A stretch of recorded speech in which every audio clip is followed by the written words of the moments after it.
Good afternoon, everybody, and welcome back to Path of Exile 2. This is going to be an endgame stream on the PS5 Pro. I'm not playing the Runes of Alder League. In fact, I haven't played that league at all. But what the Runes of Alder League, and more importantly, the Return of the Ancients update brought to the game, which is still in early access until later this year. A revamped endgame, basically. And what this stream today is going to be all about is looking at that revamped endgame. So I have an alternate Lich character, different from the one that you saw me play in Legacy of the Val. Or, sorry, Fate of the Val League. And, obviously, we played a bit of the endgame in the Fate of the Val League. But yeah, in the background, I was making a standard league character off stream. This is that character. This character was also made during the Fate of the Val League. And as such, I've got a one-time full passive tree reset that I can spend, which is kind of cool. But before I even do that, I want to just see how we go as things are, and we'll only respec if we truly need to. Looking at our character, all of my gear can be used. We have to really watch out for ice resistance, cold resistance, because that's at -20. But yeah. Anyway, OBS seems to be happy now, so let me move that over to another screen. We haven't dropped any frames, so that's fantastic. Bitrate is looking nice. Of course, I stream at 1080p, and I think I'm going to permanently be that way due to the low upload speeds of UK broadband. The download is good, but our upload, not so much. But yeah, without further ado, let's check out this revamped endgame that I've heard so much about. So, we've got a few NPCs we may as well talk to first. What can I do for you? Yeah. So this is King's March. Oh, quite the marvel. And Dannick's Forge. Oh, what I wouldn't give for some of that gear. We're ready and waiting. Right behind you. Stick to the cairns. What have we got? Go well. This will be a war for the very soul of Reclast. I can imagine no greater battle, no greater cause. If we are to die, we will die well. Fight to the last. Where is... what's his name?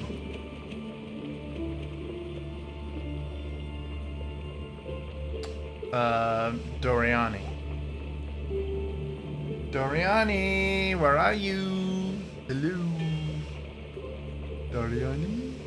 Updates! Makuru is saved! I don't see him.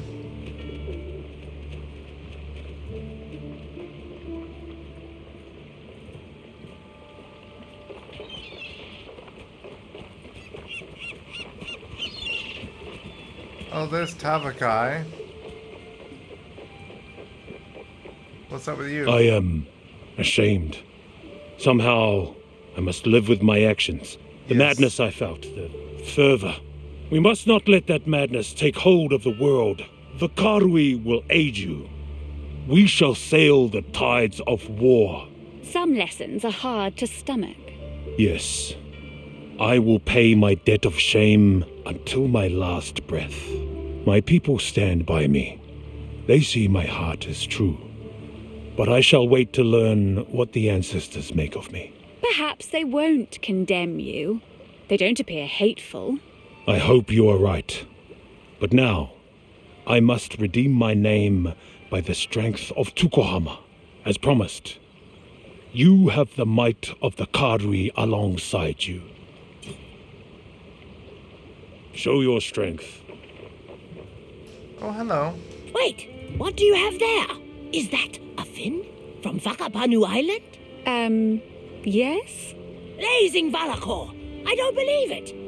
I was seeking something from that beast for my next elixir. Oh, you don't I am say. experimenting day in, day out, yes. Trying to find a cure. A cure? Of course. For what? Why, the blood fever, of course. It has been the death of many of our people of late. I am under Tavakai's order to cure it. Quite the task, Please, let me have it. I have something for you in return.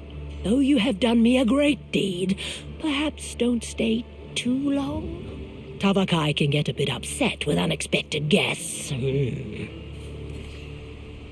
So yeah, I had a fin in my inventory, and now we get to choose a reward. Oh, wow.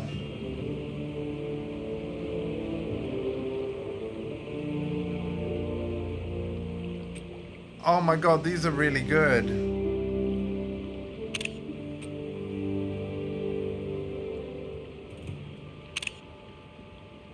I think I'm gonna go for this one. Oh, you made us all proud, yes. You will forever hold a special place in the hearts of the Tukuhama tribe. Yes, you will be long remembered. The outsider who saved us all. We won't forget. I suppose you two have irritated me less than most. Well, of course. We're pretty special, yes? Unforgettable. Ha! Unforgettable. That's what you are. Unforgettable. My shining star. At least I think that's the lyric. Anyone on the boat want to talk?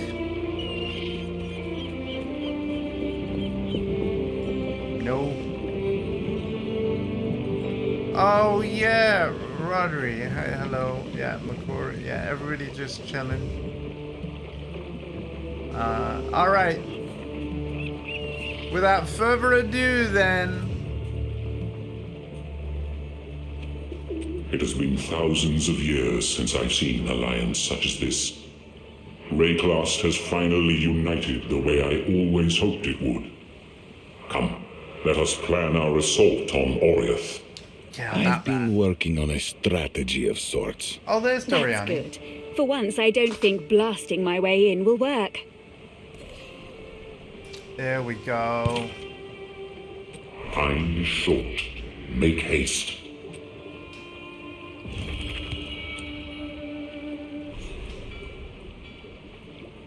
Travel to Aria. Quickly. The time has come. We can only hope our alliance will be enough. That fateful hour, a return to Oriath. We can set sail immediately. Oriath. How I've always wanted to see that fell city from the inside. With our forces united, we set sail from King's March and head for Oriath. But as we approached, the unthinkable took place. We were too late. My worst fears have come to pass. The world is consumed by madness once more. Our last hope for refuge is the ziggurats of EXILE. Perhaps Doriani's preparations will shield us while we plan our next move. It appears Doriani truly does have a plan for every contingency.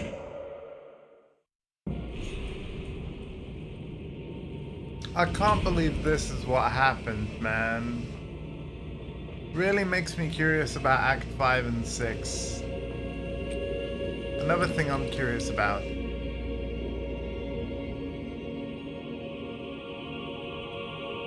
Wow, your character's been granted a one. Like, I'm glad I read this again. If you allocate or refund any other passives before using this opportunity, then it will be lost. Okay, I'm gonna screenshot that so that I always remember. So yeah, don't allocate these points. We're probably gonna do a full reset. Hey, It Dorian. worked. This is progress. That went well. I hoped it could handle such concentrations of corruption. You've been holding out on me, Thaumaturge. This might have been quite useful earlier. This is but a drop in a vast ocean compared to the precursor weapon. Wait, what are you There talking is no about? way this would be capable of being used against the beast. So, in other words, what we've just done here is pointless. We continue to unravel the mystery of corruption and its unmaking. And perhaps we can use that to our advantage. Wait a minute, have I already got... Maybe the reason why this isn't making any sense is because of quests?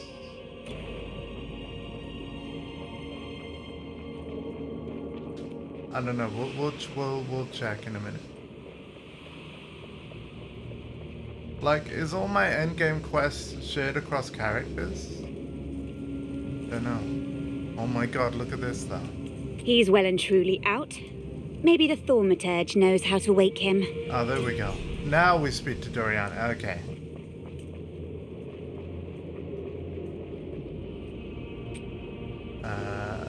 Hold on.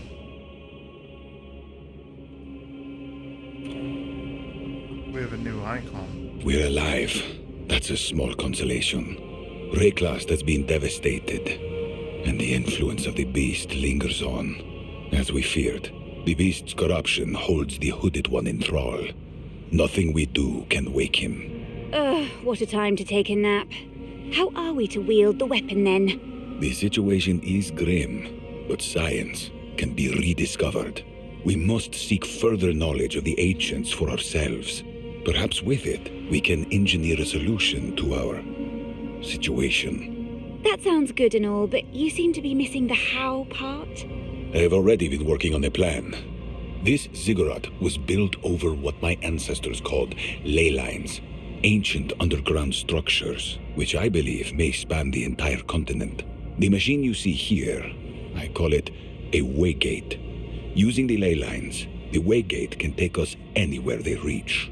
Approach the waygate. Wow. Good. The ley line below is resonating correctly.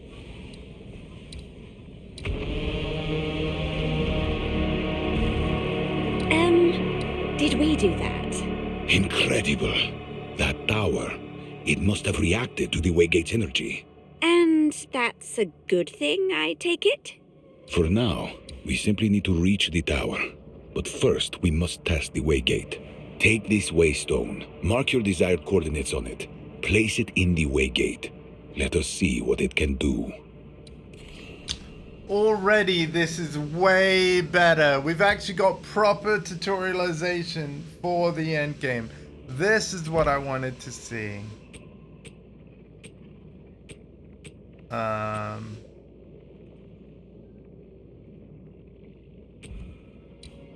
So hold on.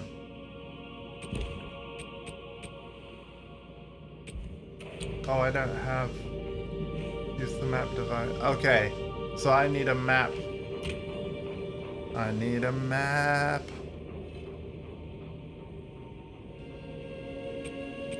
There we go.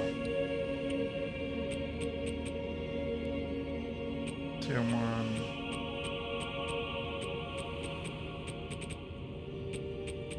To be fair, right, all of these are removed, so let's actually remove them. Sorry, I'm gonna go through the process of doing this now.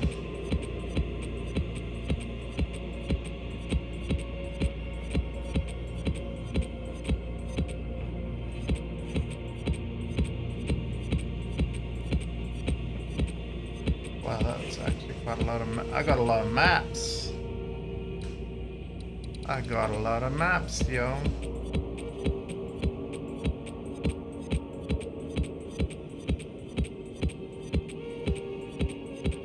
my god, I wish there was a place all.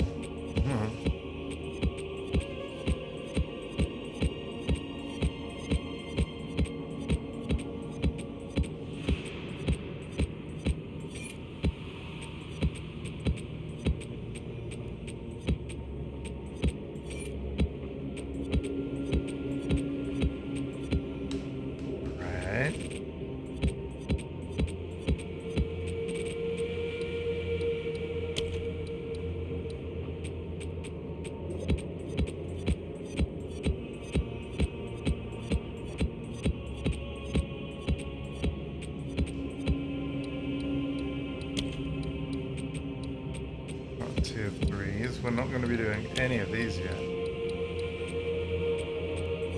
So yeah, I got up to tier 6 before, as you might be able to see from these screens. We will get to the gameplay soon. I just thought I might as well move my maps over now. You'll see a lot of tabs are now remove only. This is because they were the tabs of the previous league. As I said, this character was created during Fate of the Val, and I just haven't got round to moving everything over yet. Let's see, do I have that? Oh, it automatic. Oh, that's great. That's great. That's very great.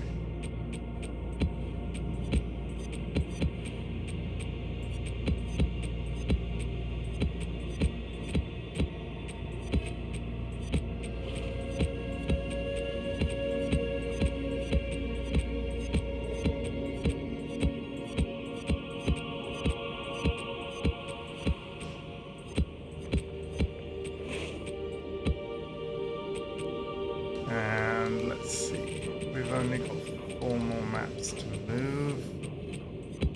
And then that removed only tab should disappear the next time I open my stash.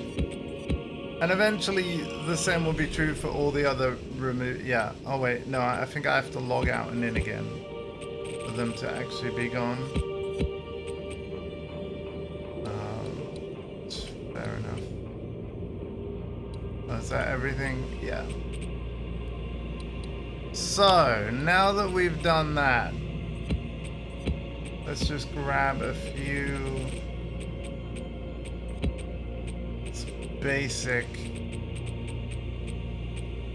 the most basic of basic waystones. There we go. We'll keep it simple for now.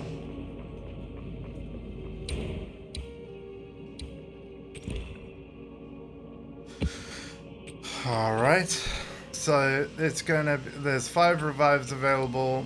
We're just gonna hit traverse. We'll do the map.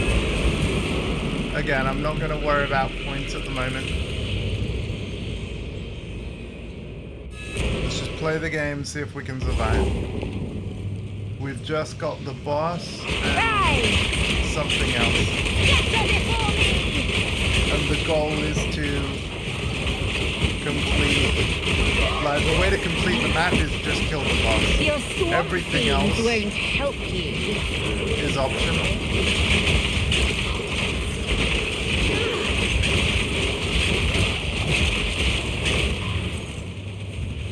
I'm curious, like, is Tom Dingo, are you there by any chance? Can you let me know if the game is too loud? It might be. Let me give it a listen. Let me give it a listen. 1 2 1 2.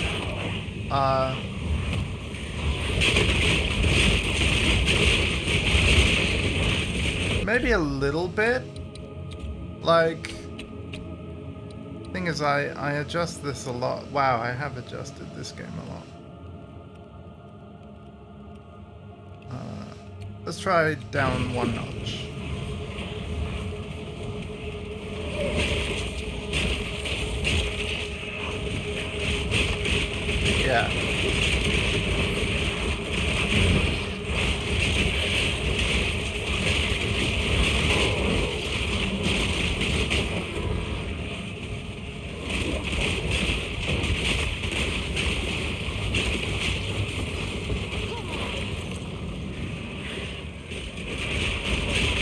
the way I'm going to approach this, right, is like I will use my full free respec eventually, right? But not until we reach a point of needing to, for one reason or another.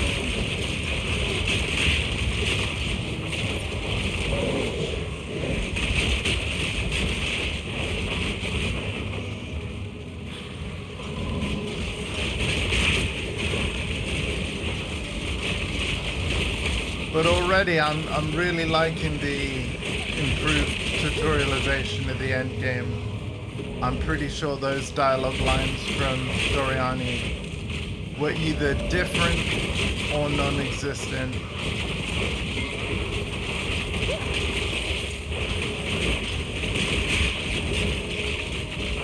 But we will play on and follow the main quest line of the end game.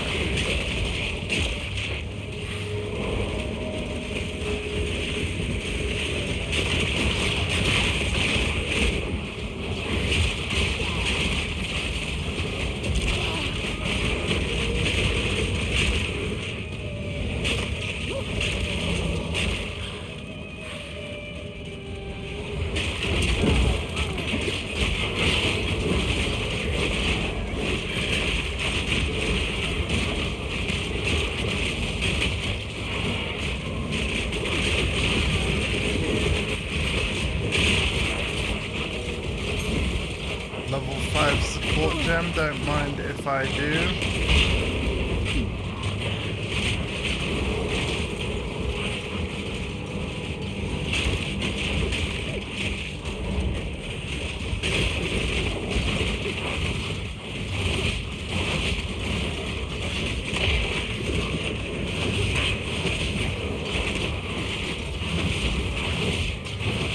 Death, take you!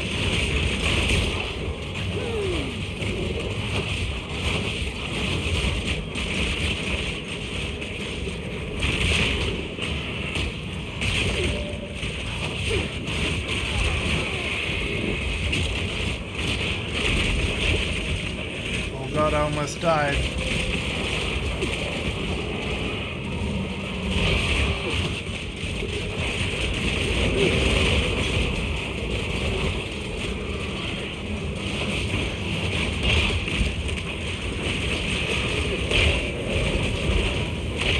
Irritating creature!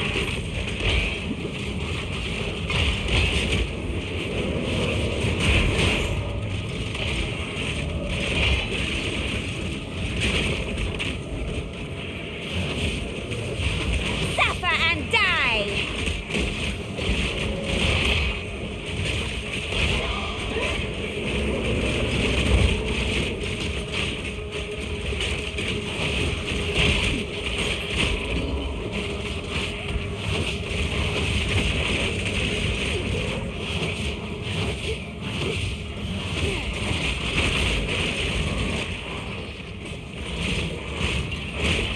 Tier 1 wasteland there.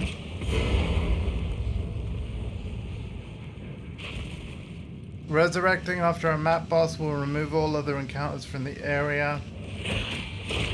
Right, so we found the map boss. There are other encounters. We could explore the map to find them.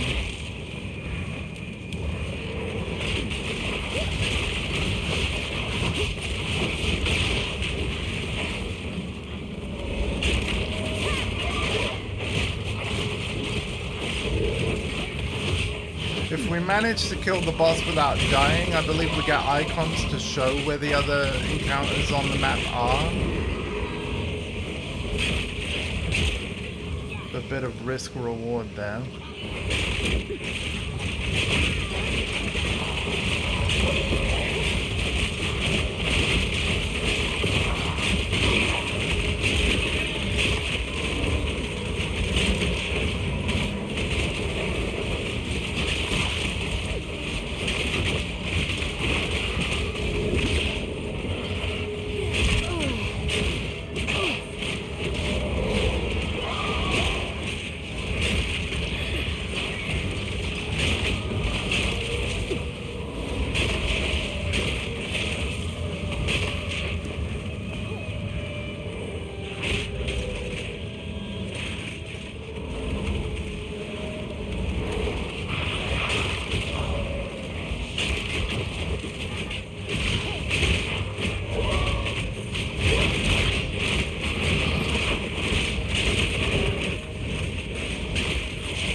Yeah, on this map there's like 4 entrances to the boss or something.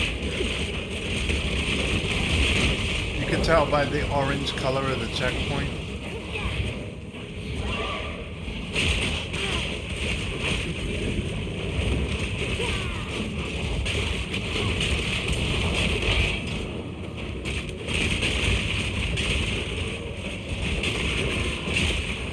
None can oppose me.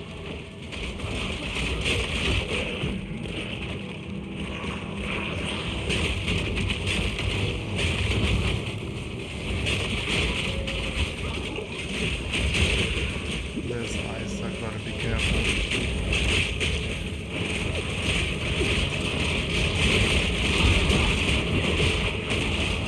What did I just say? There's ice, I gotta be careful. I don't know how I survived that. May your corpse adorn the desert.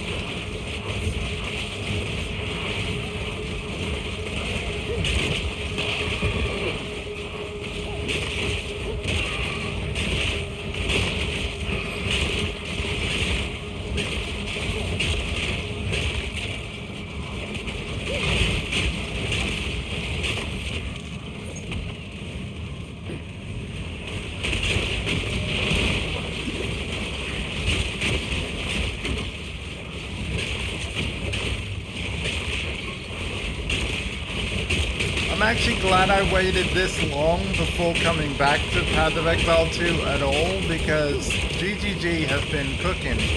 There have been lots of patches in recent weeks that have further improved the endgame based on player feedback, and I believe it was only last week where they said that it will be a while before the game gets updated again. So it seemed like a good time to jump back in, because honestly, they're like, for the last few patch updates, they're like, oh, and even though we got all this now, there'll be another update next week with more stuff. So I'm like, cool. Let them cook.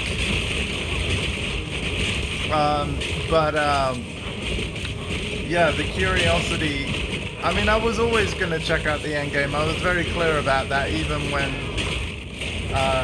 you know, during Fate of the Val, like after they announced the endgame changes were coming, I was like, I knew I wanted to check out the endgame on stream, but I also know that I don't want to start a new character from scratch until version 1.0 now, which will be when the game goes free to play for everybody to enjoy and check out.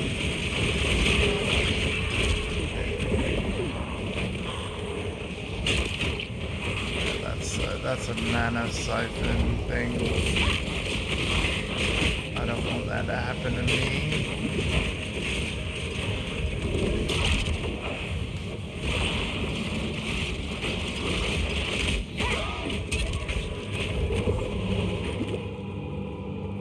And yet, it happened.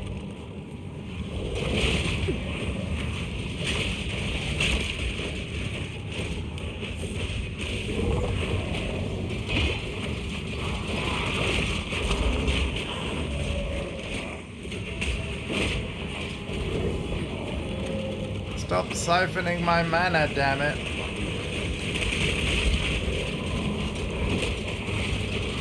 Out of mana. There we go. I think not. We're full already? Oh my god, we're full already. To be honest, I can't use this. I can't use this. And yeah.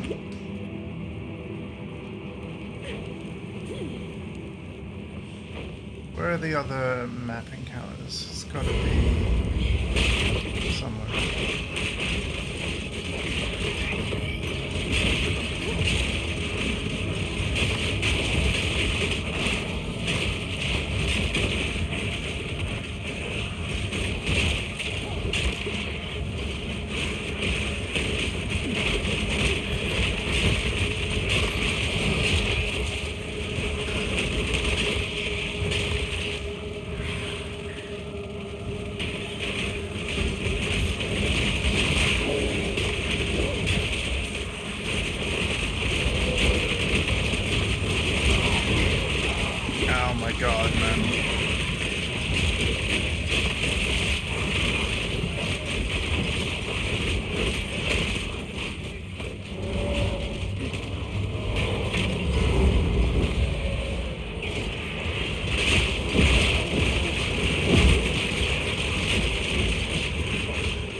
no, we died.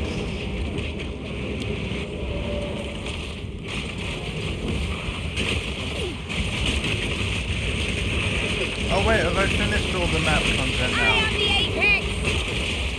Or did I die when I was about to do it? Maybe I died while I don't know. Either way, we've got green tick there, so I'm gonna do the boss now.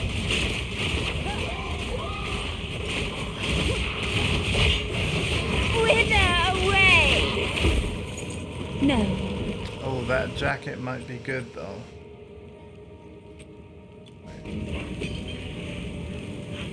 Boss time!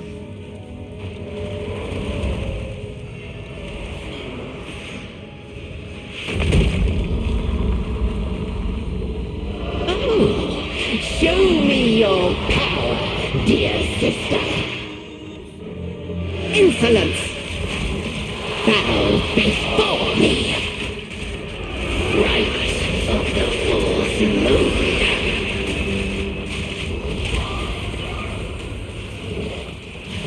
Conquer!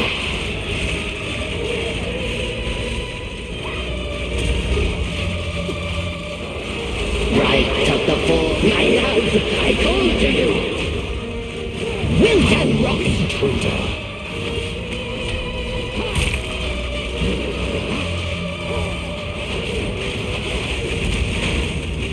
Wit and rot!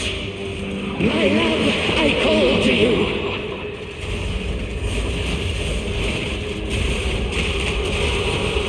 Wilt and rot! Oh, intruder!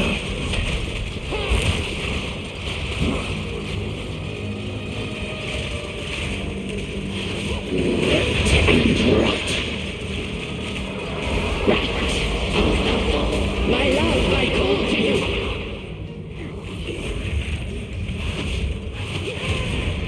There we go.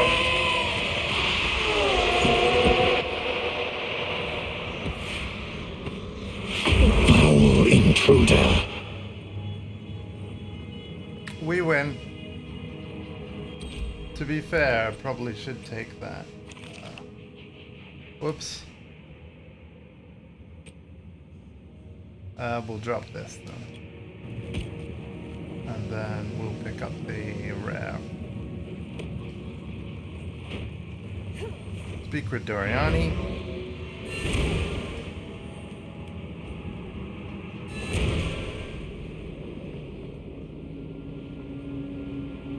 Reach Hilda's campsite.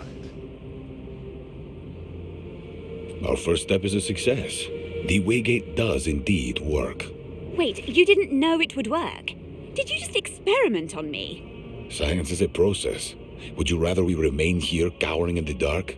I should have your skin for that, Thaumaturge. Now that we know the Waygate works, you must reach that ancient tower. I am certain we will learn more from it. Legacy of the Precursor's reward. Oh, thank you.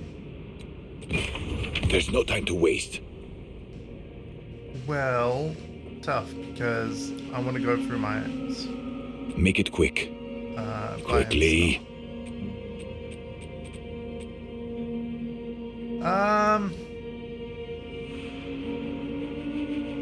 That is pretty good with the 2 sockets, but... And the cold resist. 20 spirit. A useful trade.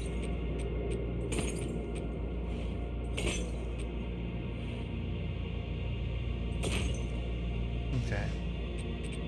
Then we're gonna buy all this. Done.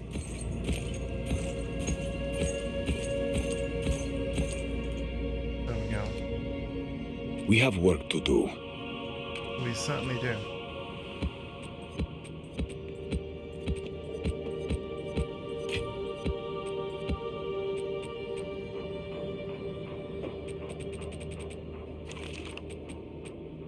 Oh, I want to stash not all of them. I want to unstack 20. Stash that.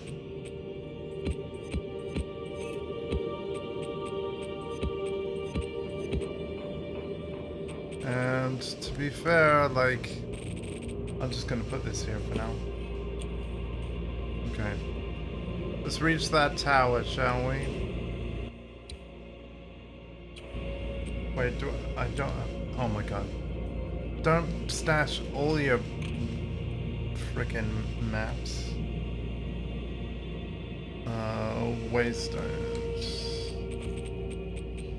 So.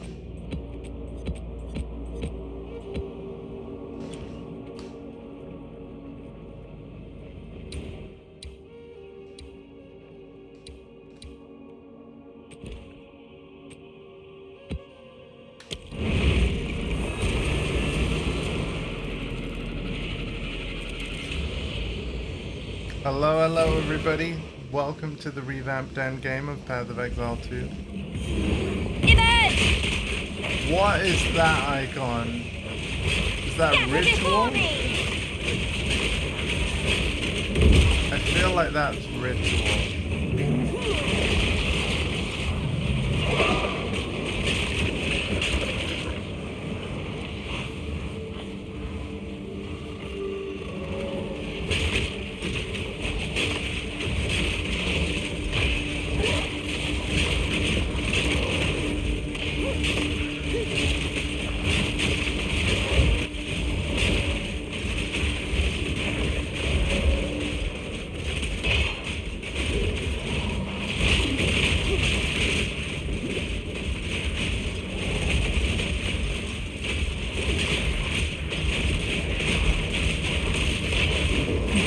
Is my power to wield.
God, I saw the extra cold damage and panic.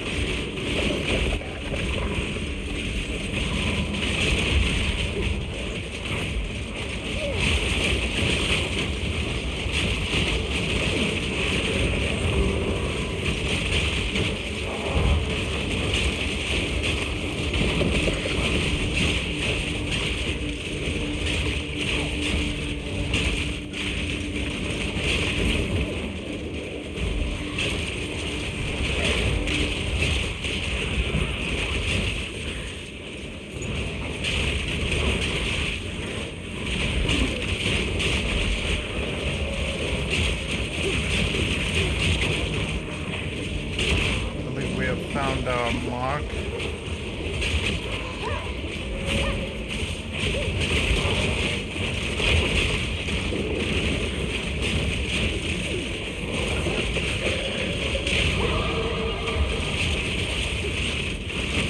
Yeah. Mr. War Knife. Another corpse to serve me.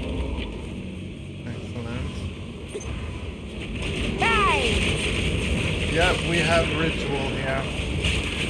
That is absolutely a ritual site.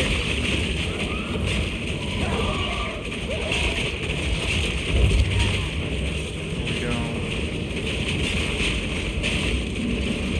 Do not be startled. I mean you no harm. Is that a spectre? She's not one of mine.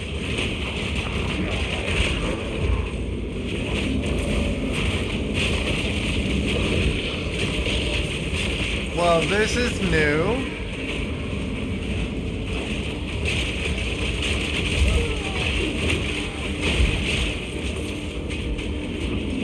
Let me make it safe first. POV.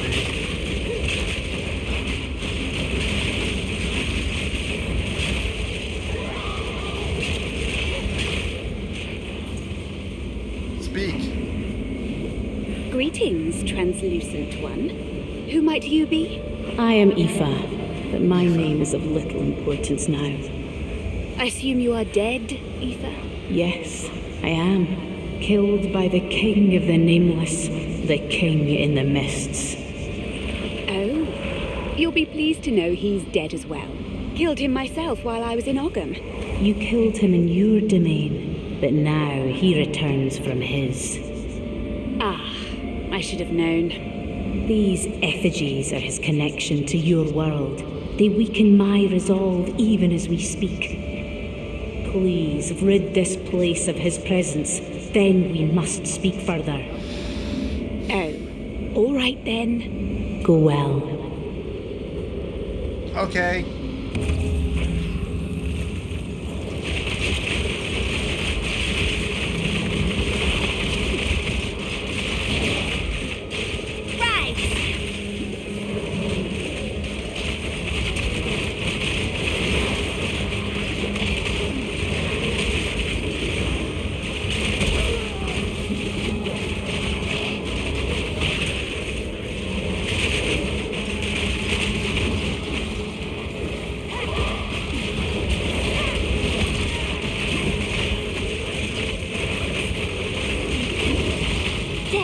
Is my power to wield.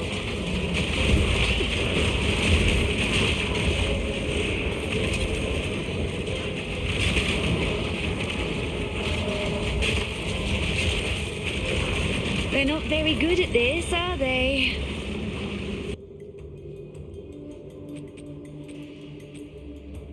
Oh, wow.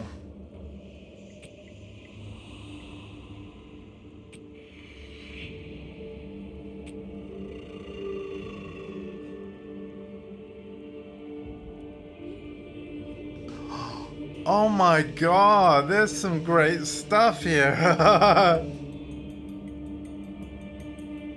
These kind of remind me of Diablo 2 charms. While this item is in your inventory, your next exalt will add 2 random modifiers. Fully recover your flask and charm charges. Wow.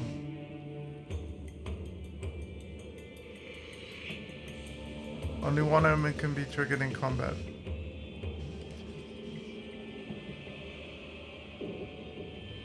The items consumed when triggered. Wow, so yeah, they can only be used once. Interesting. We'll do the other rituals when we find them. Oh, we need to speak. Wait, she's not here. Maybe she'll be at the other altars.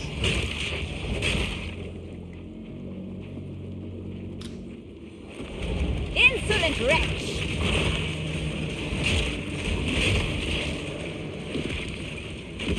Oh, there are like crows or something pointing to the next ritual site. That's great. What a great change. In fact, it's right here.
Oh, wow. Hey, check this out.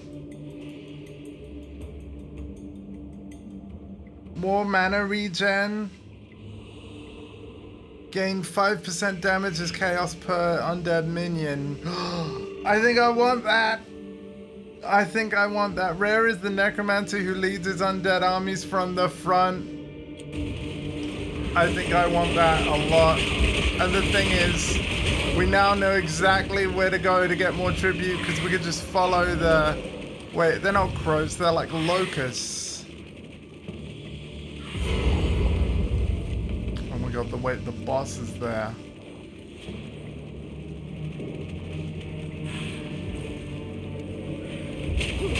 The fuck?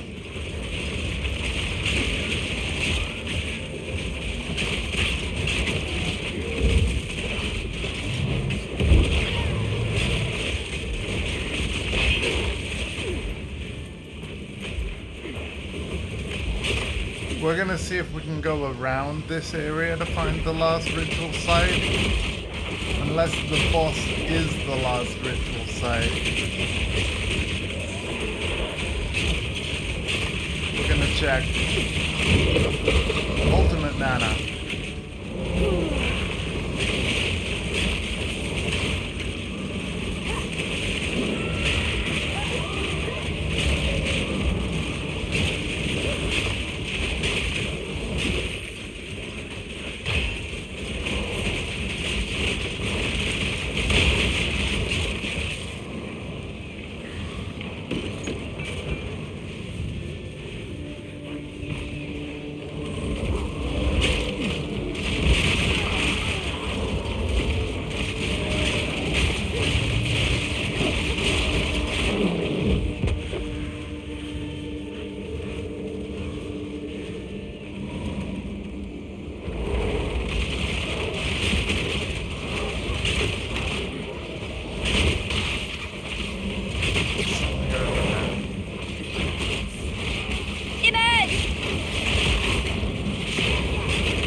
I found the ritual site.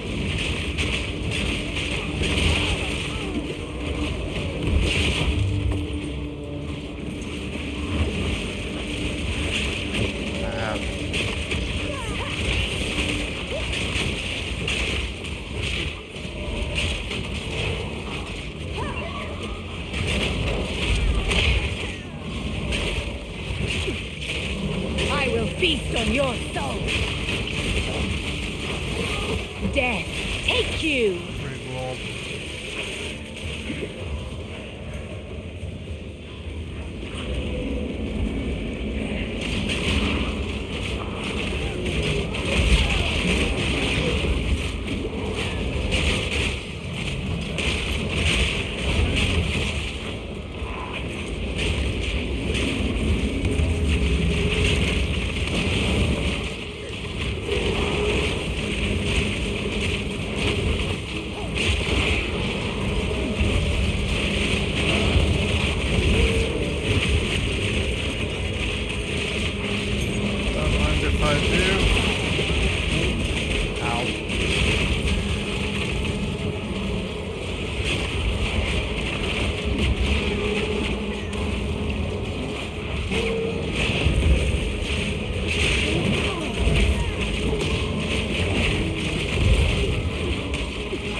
the king. Good on you. Back so Yay. soon? I've done your dirty work. What now? Thank you. Now know this. There is much more to my story. With what little strength I have, I must bring you to me. Come to me in Cairtarth. Pass through the Tashka. There, I can tell you everything. Please, the hour grows late, and I've not much time. Oh, you can spare me the guilt trip. I'll be there. Fear not. So yeah, every single endgame mechanic, I think not. which back when they were debuted in Path of Exile, each of these like endgame mechanics were like previous leagues, right? Or like basically seasonal content. Like think of them like Diablo 2 ladders, but with actual quest lines that are unique to them. And the most popular ones are permanently part of the endgame now. But in this new Return of the Ancients update to Path of Exile 2, which is the last early access update of Path of Exile 2 before the game releases free to play for everyone, they've now given quest lines to every league mechanic and like a proper sense of progression where like there's specific quests and objectives to follow so that you can lean in on your favorite endgame content and just fully do what you find most rewarding. Now, I do believe one of the changes with like Ritual in particular is like with the kinds of rewards you can get. So you can see we can re-roll, and the re-rolling costs tribute, so I'm not going to do that. But yeah, we can only, like every single item here costs tribute. So, and I've got 1,247 tribute to spend. So we can, oh wow. What does consecrated ground mean? Regenerate 5% of maximum life per second and curses over 50% reduce the effect. Oh, okay.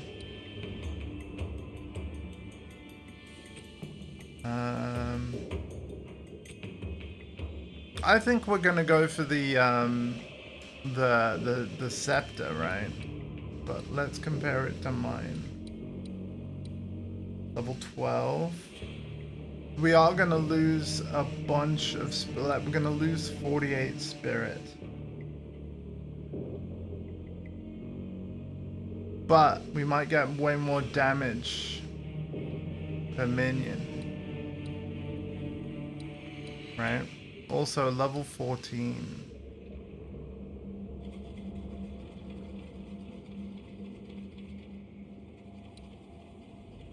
We're gonna buy this.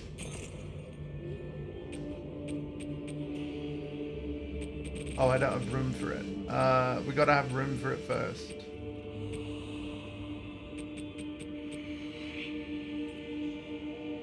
Hold on. We got room. Oh my god, I just picked up something else.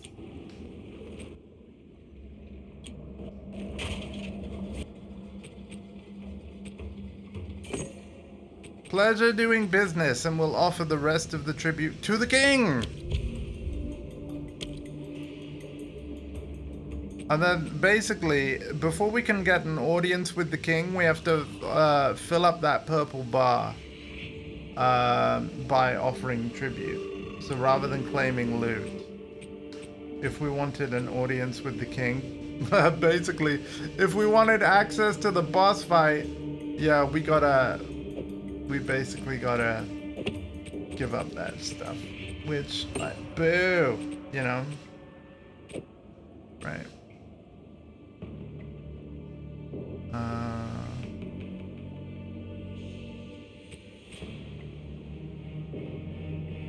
Hold on, I gotta change stuff. Why? I thought... Oh yeah, level 14. Okay. Yeah, we can socket this though. So if I go...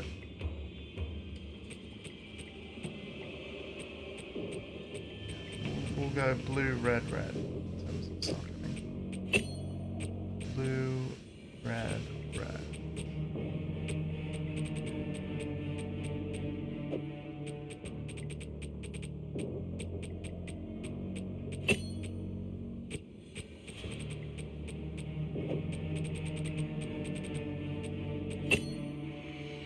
There we go. And then we need to set our minion count because we are overspending. So less reavers.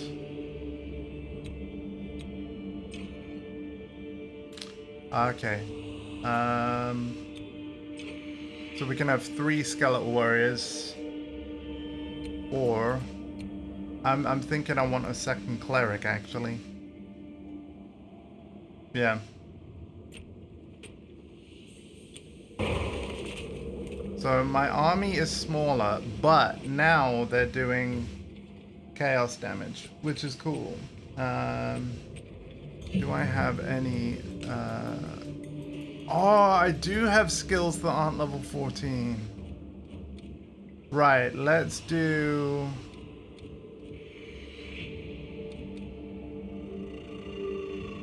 Bone offering, right? Because that one does the shield. Then we'll do...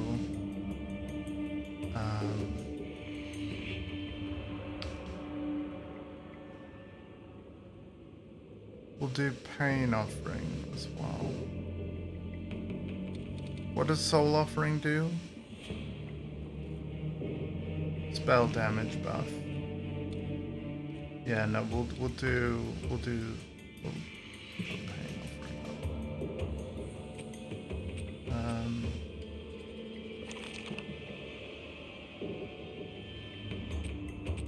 No charges gained. I'm definitely gonna keep that weapon, and in fact, for now, I'm gonna put it there. Oh, I can't. That's weird. Do I have to swap item set?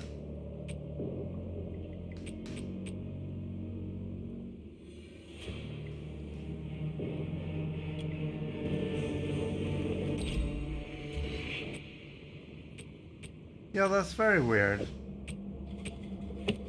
Oh, you have to put it there, okay. Yeah. Oh, fair enough.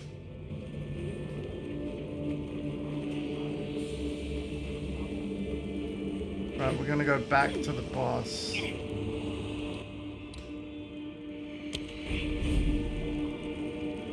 That's not the boss. There we go. Oh, it's this boss. I thought it was.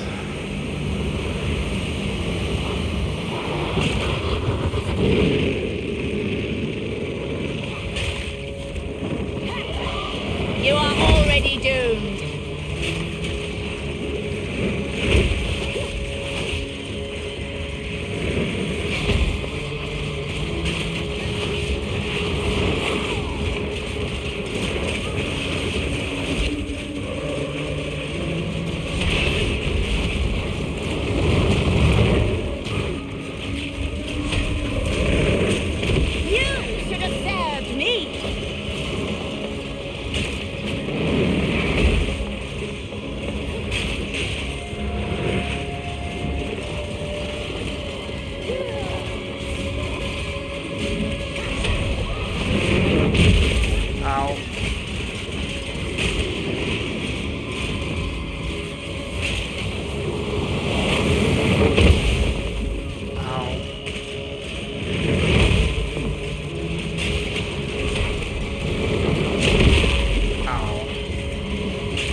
look at this. Yeah, the map is showing me icons of all this other stuff.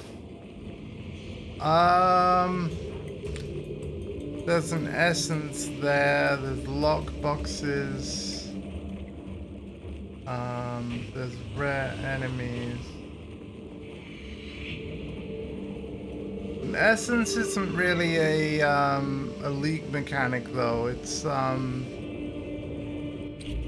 basically a crafting system. I'm gonna just go to the next map.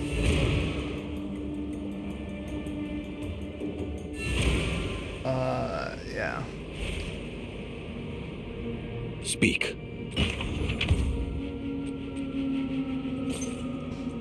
So you... To A be honest, useful sell you. trade. Like, I'm gonna mostly, like, just keep the gold. I'm not gonna use that. I'm not gonna use that. I'm not gonna use this. Or this. The ruby might be good.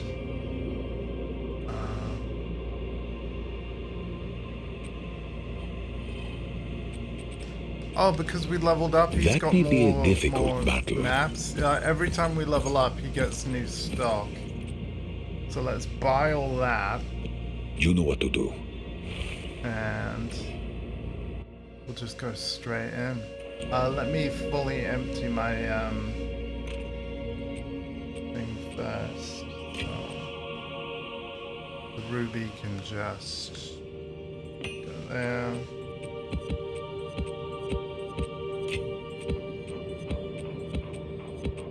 That's gonna automatically go to my currency tab.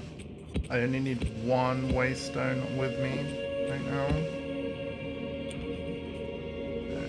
So we're gonna use it and do this tower thing.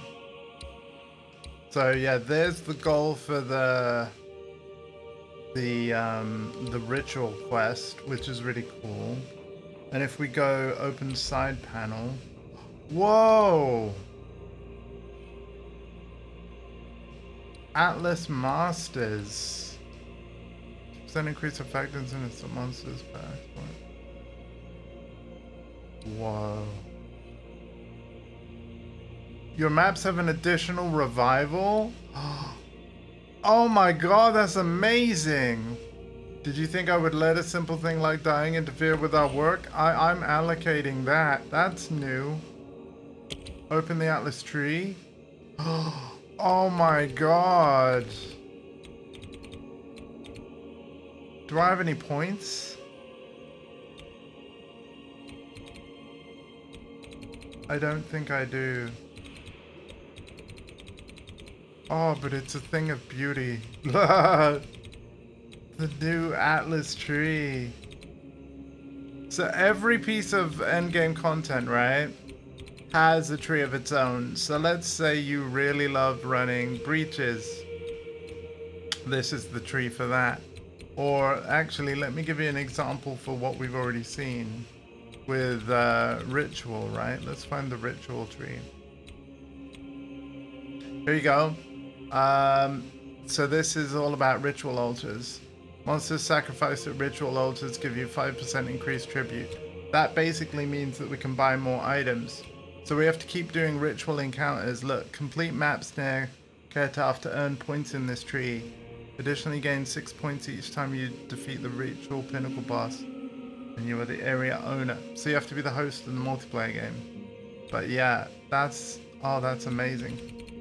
And then obviously we can have a look for every single tree here, what we have to do to get points. So let's have a look at the main section, the largest tree. Complete maps within the Precursor Fortress to obtain points for this tree. So for everything that there is to do, they tell you like what kind of content you have to play in order to get like points for here.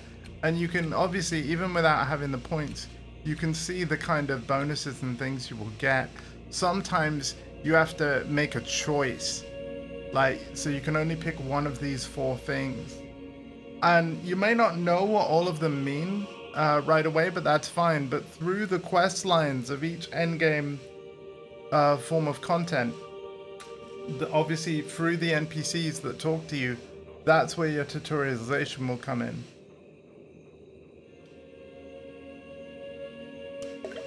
But you also don't have to worry too much because, as you can see right there, the selected option can be reallocated at any time.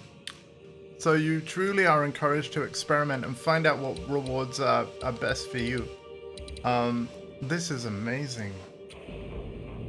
So anyway, I want to go to... I specifically want to go elsewhere in this tree. Action menu.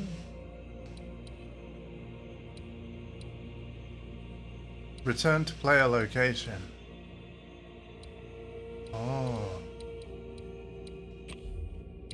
Oh, that's cool. And then this is the home thing, right? So that's really cool. So yeah, we have to go to Hilda's campsite for the thing. Is there a way of showing my quests? Ah, here we go. So yeah, we've got travel to the tower, which is what I'm currently working on. Travel to a corruptive nexus, which weirdly, like, yeah, it just automatically put us on that. Now, if we don't know what a corrupted nexus is, I believe one of the buttons is to show a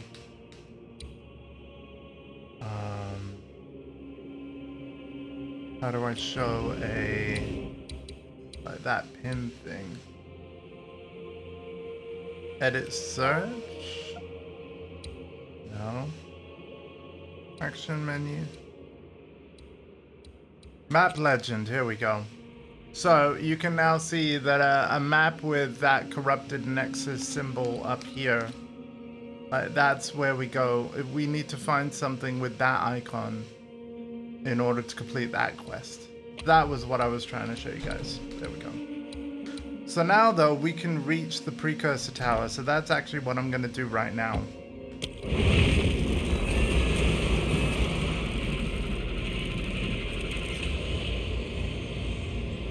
But yeah, this is so much better than before. Oh my goodness.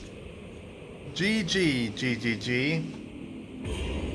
Good game, Grandy Gear Games. The land is cruel. I rather like it.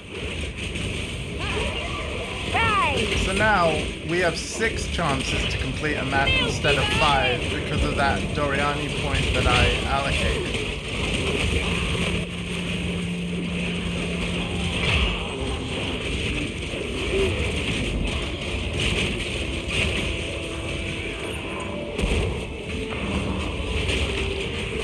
Checkpoint already, which is a good sign.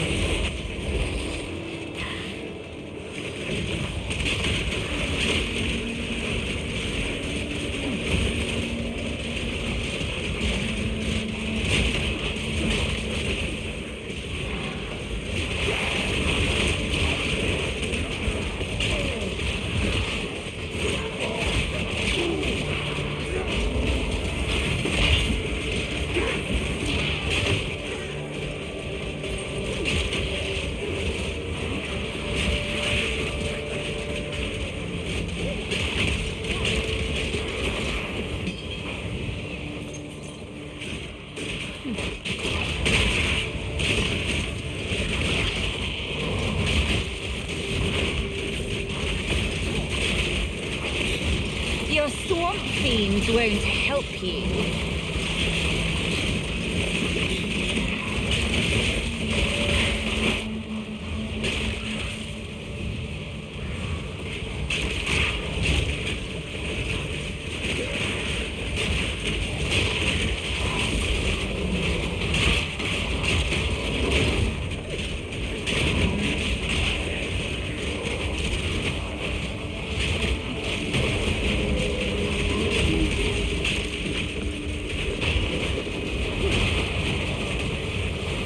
Another corpse to serve me.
I don't want to jinx myself by saying this, but this game is running a lot better on PS5 Pro than I remember it doing. Let's have a look at the options a minute, and in graphics. Yeah, so it is still not hitting like 60 FPS, but I am running a VRR display, and it is feeling smooth and looking good. Like,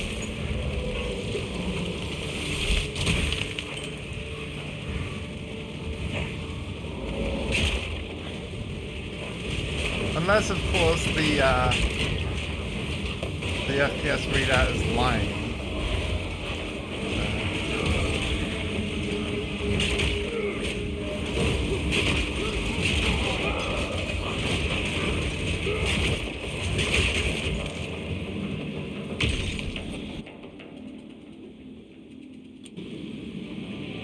Oh, okay. Come out and play!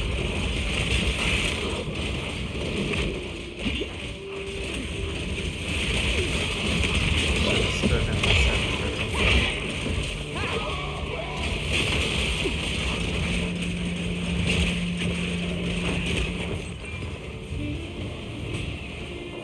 There we go.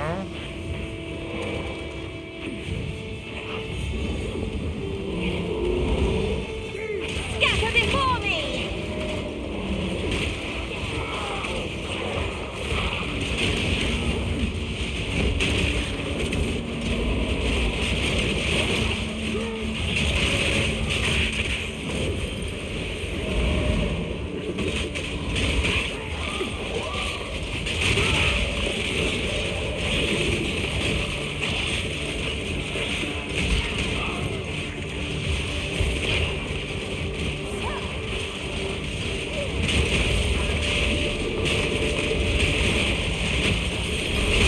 Death, take you!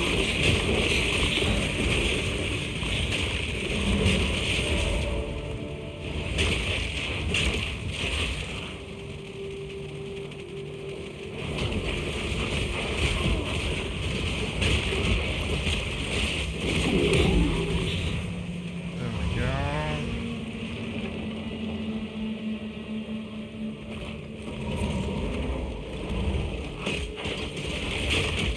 God, I love this game so much. Emerge!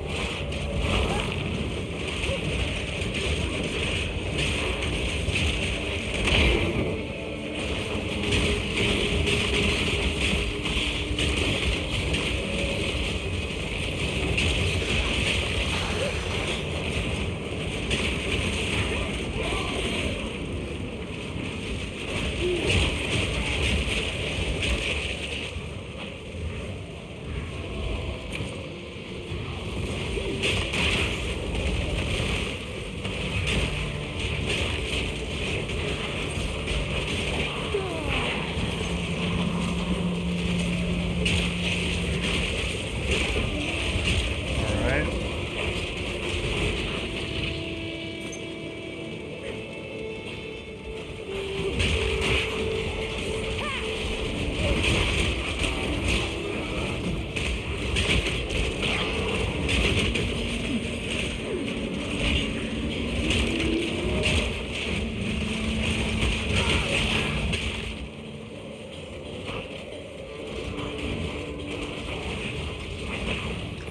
Wow.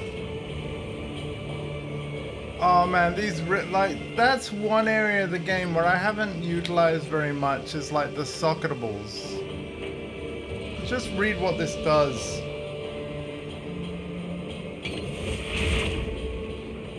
Essentially like mana regen and stuff. I don't think I'm too bad on mana regen right now, like, but that's great.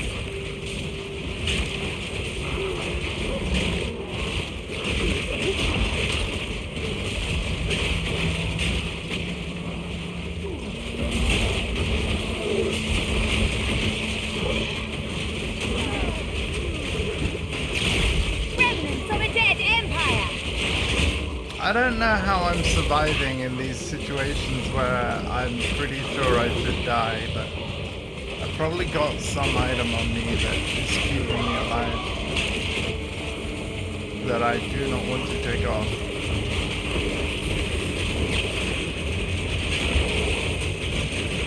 Right! Essentially, cold damage is my kryptonite right now.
We'll just zip around the map somewhere else. How about down here? Why not? Going this direction.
serve me.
How do these guys keep coming back?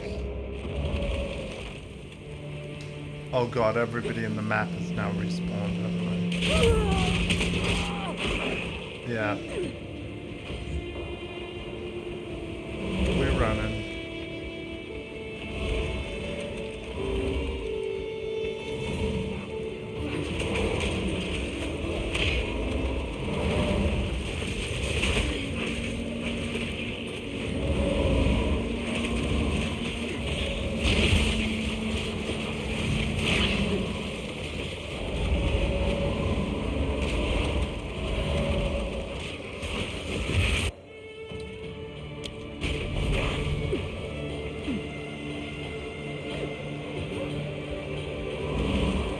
Let's just go this way.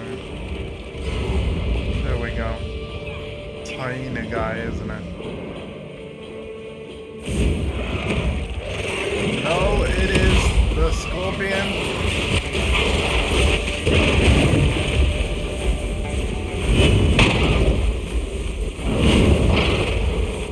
This monster's kind of annoying for the slowing quicksand.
Right, we have a tower. No.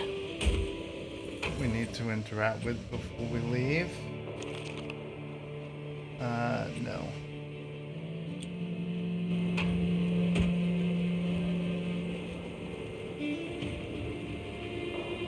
It's over here.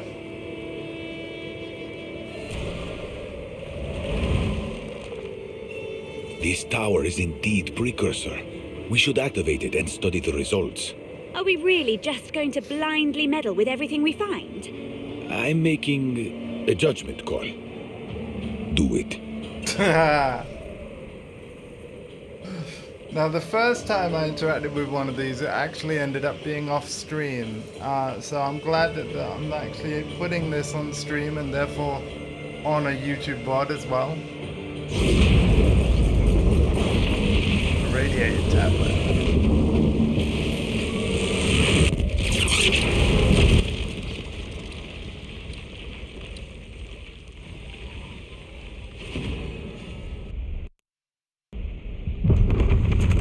Oh, damn.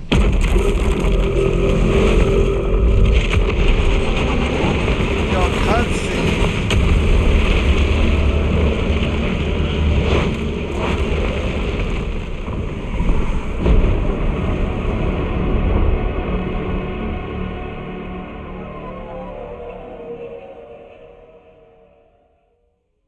That's cool.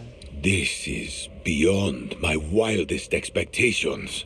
I must say the precursors were quite formidable, but should we expect consequences for all this old world spelunking? We are taking enormous risks, yes, but calculated ones. It is, as the Galgurans might say, my style.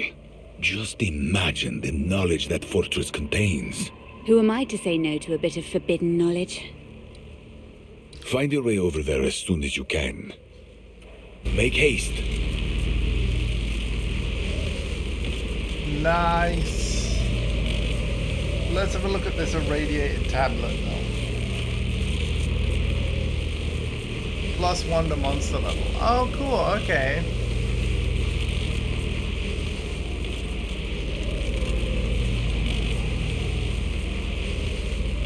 Very cool. Wait, what is that?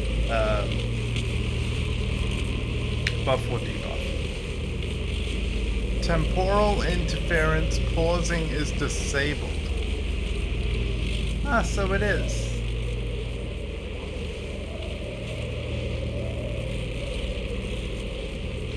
Well, that don't matter, because we're leaving.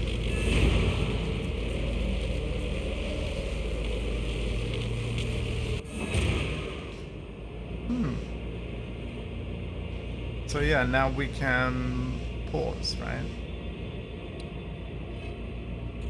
Oh wait, not here. Right, yeah, because it's down.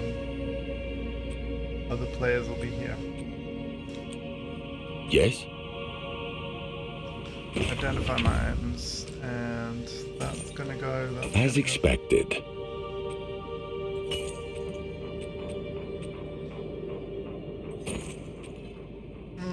Oh, movement speed. Hey, that's nice. That's more movement speed than what I have. Also, the cold resist is quite nice. I need more strength.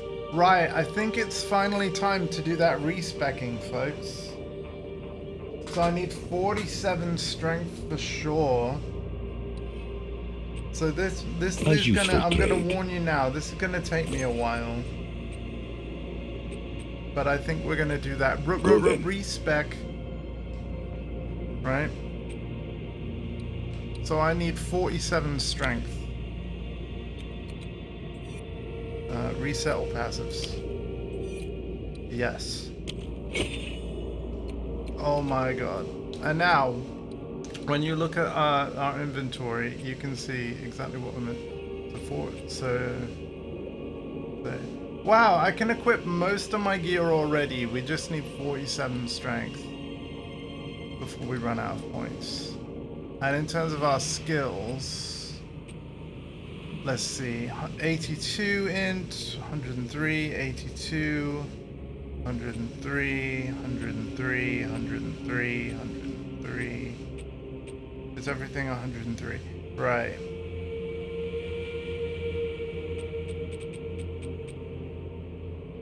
.47 strength, 103 int. Okay. With that in mind, let's get to work, shall we? So, we know we want a mostly minion build, so we're going to go minion damage. We know that we want to stack this. Right? Then we also know we've got more minion stuff up here. So that's going to be good as well.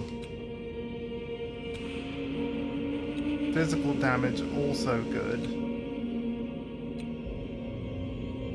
Right? So we might eventually do that. Right. So we need 103 int. We've also got minion stuff over here.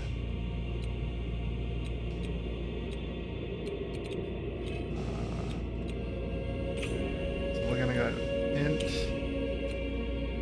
int, int. Oh, should I have done that? Maybe?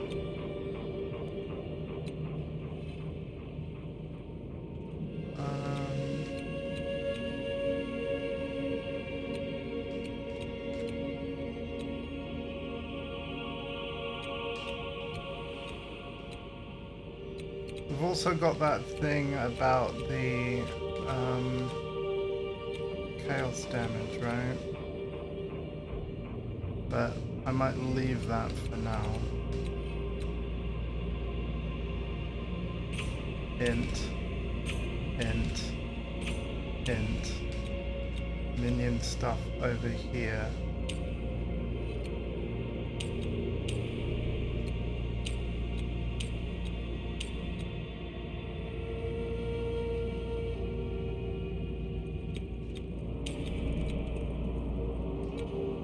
Minion life.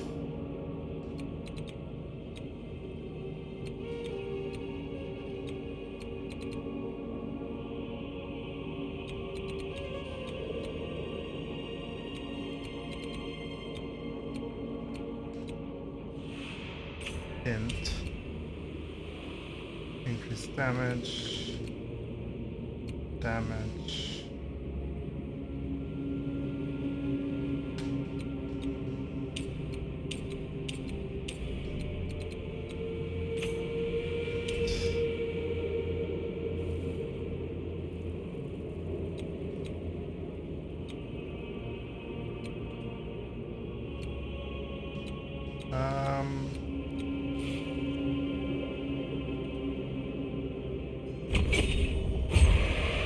Wow, that's already okay. We need some strength now. Was it like 47 strength?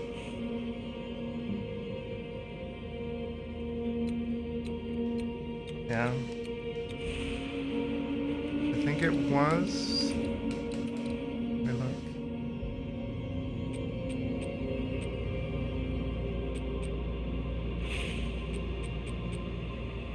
Yeah, 47 strength. So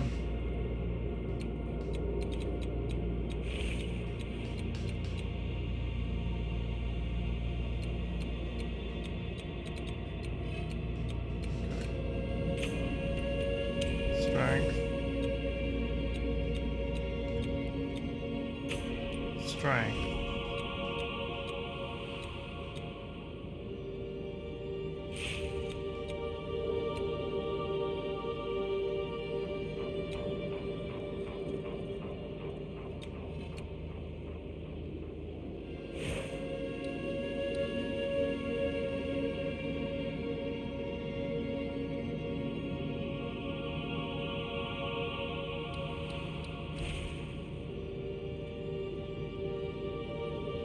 Wow.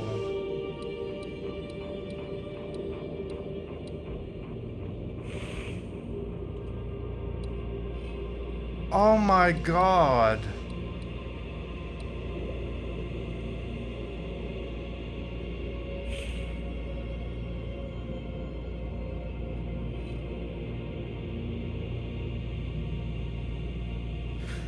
Liquid emotions, guilt, suffering, and isolation. Liquid emotions? Hi, Yax. We're currently respecking my character. How do I get liquid emotions? That sounds amazing. Like, I need this Archon of Undeath thing. I need to figure out what I need to play to get these. I think it's Delirium. Delirium encounters, but I'm only guessing that based off of what those icons look like. Oh damn. Anyway, we need more strength because as you can see, we can't equip all our items. So, in very Diablo 2-like fashion, actually, before I do allocate this, let me just use, the filter. I need to highlight the word minion to make everything minion related. There we go. Flash. If I do that, then I can see exactly where my minion nodes are. And make sure that I spec in the right things. So let's put some strength here. Oh wait, sorry, we have to go here first. Strength here. And how are you, Yax? This, by the way, this stream has been amazing so far. I will explain more, but I'll explain more when I can show you the relevant screens because it will make more sense. But I am very happy with the changes that I've seen. More maximum life, evasion rating, deal more damage, crit chance. These all sound like amazing things. These sound like incredibly good things. Whereas what's over here? Oh, that's also very good. All right, well let's why not both? Hey, why not both? How much strength we got? Okay, we need a bit more.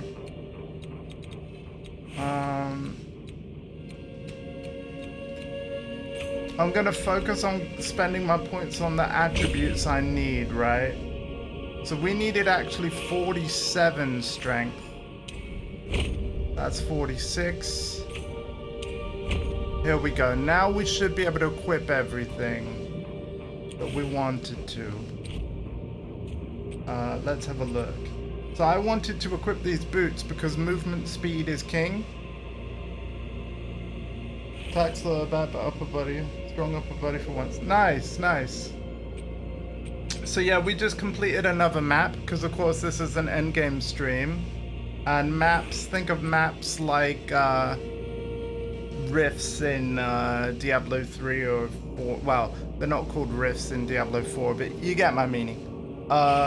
It's the completely randomized dungeon type stuff. And we got these boots and I decided I want to use them. But I didn't have enough strength until I respec'd.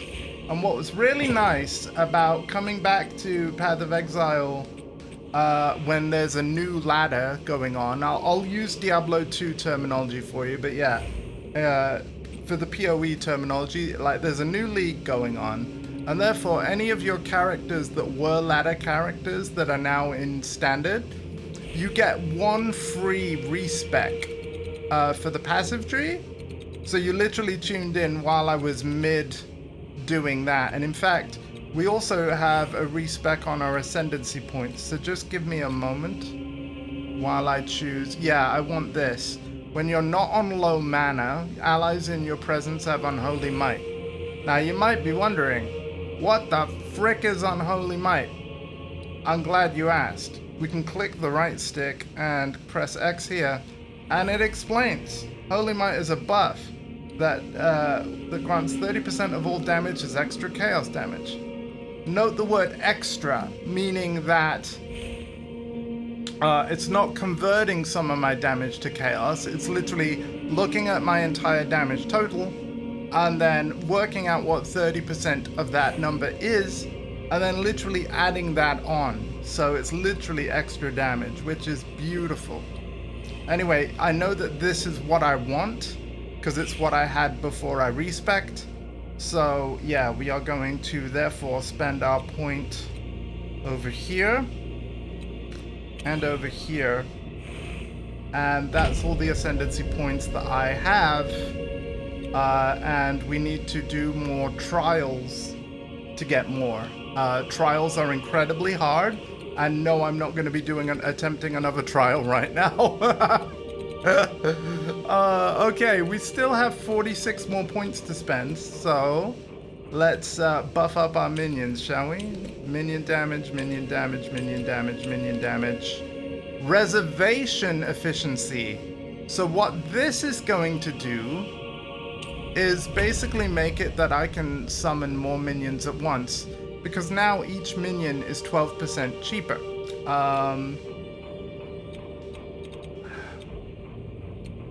Let's see what else we want though. Minion life. See, I don't think I've got a lot of minion life. So I actually think we need to put some points over here.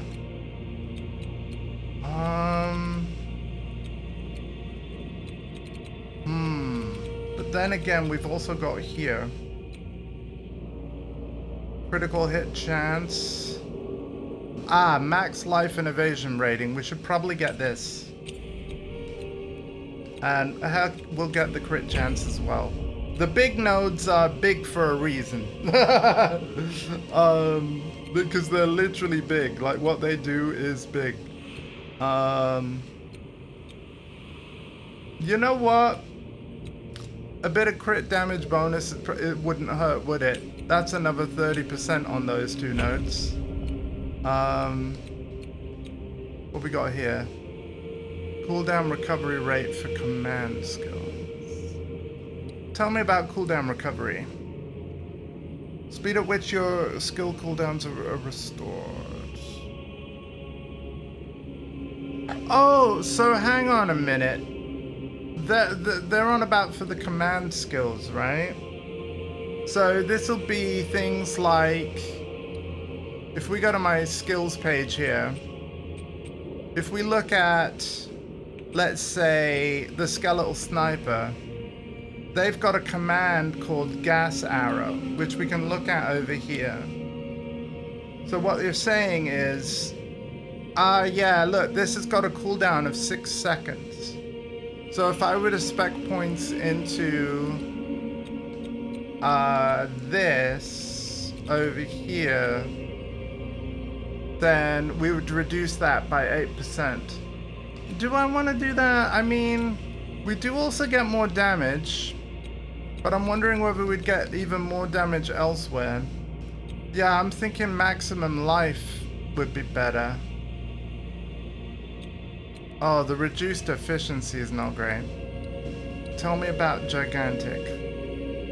20% more damage and 20% increased size. I don't know whether that was worth it or not. I don't know. Ooh, cooldown. I know, right? Luckily for you, right? All of my skills, my actual skills, like all of the, well, it's gray here, but I actually don't have any cooldowns myself. Only like some of my minions do. Fuck. I just noticed, like, we could either spend a lot of points to go through this stuff. Faster start of energy shield recharge. See, that's good, but it's expensive. Like, we could just spend 1 point to just shortcut straight over here, and I think we will. Yeah, we'll get some more strength here. Why not? Let's get the minion life. 6% of damage taken recouped as life. Minions recoup 15% damage taken as life. That's great. Fire resistance, physical resistance. Oh, wow. defenses for minions. Look at that. Oh, that's probably big. But then what we got over here? Oh, more damage. Gain physical damage as chaos damage. Oh.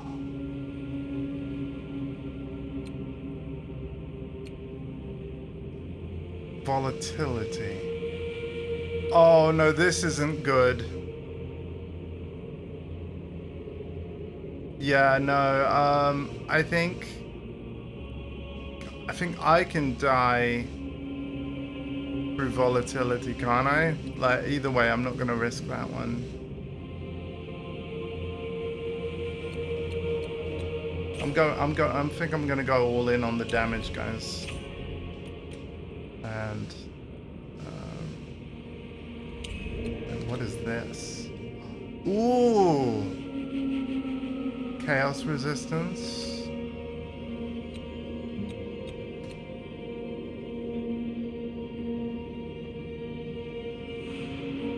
I'm getting this. I'll show you guys why in a minute, but I'm getting this.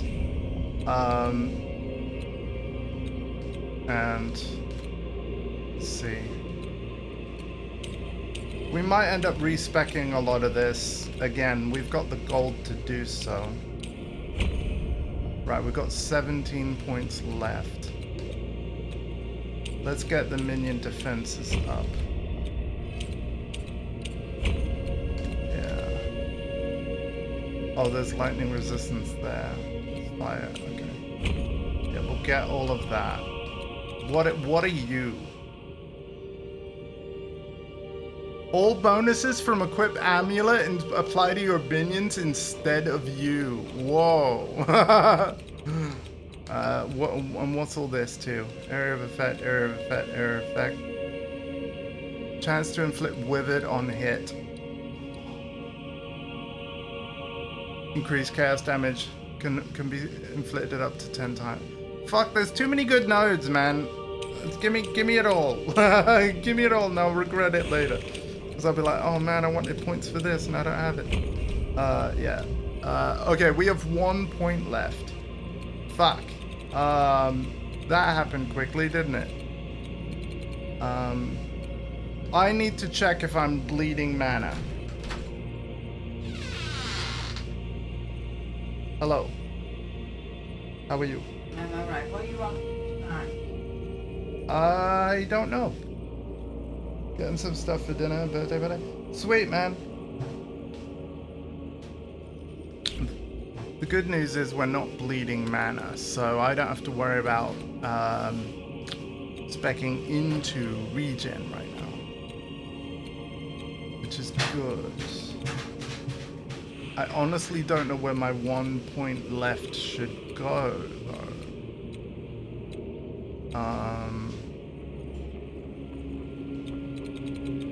Probably in some form of minion damage. Like that one, 10%. I completely forgot about this area. Yeah, we'll start going over here. There we go, respec done. Anyway, Yax, I don't know if you can see the screen now. I'm gonna talk as if you can. Hi, Godji.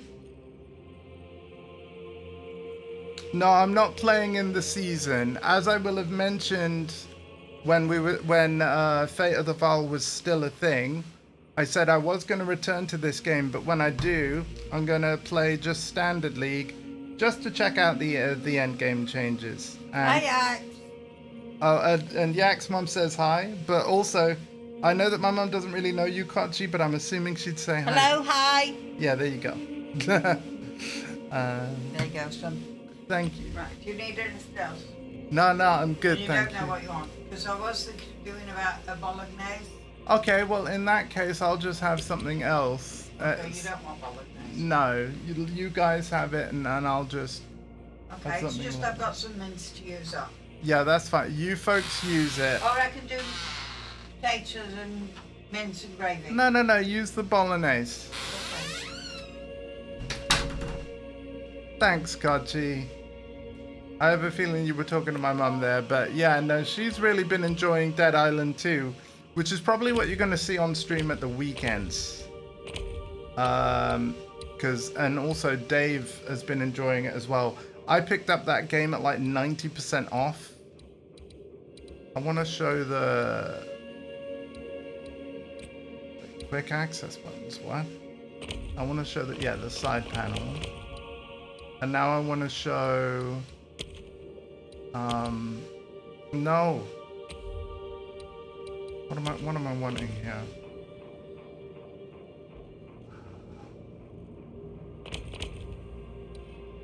Map legend. Oh yeah, no, it was the quest thing. Yeah, I was trying to show Yak something, even if he sees it later. So yeah, the end game now, every single part of the end game has an actual quest line with actual goals, and you can kind of go through them step by step. I think the tutorialization of this end game, even though I've only been playing for like, oh god, 2 hours, only 2 hours, it's far better. Far better. And obviously I think even though there are multiple endgame quests to do, as you can see here, the one I do want to focus on is this whole fortress thing, because then we would get points in this largest part of the Atlas passive tree. You should know they changed the Skinable Puppet Master. Right, okay. In fact, Kochi, you know what? I think I saw the Archon thing. I have a question for you about that. Right. I made an assumption that I probably need to play Delirium because... Where is this Archon thing? I could just search. I could just search. Where is the search? Yeah, where is the actual search?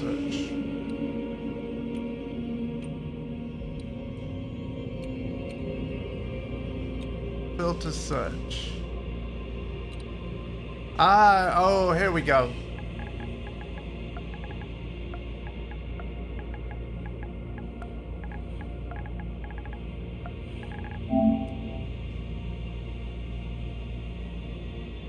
Results found. Wasn't it like...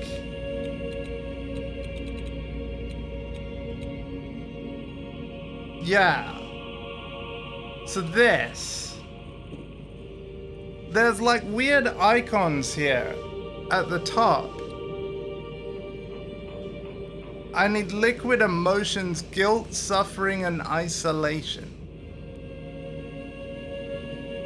I'm assuming that's a delirium thing, but I don't know for sure. And it's like, how does one find out? I'm assuming you just do the way that you're supposed to, like without asking a friend or like looking online. I guess the idea would be you just do all encounters in a map, and then you just stumble upon delirium. Maybe you do the first bit of the quest line, and then all of a sudden these liquid emotions start dropping. Is that what the devs kind of expect? But since you're here, Kochi, I'm gonna ask you, am I on the right track where, as long as I got this Archon of Undeath thing... Oh my god, I actually didn't expect... you know what, maybe I should...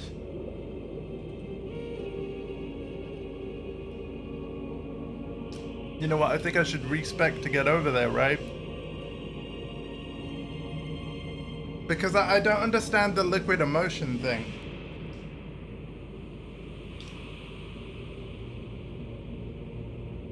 So yes, you can have one. Oh.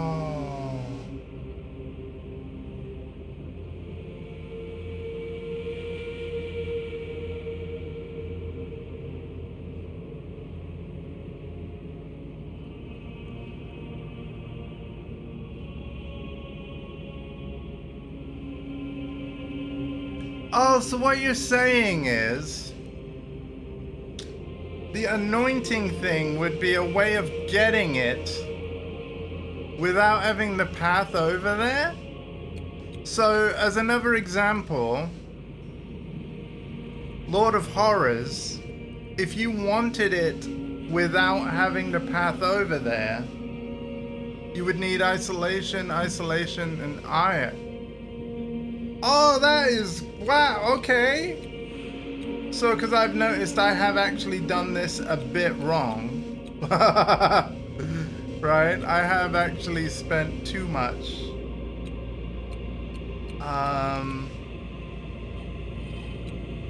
Right, yeah, I'm gonna do some respecking. Yeah, we need 1, 2, 3, 4, 5. 5 points. Now, where should I unspec?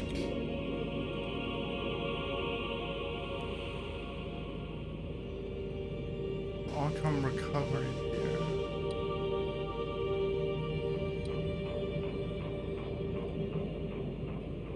I'm assuming I'd want this.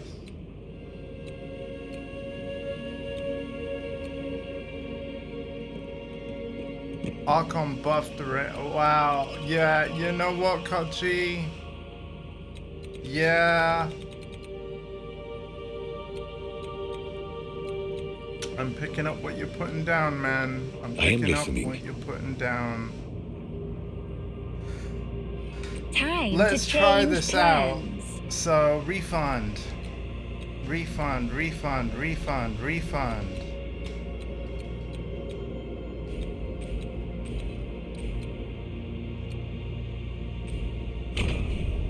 Boom.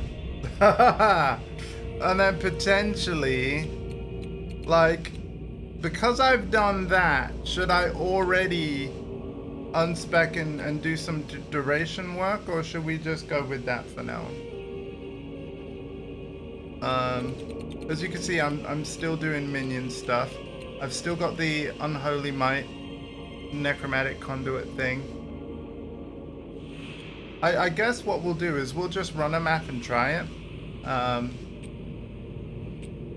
Well, let's sort out the bag first. Again, this is a one-off stream. Tomorrow I'll be playing the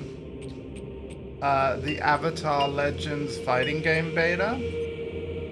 And I'm looking forward to it too. I do have a fragment tab, but only on PC at the moment. I'm gonna put my old boots away. And yeah. We're getting great at essences. I tell you what, like, the loot drops seem better.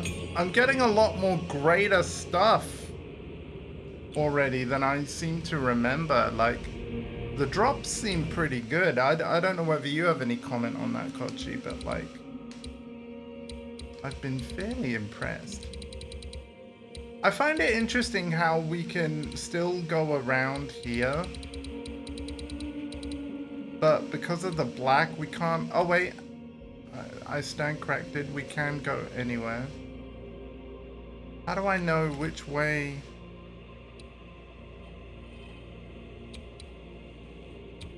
Oh wait, no, we are close to the fortress. Okay, yeah, we're gonna go to this fortress thing.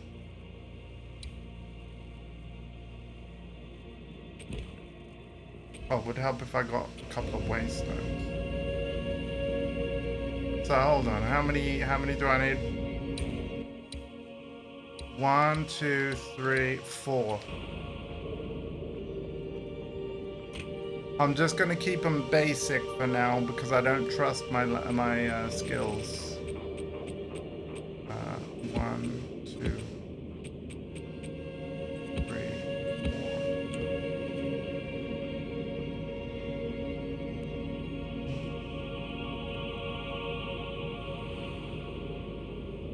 Nice.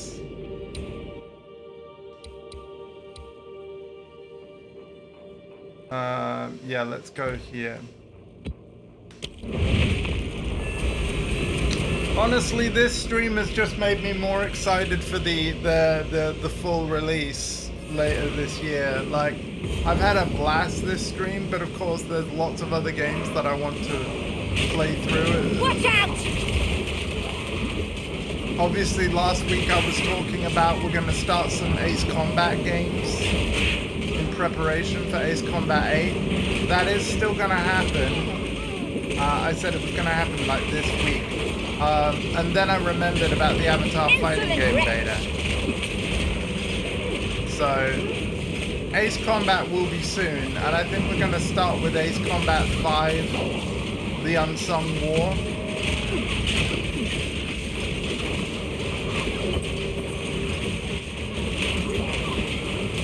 Since I have that on my PS5. Then we'll do Ace Combat 7. Because Ace Combat 6 was not on PlayStation, it was an Xbox 360 exclusive, and I can't believe I just died.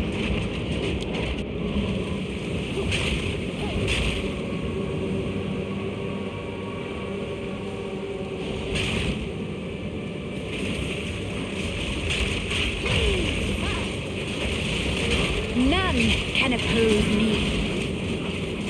So how do I know, like, I guess I'll get an icon, like a buff thing, when my minions have that effect. But like, how often does it trigger? This is what I, hang on. Let me read the thing again about it.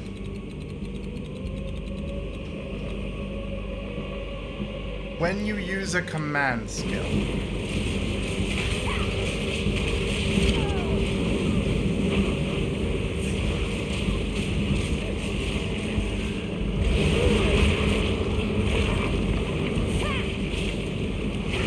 Oh, like here. Right, hang on, let's verify this.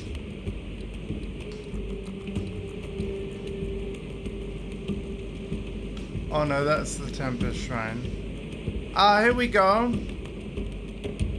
Hey!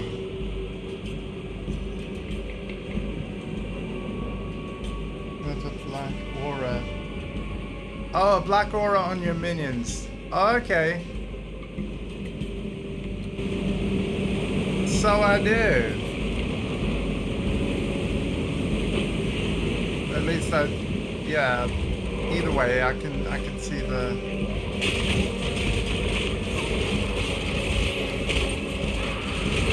That's pretty cool, man. Wait, hang on. What is that?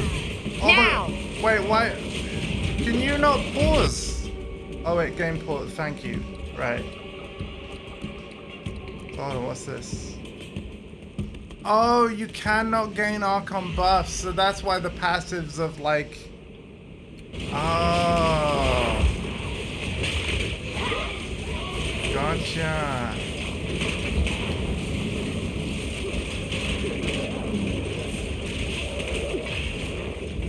Oh, that's really, really cool.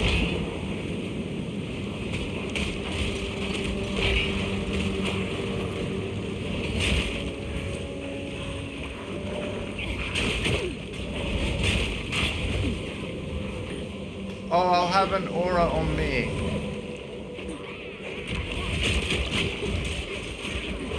Simple-minded beast. Oh yeah, I see it.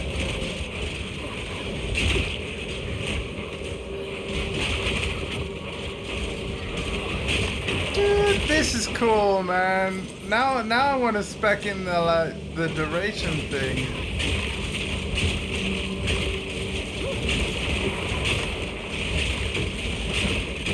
Potentially.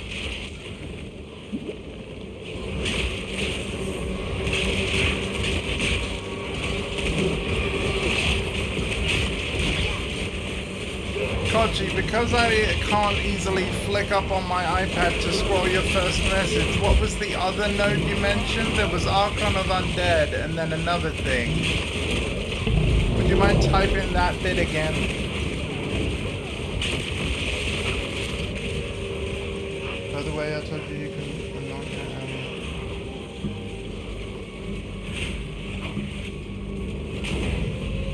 Puppet Master.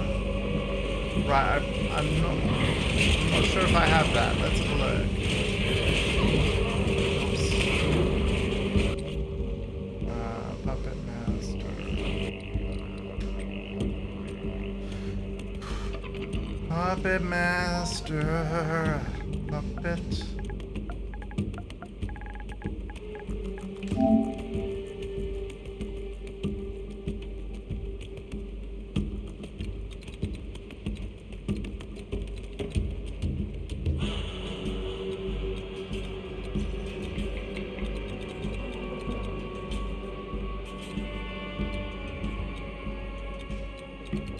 Oh.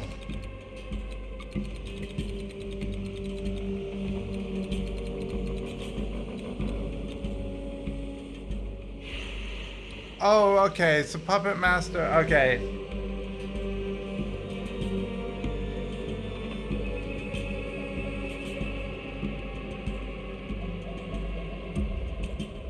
So Puppet Master itself is not a node.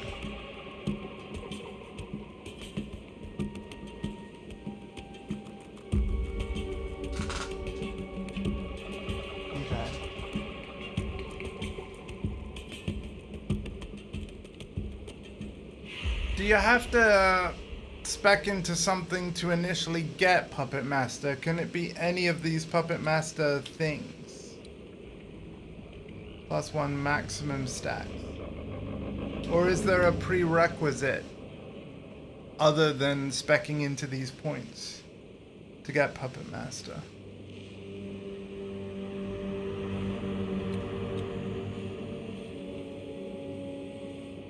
Surpassing chance.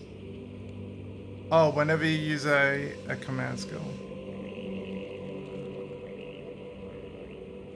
Look a bit more to the right. Right, yeah. Well, this is left in this case, but yeah, okay.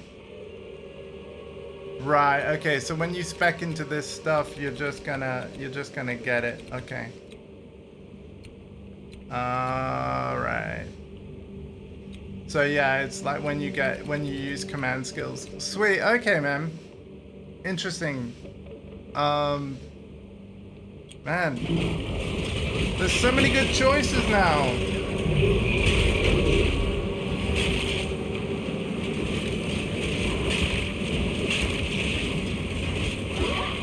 Man, Gazi must be pleased. Oh my god, I saw him, so the last time I tuned into Gazi, it was near league start, and I remember the moment that I tuned in was he was having a bit of like a what the heck moment, because he realized that the regular ape was stronger than Silver Fist. You might even know the moment that I'm talking about, Kochi, because maybe you've seen it too or seen his video on it. But he basically, I don't know whether, like, the devs have probably changed this in patches or whatever, because this was a while ago now. But, because, you know, PoE streamers move fast, but yeah, like, the regular ape had way more crit chance than Silver Fist, and so yeah, they were running a Spirit Walker and taming this ape. Another corpse to serve me. At least I think I got that right. I might be remembering wrong, but it was insane. Okay, yeah, this is the boss checkpoint. Fine. You want a show? Ha! I'll give you a show. Scatter before me!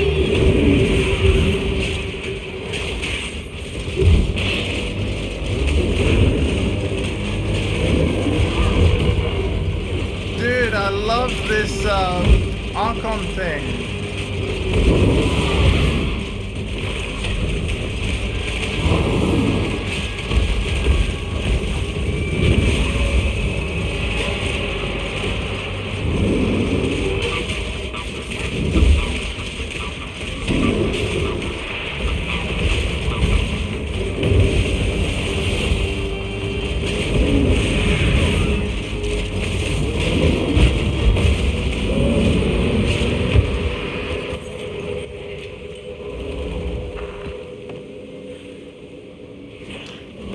Another thing I got, Kochi, from the ritual maps earlier, right? Which is making me think that I should probably spec into some chaos. Because, as you can see, I got the Doctor Filer.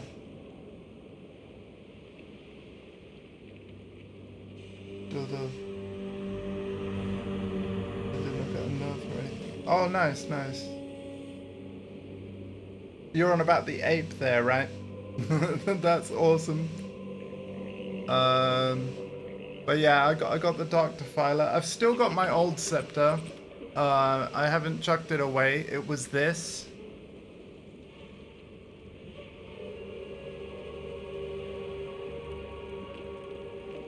But yeah, I slapped the Doctor Filer on, and yes, we've got level 14 skeletal minions. Now, here's something I'm a little confused by. I've killed the boss, but the map content is like, it's still got the skulls. So are those skulls, instead of representing the boss, are they just representing rare monsters? And then once I've killed the last rare, will that skull get a tick? Also, what's the blue icon? Is that just checkpoints? You see in the map content thing on the right?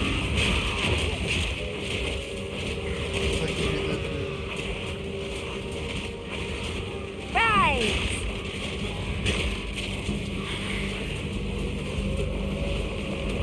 You either do minion or you do something. Right.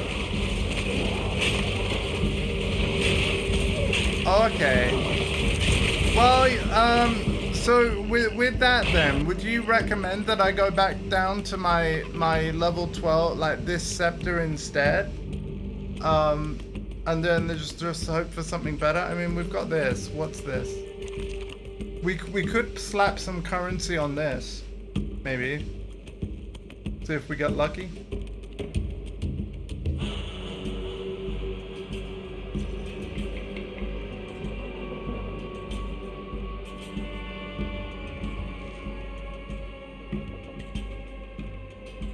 Oh, okay. Cool. I might as well leave right now then. I'm happy to just go to the next map. Oh, we might as well kill this rare.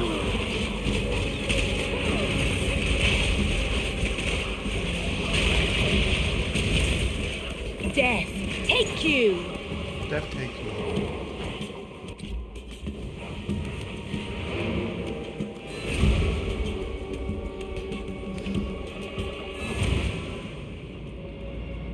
Speak.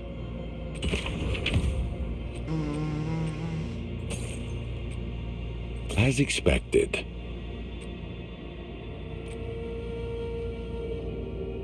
Level. So good center level. Yeah. Rest is not doing much. We have work well, to for do. now then,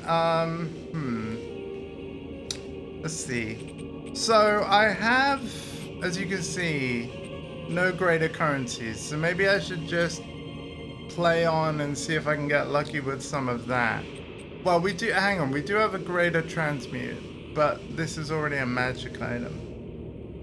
So, yeah, maybe I'm just gonna wait, right? Maybe I will just wait. As you can see, I've got a lot of junk to eventually go through that may or may not be junk. But, let's just play on.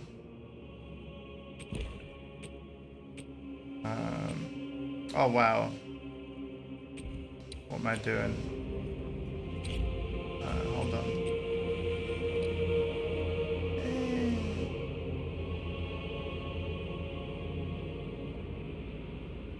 Lightning, accuracy, fire. Resist all.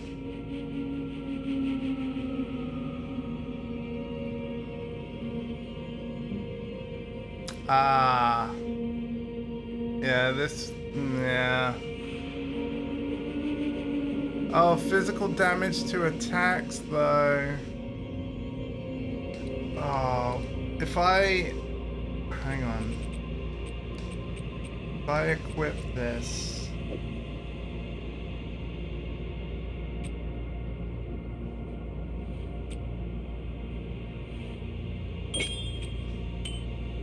Yeah, it breaks. It broke a lot of stuff.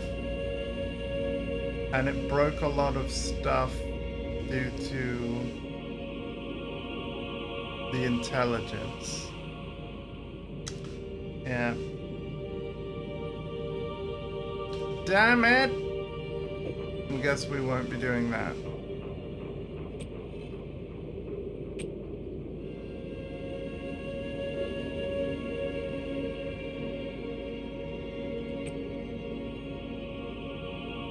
+2 to all attributes. Yeah. Okay.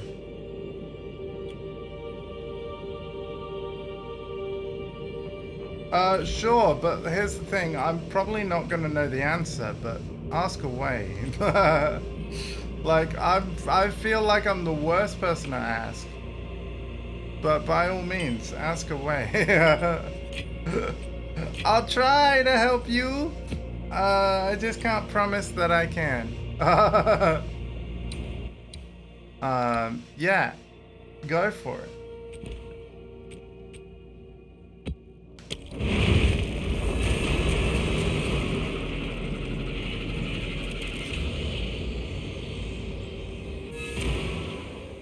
I will answer your question when I'm safe from combat. Although, wait, no, I can freaking pause the game. It's fine. Yeah. Yeah, ask away. I'll answer as soon as I see it. Impudent undead!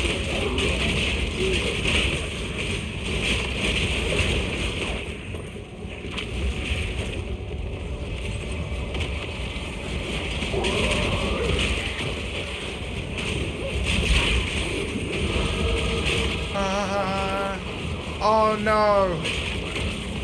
We're at the level after 66. You're not gonna catch me out with the meme.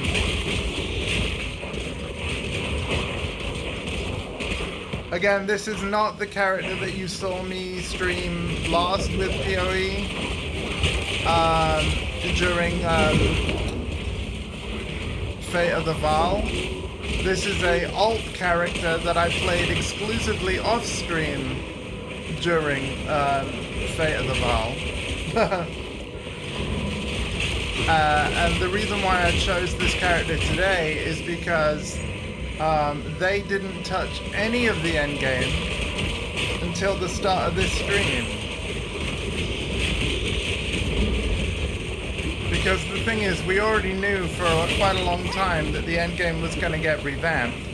And now through my Twitch, YouTube VODs, right, because all my Twitch VODs go to YouTube, we're going to be able to compare a little bit of old endgame to this improved endgame. Which is great. Another corpse. But yeah, Kochi, hit me with your minion question, friend, and I will die and answer it. Try and answer it, well. Let's spend that point, and because we want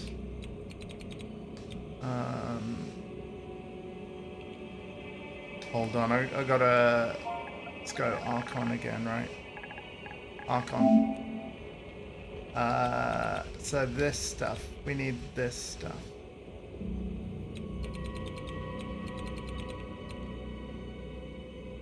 Buff duration, yes. Increased effect.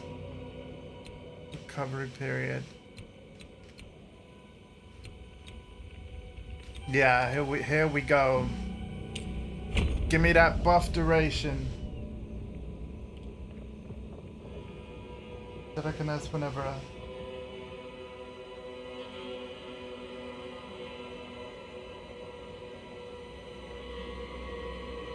Oh, okay, you didn't have a question. It's like if I had a question for you. Okay, gotcha. Sorry. Duh. Alright.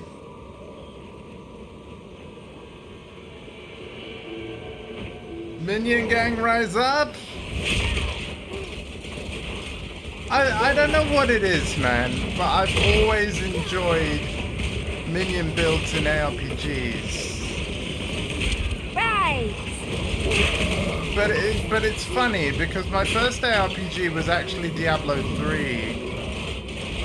And the Necromancer wasn't part of that game for a very long time. It was like very late DLC, but I would say that like, so the first character I played in Diablo 3 was actually the Wizard. And then, but I ended up really liking the Witch Doctor when I tried them, which was the closest thing to a minion class in that game, really. But ever since I finally played Diablo 2 in like, what was it, like 2021, folks, something like that? Like with the Diablo 2 Resurrected remaster thing. The Necro in that game is just nuts. And then of course, let's not forget that, you know, I eventually tried Path of Exile. In fact, Path of Exile 1, I played before Diablo 2, and the Witch is just amazing. Like, there are so many minions you can have in PoE. You can have more minions in PoE 1 than PoE 2, I think, still. But the thing is, I really love how minions work in PoE 2 with the spirit reservation instead of mana. And the way that they've got the skills for the Witch where, like, you know, your spells cost mana and your minions is mostly spirit. It means that you're not just walking around as your minions kill stuff. Like, there is actually good reason to press buttons, like, you know, putting up my offering, putting up like maybe a totem. Is my power if to I want to wield. deal damage directly, of course, I've still got Essence Drain, even though I'm not doing an Essence Drain build. So most of the time I'm just focusing on Earth and the offering thing.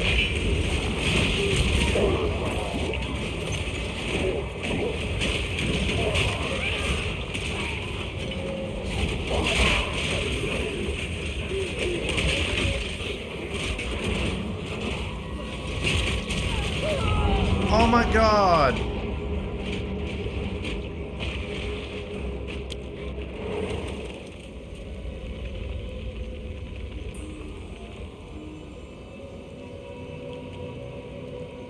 Yeah. I remember my PoE 1 Witch was basically like, I just kept throwing out the skulls, the raging spirits. Like, I had like hundreds of them, it seemed like.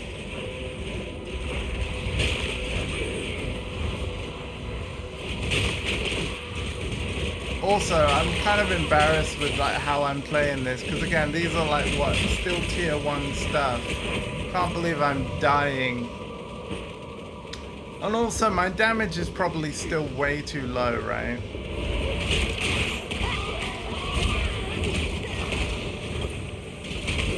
I would have to imagine. Image!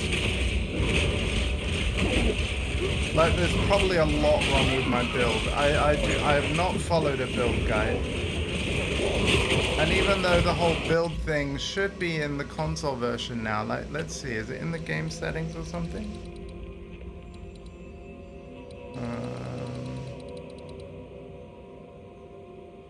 Guidance item filter.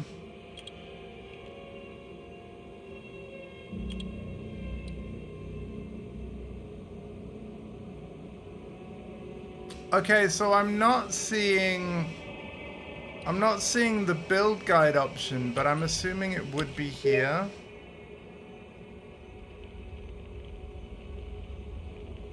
Well, these are all the Neversink stuff.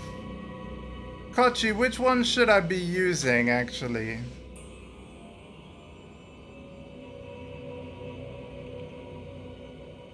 Probably the one with most followers, right? Oh, I have to log in. Yeah, I won't do that now, but yeah, you can You can add a loot filter in here. But yeah, I'm not seeing the console version of the build guide thing, where you can follow a build guide and then what happens, or what will happen when it's added, is like this whole tree will be lit up with like a blue highlight telling you what passives to take. On the inventory screen, you'll have like, for every item slot, it'll give you hints of like what items to chase. For skill gems, same thing. Like, it's super cool. You have fun, then there's nothing wrong with it. Oh, thanks, Kochi. Again, I definitely think, like, you know, killing bosses still takes a fair bit. Like, it's not like how it was. Do you remember the first time? Because you were in my stream at the time. Remember that moment where you told me to unspec all the chaos stuff and just go full minion? And then I literally destroyed... I can't remember the name of the boss, but it was the one where he comes out of a fiery gate and he was just swarmed and died in like seconds. I haven't really had a moment like that since. Unless this is kind of a placebo effect where maybe I'm just used to things dying as quick as they are and I'm actually doing better than I think. But I don't think I've been melting bosses in like seconds. That hasn't really happened yet. So whether I've built this character kind of wrong compared to that character that melted that boss back then, but I don't know. Either way, we're gonna have a look at this. I'm actually thinking, even though I'm not really using it much, let's upgrade Essence Drain to 14, right? Because it's jumping from 9.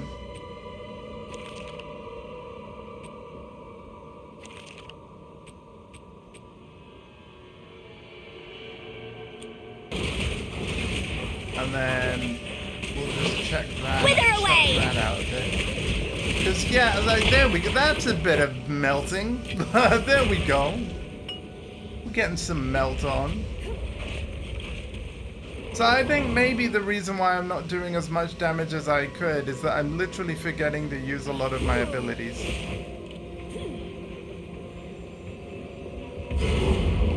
Oh, boss time. Oh, is this the bird?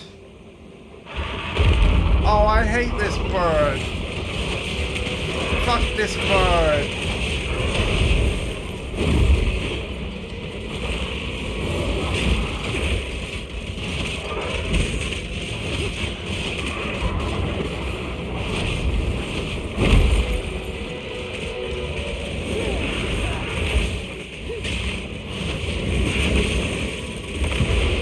This is why I hate this bird.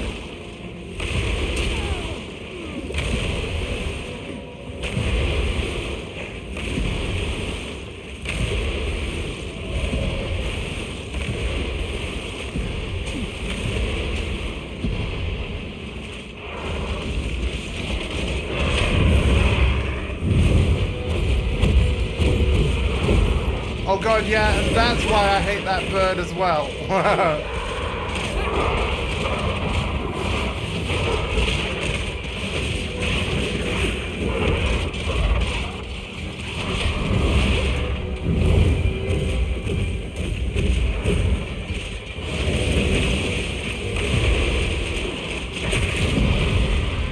Alright. What are you? Oh my god, it's a lineage support gem! My first one! So, supports spell skills that fire projectiles, causing increases and reductions to cast speed. Also apply to projectiles. 75% is of increases and reductions to cast speed. Also apply projectiles. Oh!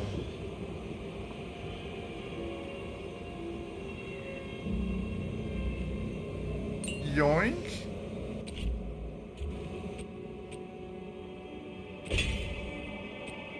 So,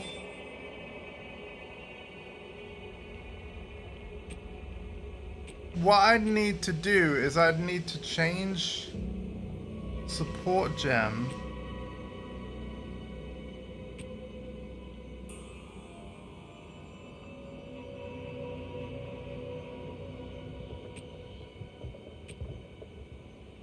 to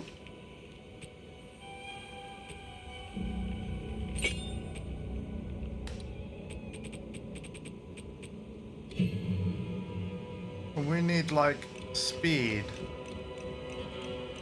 right?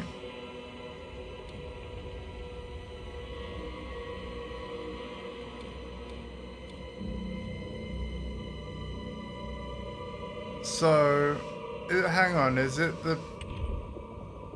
Let me read that again.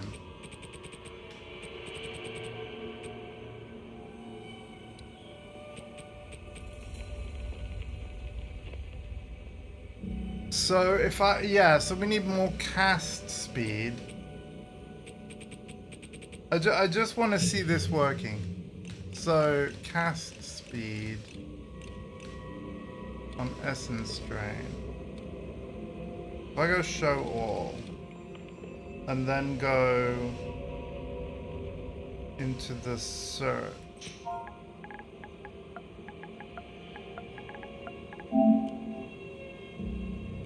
Rapid casting, right?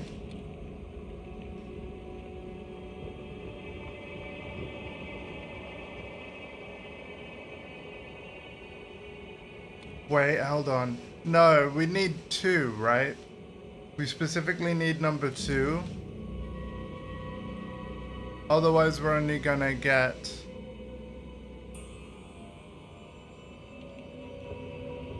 Unless, well, how many spells have I got? Yeah, use 2, not 3. Okay. Yeah. So now 492.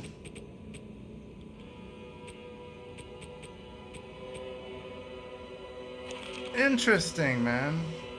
Oh my god. Oh wait, no, sorry. Monster... I thought it was talking about like... No, that's the monsters in that waystone. Duh. Yeah, alright. Map completed. Right, we're gonna leave.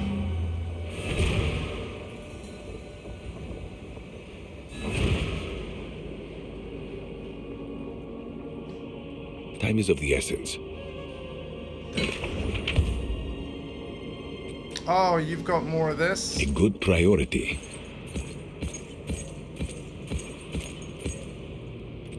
Yoink. And... Yeah. See, I don't know whether I should be disenchanting or Gold selling. is useless to me. Take it. If gold is useless to you, man, what? Again, I've said this before. Just give me all of your gold, please. All of it. Just give it me all now, yeah. Spirit gem. Go then. And put this away.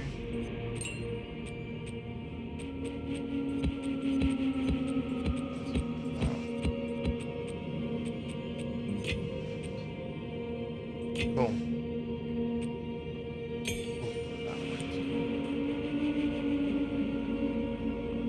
I don't know how long I'm going to be streaming for, but I'm having a good time right now, and I really want to see what's here, so...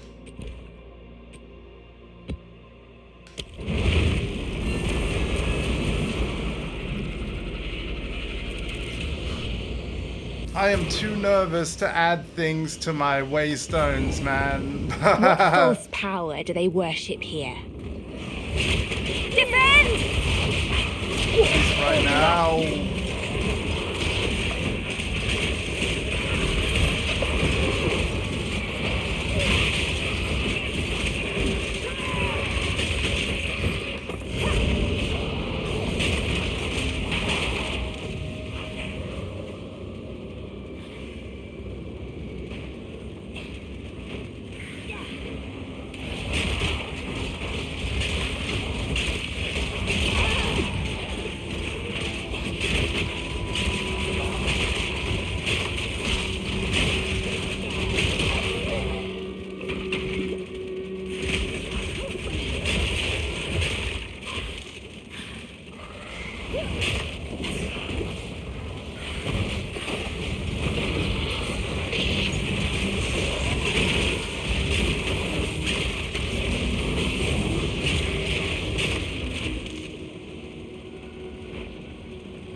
fiends won't help you.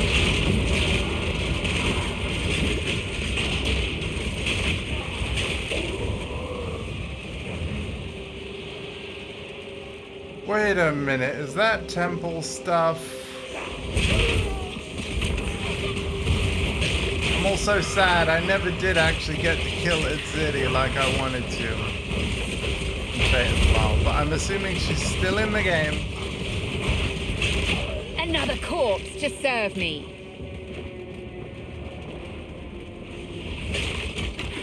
So, I'll get my chance. Beautiful murder!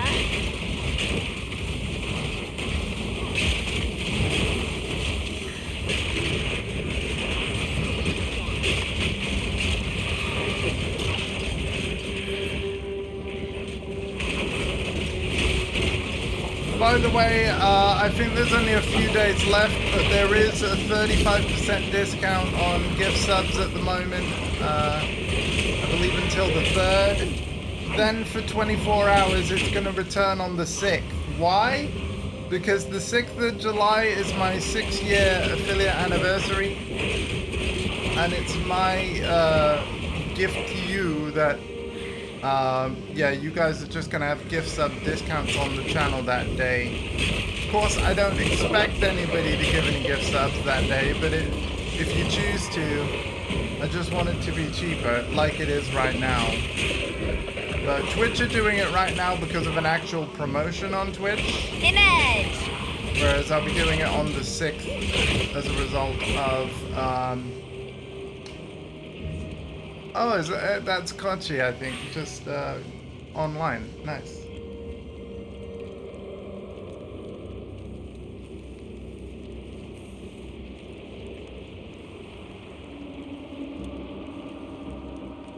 Oh, okay. Well, again, I'm not doing an Essence Drain build, but I suppose 400 damage ain't bad, is it?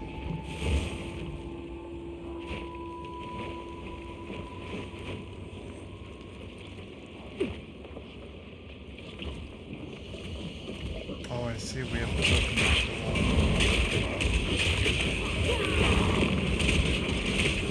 I'll check that out in a minute, Kaji. Where did you post about it? Did you post it in the Action RPG section of the Discord? Because I do actually have forum channels for each genre of game.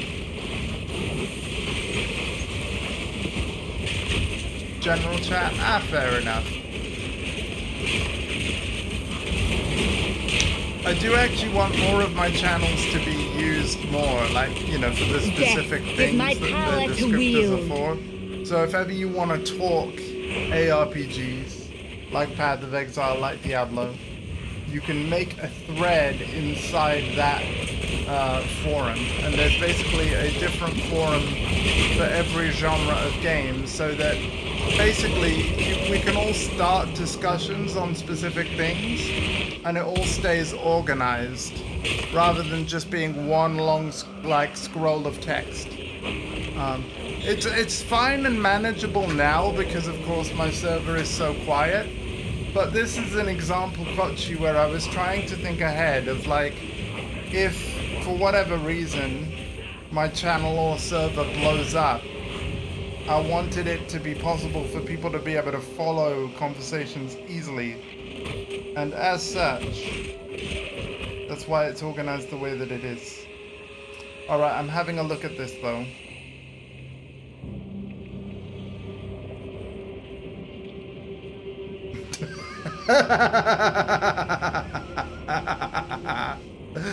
Wow!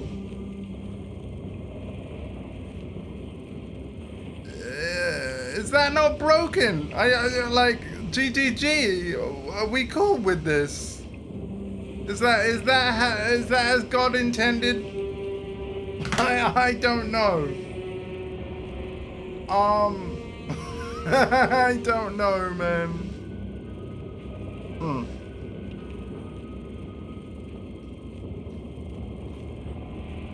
You know what? That right there is why this game will probably never get PvP. Yeah. I will put you down! Emerge!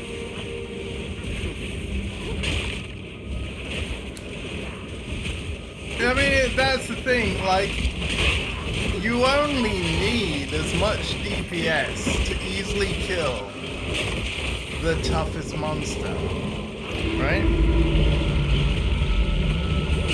Ultimately, ARPGs is just a numbers game. You only need enough HP to survive the strongest attacks or combination of attacks that might occur in the same exact moment in time, right? So ultimately, making a good build is just about having the right combination of stats. Another corpse to serve me.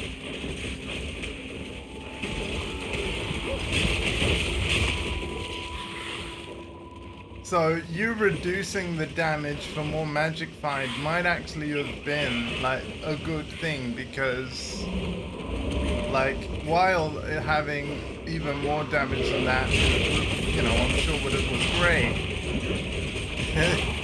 If you're like one-shotting everything even with less, like, yeah.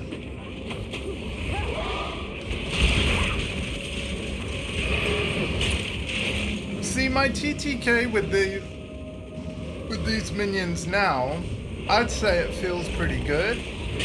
But again, I am only on a tier 1 map.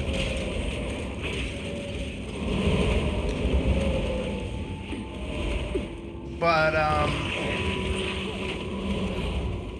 hang on, I've gone the complete wrong way. Let's use this checkpoint, go back here.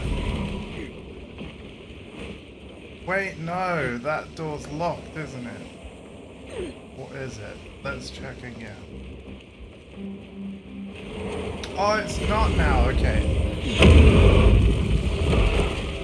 Oh, it's the Chimera thing. Nice.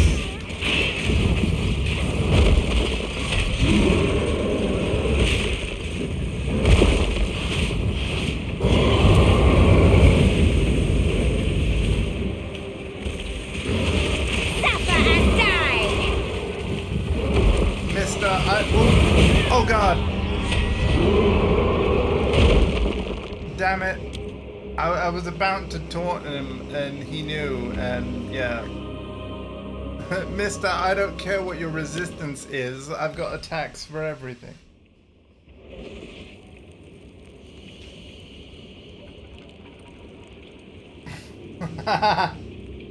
Nice, man.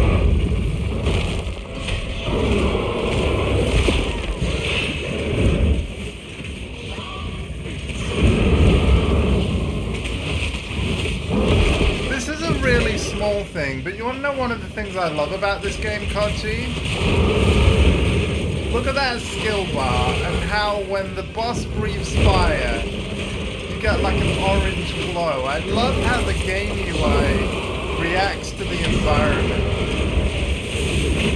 and attacks being done. Like it'll have a blue hue there, lightning.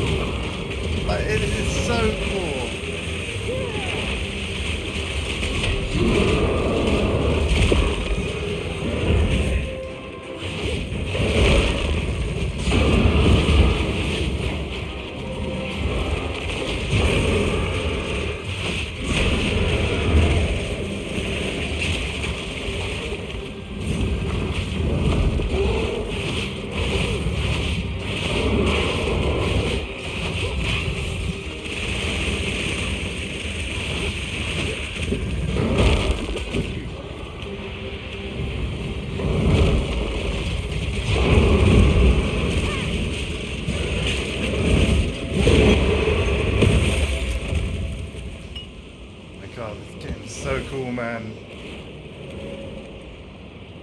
This game is so cool.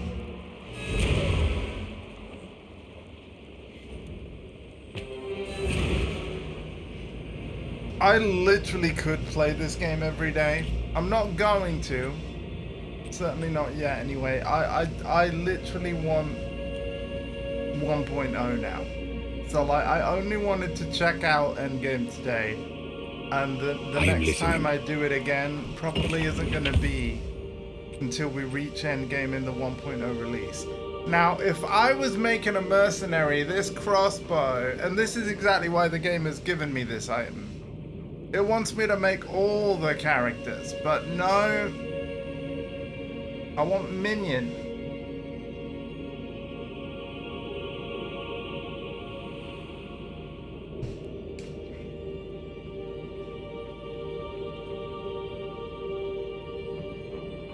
Oh my god, yeah. So like obviously earlier in the stream, you know I will have come across ritual. Dude, the locusts that lead you to the next ritual site, absolutely amazing. As expected. You know? Hey, that's not so bad, but the thing is, like, what? I've got level... Oh wait, no, I have got 14. We might keep that. I will make use of this.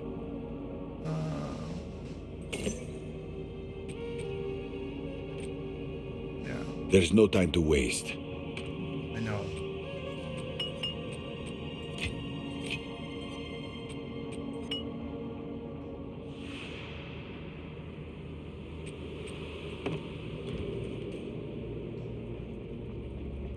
Kochi, do I have forever to remove that stuff from the remove only tabs? Like literally forever ever? Or is it like Diablo 2 Resurrected where I have to do it before the next league? I think I've got forever, right? Because I've had stuff in PoE 1 tabs for a very long time. Howdy, nephew! We're checking out the revamped endgame of Path of Exile 2, so I haven't made an all-new character. I'm using one of the characters from the previous league that I played quite a bit of, you know, the Fate of the Val. So we're not on the seasonal servers, as if you will, we're on the standard ones. And yeah, essentially the big headline feature of the endgame now, way better tutorialization. That's like the easiest way I can explain it. While there was always goals and things for you to do and chase, if I go to the quest screen here, there was always endgame quests, right? But now every endgame mechanic, including your favorite nephew of Ritual, has a specific area of the map that if I can just mouse around. So my Ritual quest is telling me to go here. So essentially you complete maps like one by one until you get over here. Whereas the main quest line of the endgame is leading me here. So what's really cool about the new endgame is that if you have a particular favorite type of content, you have a specific landmark to work towards where those encounters are more likely.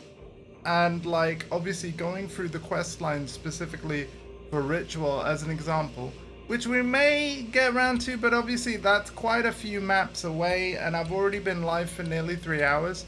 So you're probably not going to see the Ritual quest line today, to be fair. But yeah, at least you know exactly, like, it's the Legacy of the Magi thing. Yeah? And then obviously if you really love doing hunts, we've got Reach Hilda's campsite. Hilda's campsite is right there. So for every single quest, you've got a specific place to go. And I think it's really, really neat. The other reason why that's cool, by the way, let's actually go in the world map one more time. I want to show you something else. Obviously, the Atlas tree has always been a thing as well. And for every type of content as well, you can, just like with Diablo 4, Lord of Hatred, you have points where you can increase the rewards for your favorite content types. So I'm showing this part of the tree specifically because it's all about your favorite thing, ritual.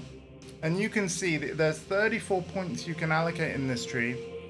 And the way that you get points is that you need to complete maps near that Kertarth in order to earn points in this tree.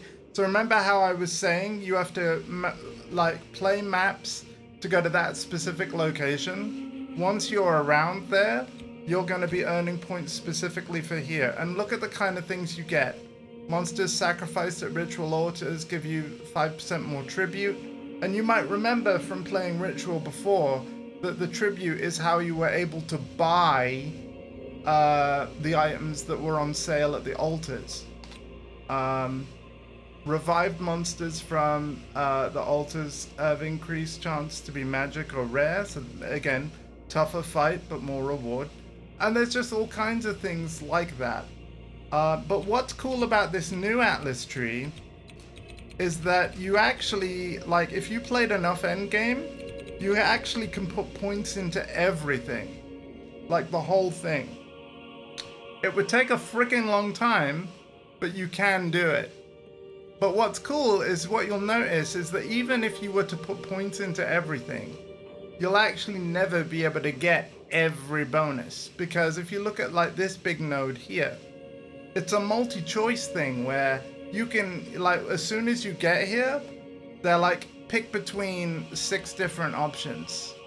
But what's nice is that even if you make a choice, you can see here, the selected option can be reallocated at any time. So in other words, your choices that you make of, like, what rewards and upgrades and what you want to spec into can forever be changed around, which is really cool. I should note though, that let's say you play a bunch of ritual stuff to get points for the ritual tree. You can't then take those points and put them in the breach tree, for example. Reallocating ritual points is only to put them elsewhere in the ritual tree. Do you see what I mean? It's really neat though, because it allows you to focus on your favorite content. If you like, I can jump in your Discord and share a screen showing builds and shit. Oh, that's cool, Kochi. I think for today, no, but I will definitely, like, I'll never say never, man. I think that kind of thing will be cool. But all I want to do for today is, like, just play through some of the questline. And because the Return of the Ancient stuff is, like, the main questline of the endgame, and I've already been live for over 3 hours, I think we need to see what's through this door. Obviously more maps, but yeah, I'm gonna focus on this for now. Oh wait, do I want to put that one in? Waystone drop chain. You know what, fluff it, let's live on the edge. Monsters have a 17% chance to poison on hit. Nothing ventured, nothing gained. Both exclusive to its content. Yeah. Yeah.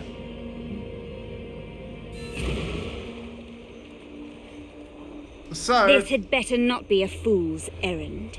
Every map that you have in Path of Exile 1 or 2, the goal is simple.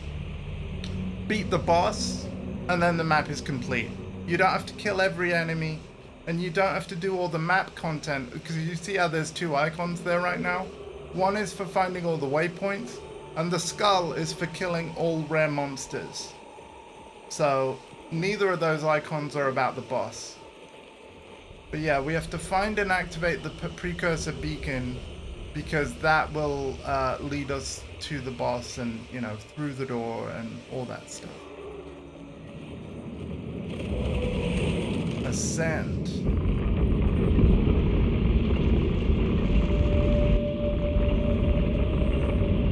Okay, very cool. Creepy crawling. Emerge! And because this is a character from the previous league, nephew, another thing I want to point out is, like, if you've still got some characters, by the way, I know that you don't have access to this game, but as long as you've still got your characters, you will have a full passive tree respec for free waiting for you. So if you did just want to continue from where you left off on Standard League, then you can do that. And yeah, it's a one-time opportunity. And if you unallocate a point or spend a point elsewhere, you lose that opportunity. Like, the game will warn you. But yeah, like when you're on that screen, you know, obviously if you're playing on Xbox, you'll press your X button to fully reset all your points to refund them for free. And then you can just reallocate them as you please. Because of course, with every major update to this game, they might add new nodes to this tree. They might rebalance certain nodes. And so every league, regardless of whether you played the league or not, every major patch, everybody gets a full free respec, which is really nice. Still bonuses worth doing if you're someone who looks to venture for it. Absolutely, and indeed I'll be doing some of that. I will be completing some of the all the icons on every map. This for sure. lever must control some aspect of the fortress. But for the sake of brevity and wanting to actually complete some of these quest lines, I'm just focusing on objective. PTFO.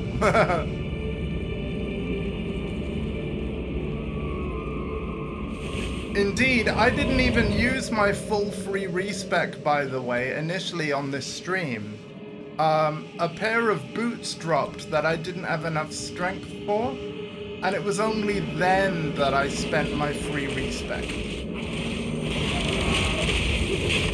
And you may be like, well, why? What was so great about those boots? They had 5% more increased movement speed. And of course, because you can respec points with gold as well, and we've got a fair bit of gold, considering that I'm on standard character right now. Yeah, it's like, cool, let's do it. I will squash you.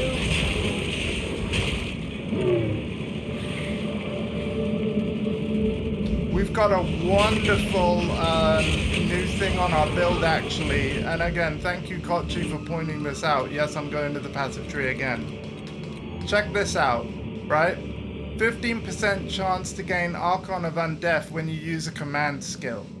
So a command skill would be something like telling my skeletal archers to fire a poison cloud of gas with the poison arrow, right? That's an example of one command skill. Or it would be telling my Reavers to go in rage to boost their damage. Basically, any minion skill that requires a button press is a command skill. But as for what Archon of Undeath is, it's an Archon buff, and it gives 25% more minion damage, more cooldown recovery rate for command skills like the Fire the Poison Arrow, and then the temporary minions, like the ones summoned from Unearth, I can basically summon double the number of them while Archon of Undeath is active. So, and the thing is, another thing about Archon of Undeath is, like, if it activates, then if I have any minions that are dead, they're instantly revived. So yeah, Archon of Undeath, that one buff, does a lot. And we'll know when it triggers because I get like a black aura around my character. So I'll point it out the next time it happens. There's also an icon that comes up above the skill bar. Not the purple one, that's something else.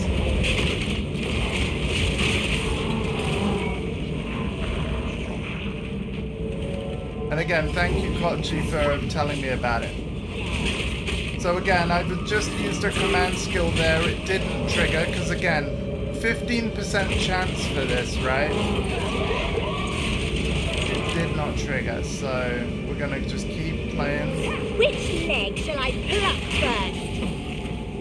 It still hasn't triggered.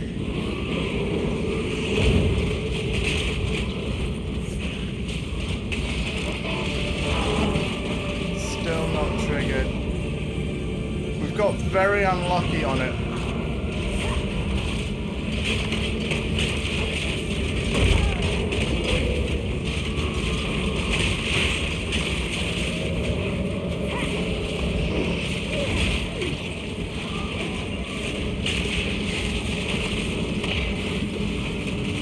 Wow, it is just not triggering now.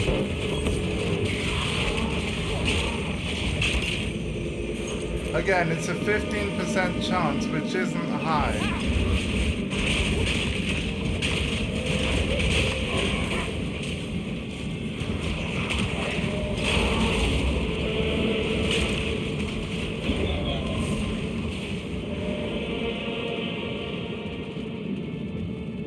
Thing is, it hasn't triggered for quite some time now.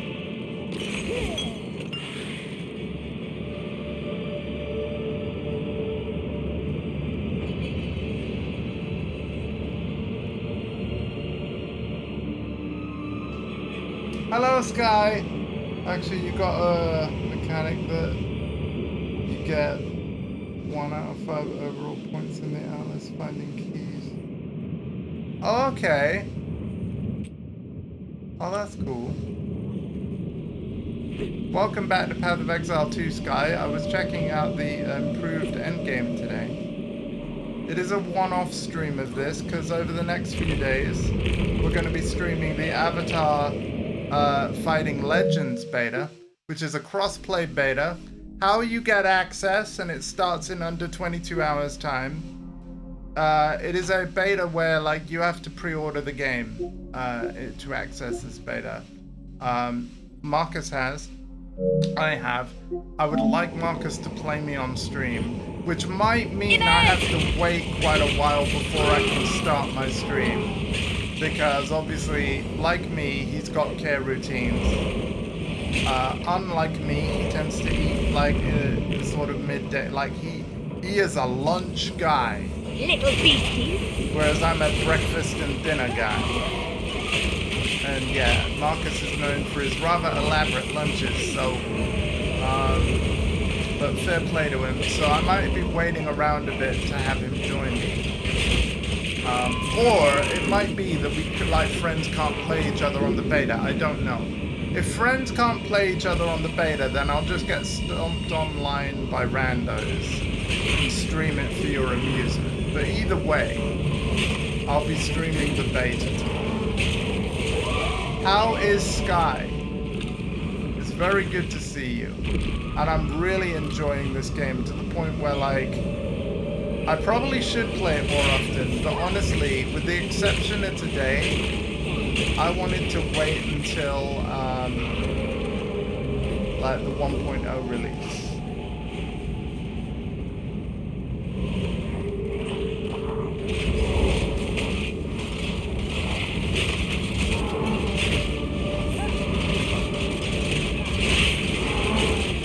Dude, my Archon is not triggering, man. Come on.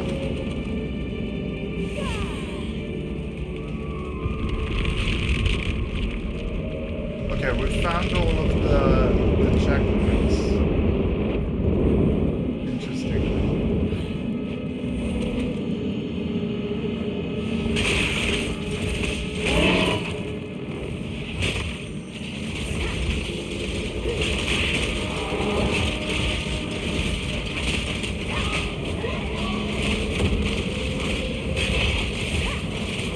None can oppose me.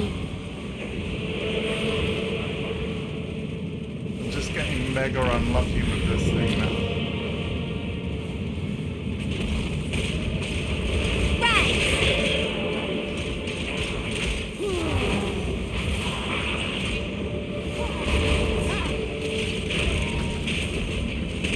Hello.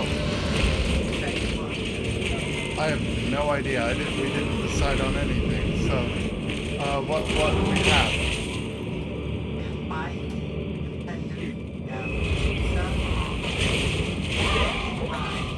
Could I have bites and 1 second? Okay, it's 5. What time are you going to be doing the bolognese? I'm making now. David's on his way. Okay. Could I have... You can have it whenever you want. Don't worry. Okay, can I actually have bites at 8? I'm actually really enjoying this, and I'm... Yeah, That's fine then. Yeah, I think I'm gonna stream till 8, folks. Is that cool with you? Yeah, that's fine, love. Okay. Alright. Yeah. I'm gonna stream till 8. It's 5 now. And the thing is, Sky normally has a habit of tuning in right at the end of my stream. Not today, Sky.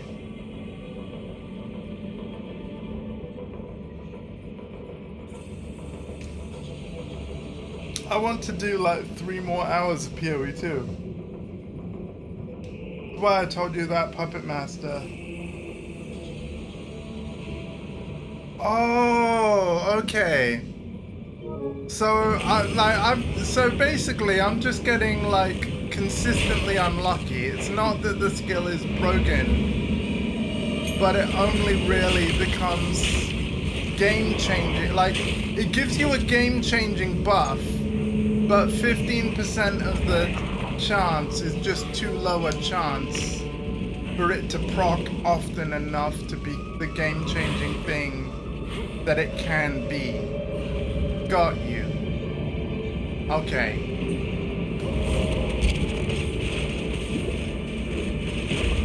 Alright. Because, yeah, we're just rolling nope with every single, like, command skill that we use.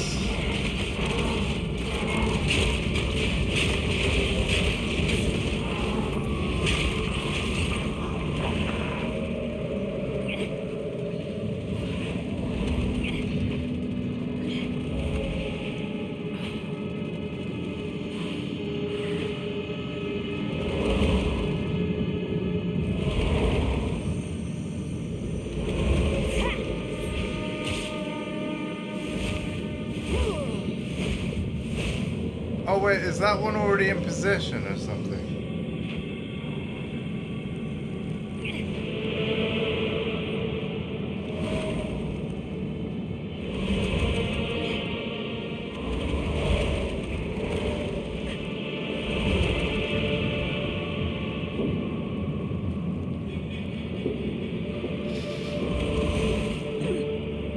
Oh, I see. Oh, they go... Okay. We're trying to get to the middle of the map.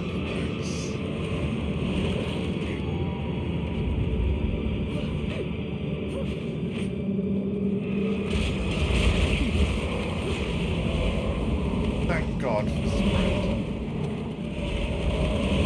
There we go.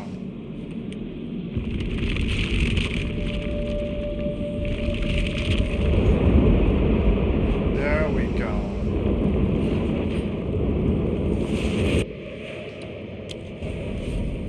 There we go.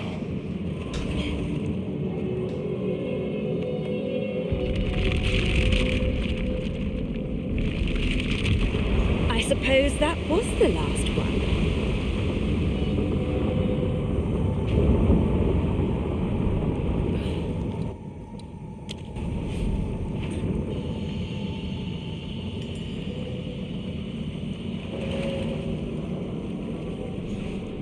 Okay. Quest time. The energy here is immense. This mural is gorgeously laden with death. What do you make of it? It depicts the fortress under siege. But what force could possibly threaten a bastion such as this? Now, we must investigate further. Remain calm. I'm playing this dialogue because Koji never would. I hope you're entertained, Koji. You're a clever one. Did you know that would happen? I'm also playing this dialogue because I want to hear it. Freedom at last. And you are? An abyssal. Cool and the chariots know the light of this world. Then I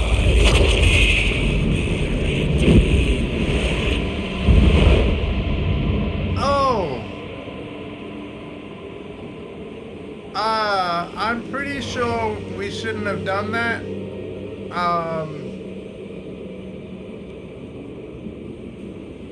Hang on, I want to see... Wait, isn't there a way to get the chat up in this game again? Is it? No. Yeah, isn't there an easy way to get the chat wheel up without... Yeah, here we go. Like that. So, he said, Tech Rod. Freedom at last. An abyssal. Pull the Mac will let know, and then I should be redeemed. Oh, okay. Now, Tech Rod, is that a name I've heard before? Because, of course, we did play a bit of the Rise of the Abyssal League as well. Did that weird NPC at the Well of Souls mention a Tech Rod? I can't remember. There we go, yeah, it's an Abyssal, there you go. A Lich! Oh, why did he have to fly away? We have no choice but to press on. But let us do so with extreme caution. Activate the precursor bacon.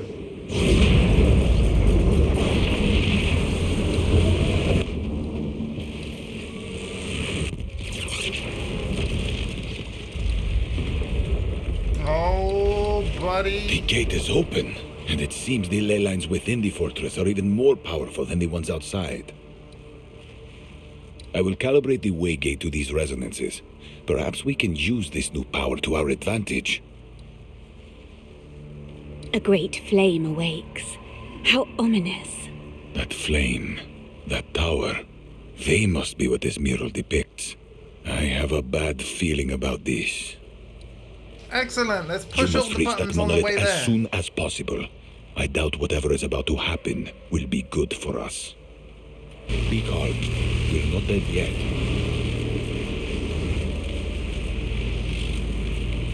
Dude, the fact that these endgame quests have plot is amazing. Like, this is so cool. And I think it goes a long way to, like, obviously, nephew, you're seeing this, right? I feel like this is the exact kind of context / tutorialization / clear goals to keep a more casual ARPG audience engaged and actually completing this stuff.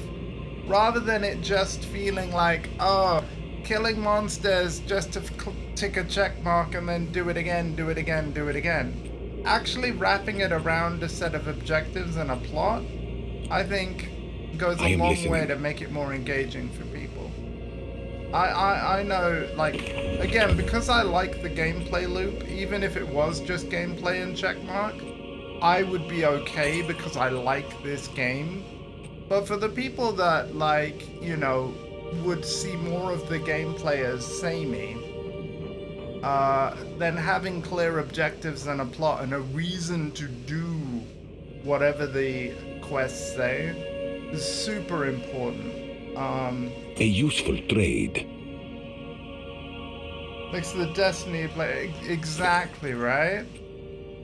Because all of this quest, like what the section you just watched, I mean, you know, in the previous league, I did plenty of endgame streams. We never saw that conversation, right?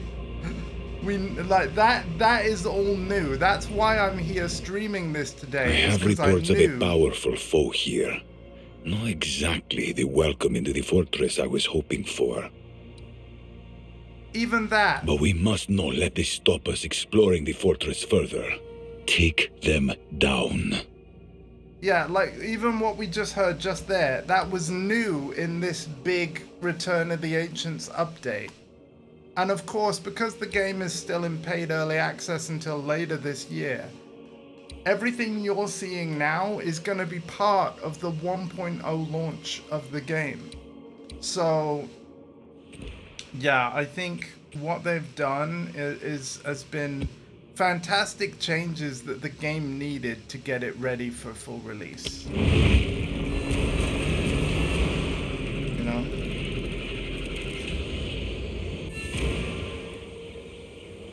Yeah.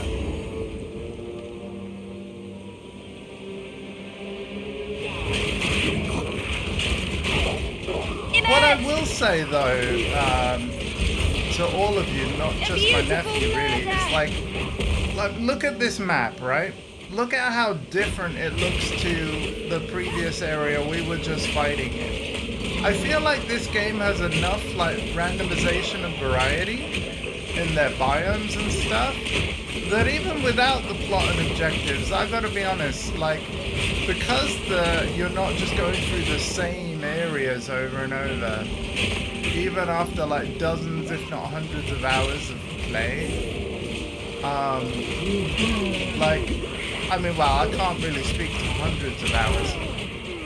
Or can I? Hang on. 233. Okay, I guess I can. So that's actually 236 hours. But I haven't put like 200 hours into the end game as an example. But yeah, like, the variety in environments and enemies is such that this game has kept me engaged way more than a Diablo game. Diablo 3 and 4 specifically, because Diablo 2's... Diablo 2, I mean, yes, it does have randomization, but not so much in the environments, because of course, Diablo 2 is a Diablo where you don't have, like, rifts that you like, or maps that you run. You specifically go to like a quest area again and kill the things there again. It's like even in the end game with the Terror Zone, you're basically teleporting to an area you've always been to, previously been to. And yes, the layout of the map might be different. Ads, no problem.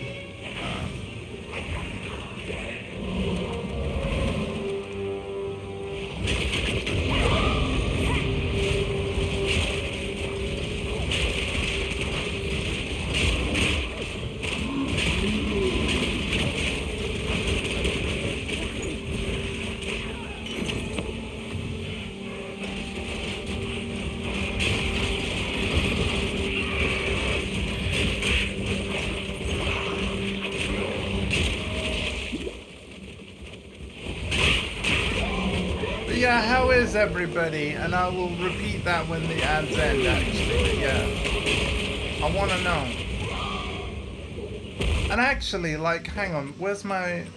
Do I have a spirit gem on me? I do not. Yeah, I do not. Okay. Let's upgrade Dark Effigy. Alright, yeah, how is everybody? And I realize I was mid-sentence. I can't remember at what point I was making. But I think I was pretty much done anyway. I think I was talking about how Diablo 2 doesn't have randomization as such in environments because you're not running rifts or dungeons. Like, there are dungeons in Diablo 2, but they're all connected to story areas. Although I will say with Diablo 2 Resurrected, I like the Terror Zone feature a lot, whereby you have an incentive to go back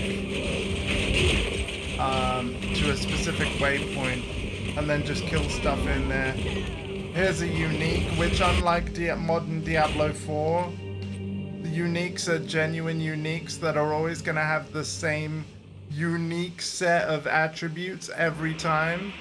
So let's have a look at this lace hood. So we got Radiant Grief, and every Radiant Grief is guaranteed to have evasion rating, fire resistance, light radius, and then enemies in your presence are ignited. What randomizes is the ranges of the stat. So you could see that we got 93% increased evasion rating, but we could have had as low as 80 and as high as 100. You're doing great.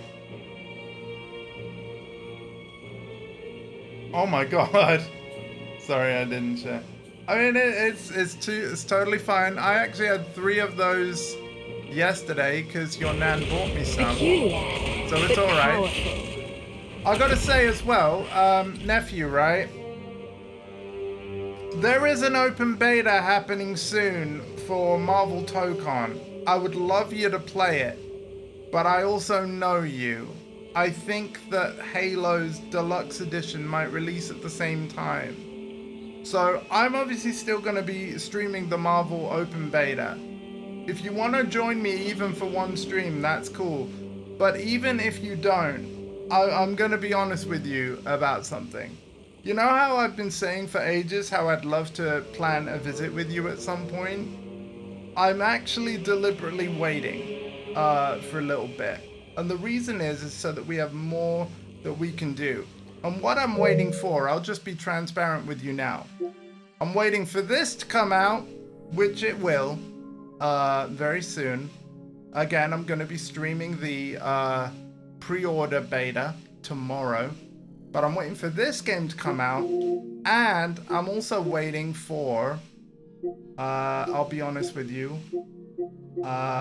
this to come out, like Marvel Tokon itself, to fully release, which it will, in, believe it or not, 36 days from now. I thought it would probably be a really good idea for all of these fighting games I'm looking forward to come out, and then I get, like, maybe even not just you, but maybe even multiple nephews round, or maybe it'd be better to just do one nephew at a time. But my point is, I would love more people to enjoy these fighting games with in person. And I also think you would appreciate, especially for Marvel Tokon, given that you're kind of a comic book guy, this is a game you would like to try it before you buy it kind of thing. Even though I do think, because of the Marvel angle, I think that even without playing this game, like, you're more interested in this fighter than many others because you've already got an affinity for the cast. So, and the thing is, as Sky will even tell us, a big part of an appeal of a fighting game is, like, you've got to have characters that you love. Like, you know, you've got to want to play the character. So, oh my god, is that really the charge level of my door? I mean, luckily I've got another controller I could just switch on, but yeah, no, we got more Path of Exile to do. But yeah, my plan was have these fighting games release, and then when they're all out, we can just hop between them or something, similar to what we did a few years ago, where you really liked KOF 15. And about that, actually, KOF 15 gets a big update tomorrow. They're rebalancing the whole cast. Like, it's crazy.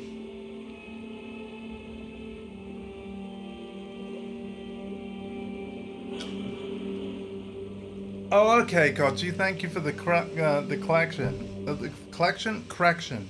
I can't speak. But yeah, I'm super excited for Marvel Tokon. I cannot wait for it. But I was a bit disappointed about the timing of the open beta. I could be wrong, but I'm pretty sure it clashes with Halo. And I know my nephew wants to be streaming that, which is totally cool. I get it. And not only do I get it, but I literally get it, because even though I couldn't afford the deluxe edition, I have actually pre-ordered Halo campaign Evolved. I will be doing a release day stream for the standard version, but it's only going to be part one of a playthrough that I plan to return to later. Let's see, I've also pre-ordered this. I will be pre-ordering Ace Combat 8. You can see I've pre-ordered this. You know, because Metal Gear Solid 4 is finally released from its PlayStation 3 prison, which is great. I will be pre-ordering Modern Warfare 4, but I haven't done so yet. We got anything else coming out? Oh yeah, I pre-ordered this, which is basically Star Wars XCOM. So you'll see that on the channel. I'm gonna get Star Wars Galactic Racer as well. I've basically already decided what games for the rest of the year I will be getting. Yes, I'll be getting GTA 6. And I won't be buying anything outside of what I've already planned to.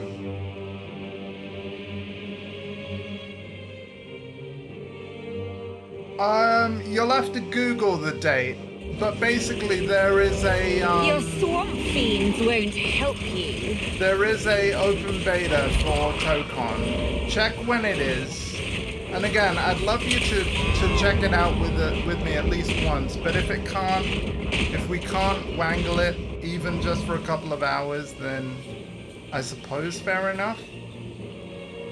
My argument to you would be, if I could pose one, is that Halo will be there afterwards.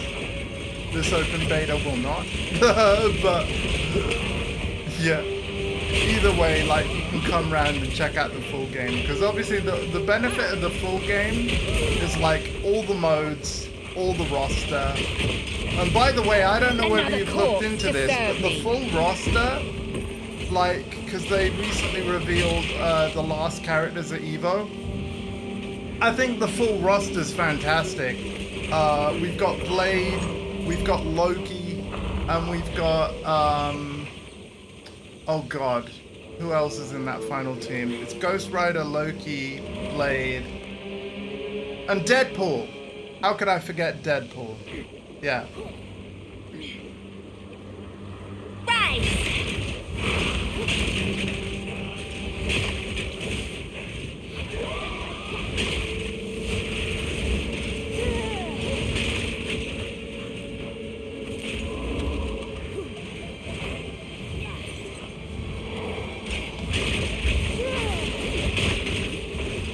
And of course, because I got the Ultimate Edition of Tokon, there's still 4 more characters to be added to the game in its first year that I will have access to, so...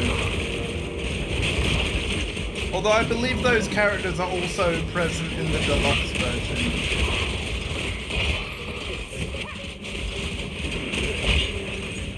Which is great.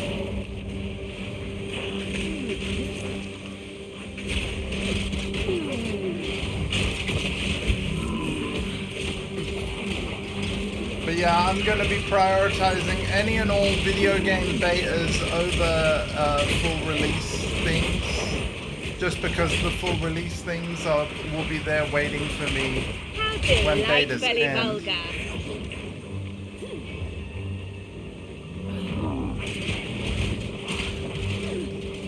There'll be some?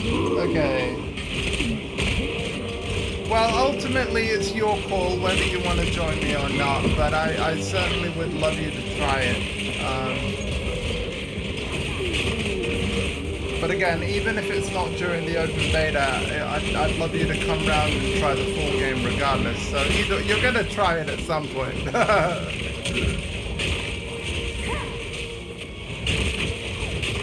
Another thing you get to try, though, don't forget, is my leverless controller.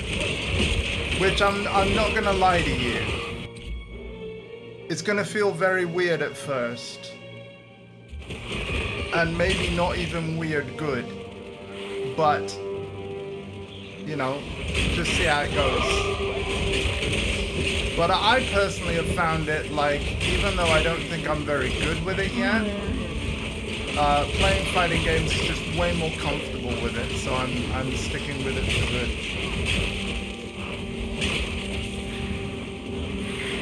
Yeah.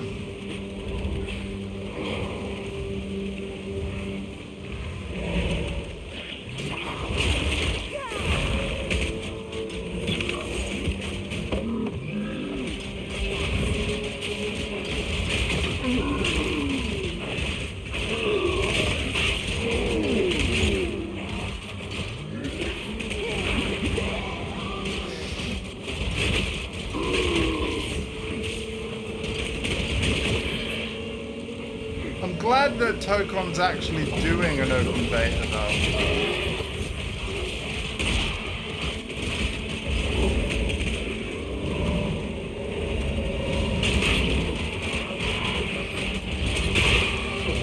Yeah, they really need to.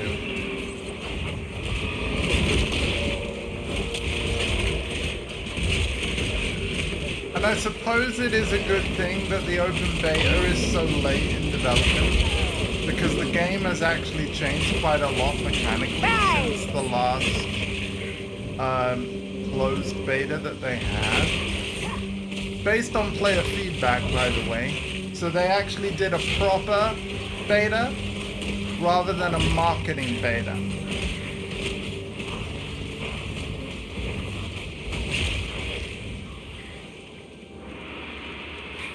Yeah, I think the beta should be free, man. It shouldn't require PS Plus. If it does, though, we'll just check it out in person.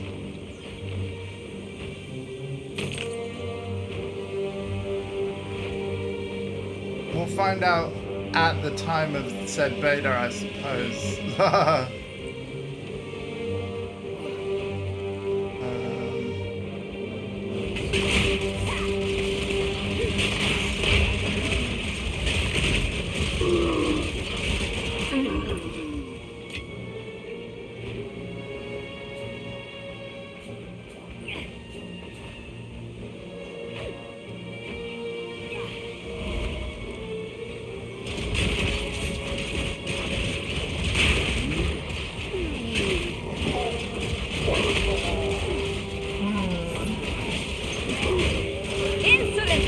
I'm trying to remember if Sony did the thing where if anything is free to play, or then it doesn't require PS Plus for the online. I'm pretty sure they have that rule now. It was a rule that Xbox started, and I think Sony eventually copied.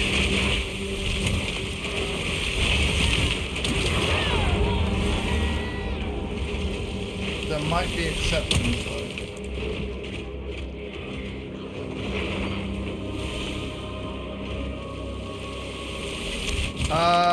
The next iPads are typically March. This is why the prices of the current iPads have gone up, but the iPhones have not.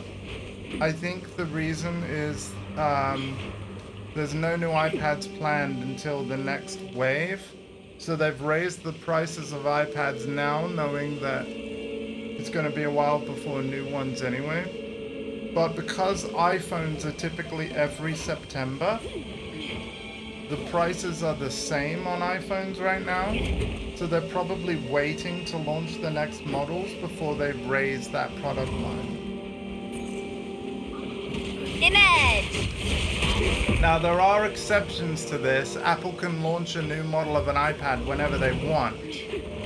But historically speaking, based on multiple years of watching their product cycles, they tend to do new iPads in March. At least for the iPad Airs and Pros. Although sometimes new iPad Airs have been at WWDC. But we've just had WWDC. That was in June. And there was no new iPad launch, making me think that we could get new iPads in September or October, but it's more likely that it will be next March. That being said, with the way the industry is going, if there was going to be new iPads, they might get yet another price rise. So if you're asking me because you're in the market for one, you might be best off shopping around for one of the models that currently exist. However, based on the kind of things that I know you would not only do now, but would like to do, I think you should go for the same iPad as me, and by that, I mean at least an iPad Air. Either an Air or a Pro, and the reason being is the M-Series chip inside, because you will be able to run a wider range of apps because of that M-Series chip. So,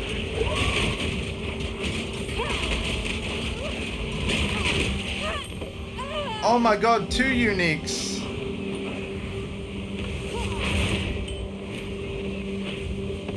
And a rattling scepter.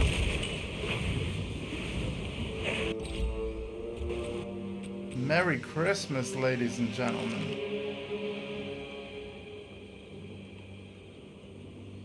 Oh my god, that's not bad.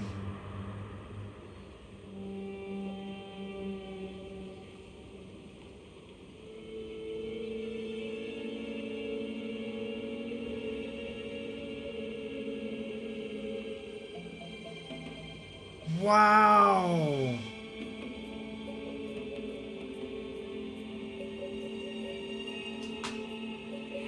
Oh my god, I kind of want to use that. I mean, my resistances be damned, though.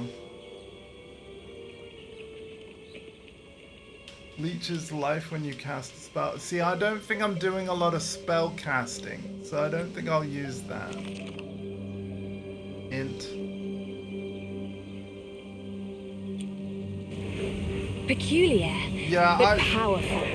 Annoyingly, nephew, I'm in a situation where ideally I need to change my iPhone, I need to change my iPad, and I need to change my Apple Watch.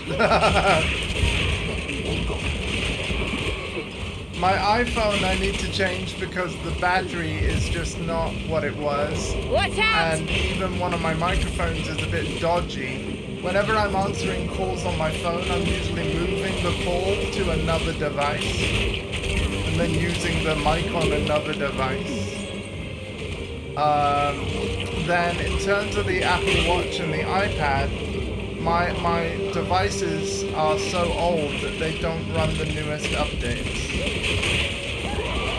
So, but I just cannot afford all these things. Which might be a great time to mention that there's 35% off gift subs at the moment on Twitch. And there will be again on the 6th of July because that's my 6-year affiliate anniversary. But again, please only give what you can afford to. And know that I massively appreciate it. Alright, I don't take anything I get from Twitch for granted.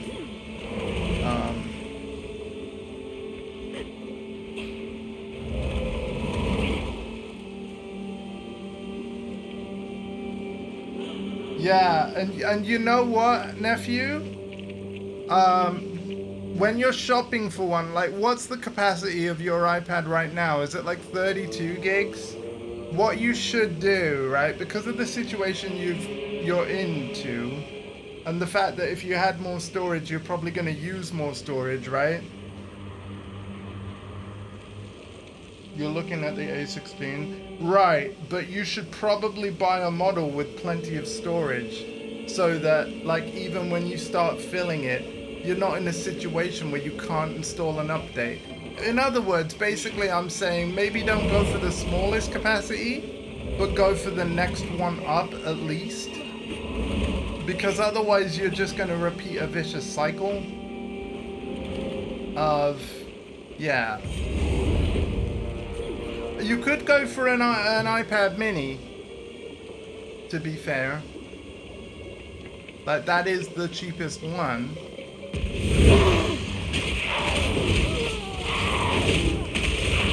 Like, if all you're really wanting to use it is as a communication device, then yeah, you don't need an app. But if you were wanting to use it for like digital art or even video editing, in other words, using it like a secondary computer like your Nan does, then yeah, I would say you need an Air or a Pro.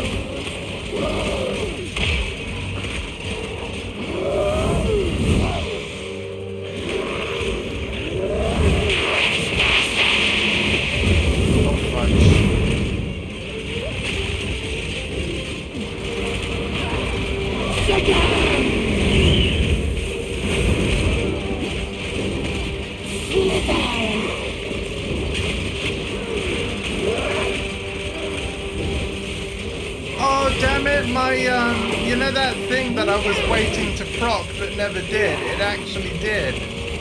And I forgot to point it out to you guys. In terms of how I know, look at this debuff here. Hold on.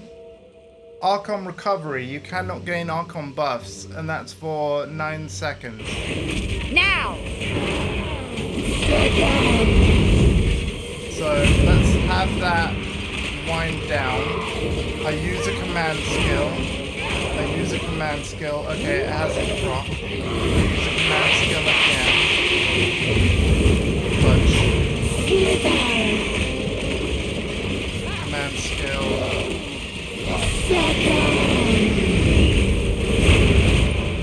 Okay, it procced. So I've got like a black aura around me, you see that? But in addition, you can see this. Minions deal 25% more damage. I know it doesn't say 25% there, but it does on the passive skill tree.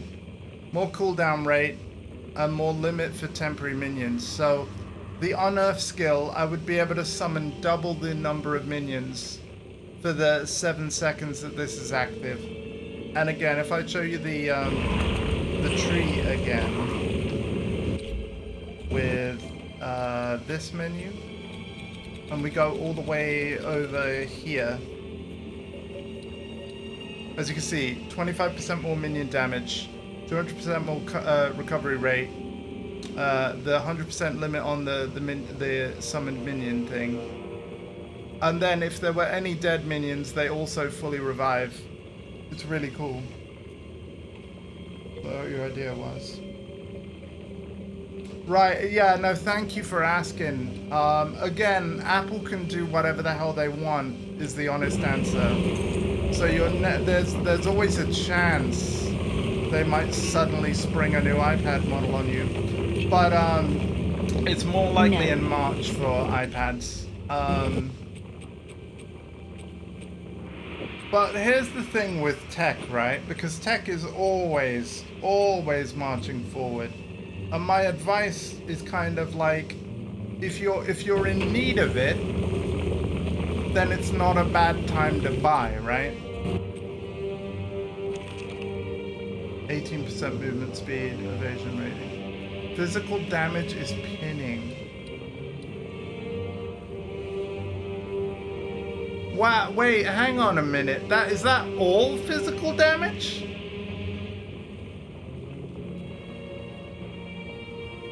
Pin targets count as immobilized.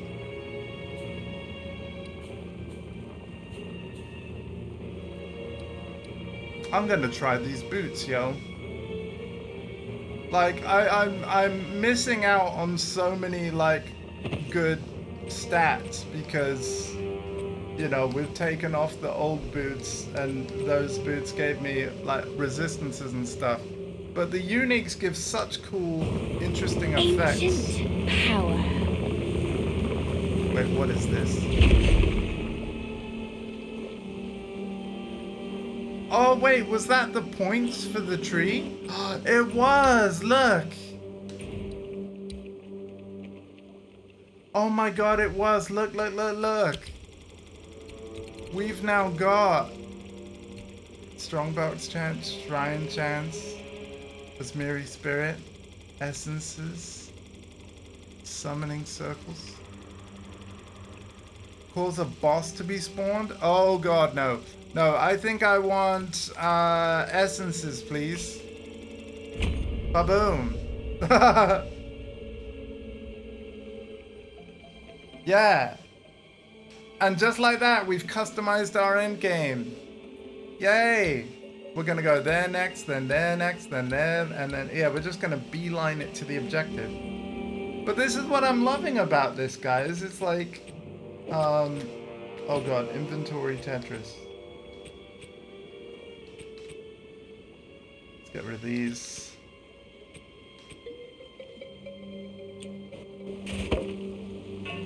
No.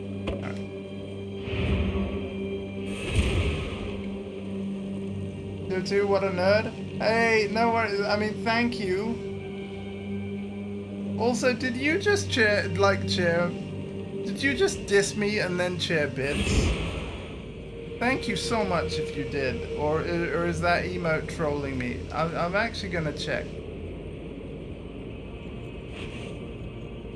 You did cheer. Oh, thank you so much. In that case, Billy, like, thank you. You know, you're allowed to call me a nerd if you're paying for the privilege. Thank you. Thank you so much. I want to say that everything I ever get from Twitch gets reinvested back into Twitch. What that means is, whether it's games or streaming equipment, anything from Twitch only goes to Twitch. It doesn't go to anything else. So thank you so much. Not cool enough to get into PoE? Oh, well, see, here's the thing. It's a good job then that you've tuned into this stream, because by no means am I like a professional, but you know what to do. it doesn't seem to be in the console version of PoE 2 yet, but it is on the PC version. You know how, like, here you've got item filters, right? And you got like a little website button here. So you can follow a loot filter made by members of the community.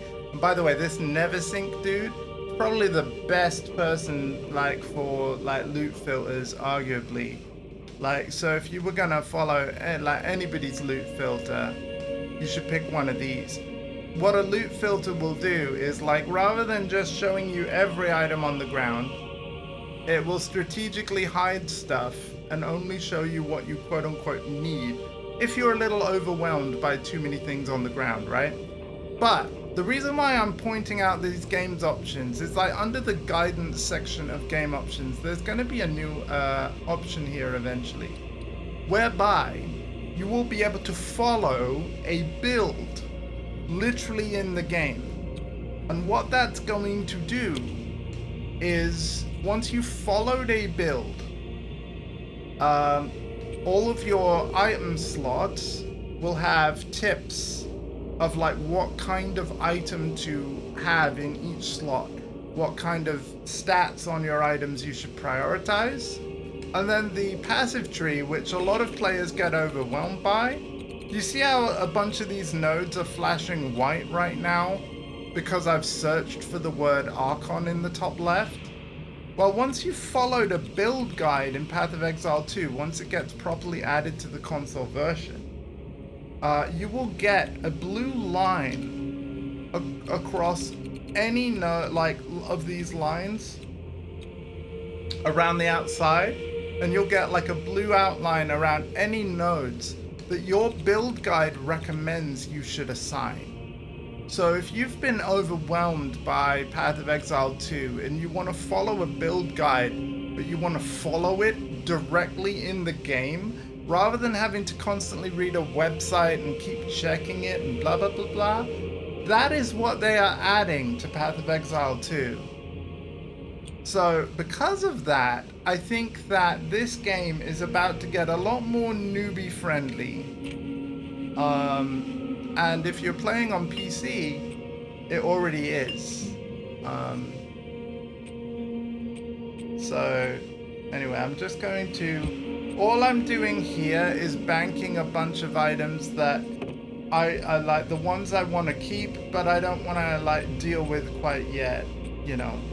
So I'm banking my currency items, which even though they're called currency items, they're actually used to modify items. I'll show you what I mean. If we go to my currency tab, which probably gone past, here we go. If we highlight a currency here, it'll tell you exactly what it does. So this one turns a normal item, which are white, into magic items with a modifier. Depending on the rarity of the item, there is a certain number of modifiers on them. So over here we've got, hang on, I saw a blue somewhere, right? Is there a blue? Yeah, this ring. So it's got a implicit modifier, which is basically like an extra permanent one that you can't move. And then it's got a prefix and a suffix. Blue items can only have two modifiers on them like this, like, so one prefix, one suffix. We can test that because if I tried to use an Orb of Augmentation, which augments a magic item, this is the blue one, with a new random modifier, and if I tried to use it on this ring, you'll notice there's no space for more mods. But, and I don't mind doing this for demonstration purposes, if we use a Regal Orb instead, where you upgrade a magic item to a rare, and you add a modifier to it, I'm going to use this Regal Orb on this same ring that we couldn't upgrade before. Watch what happens. So we've got cold resistance, accuracy, and intelligence, right? we've still got all those things, but now we also have 3.7 life regen per second. And now, instead of a magic item, the item is now a rare. And then what we can do is, like, look at this. An Exalted Orb augments a rare with a new random modifier. I'm only going to do this once, but I can actually do this over and over again until there's a total of 6 modifiers on this ring.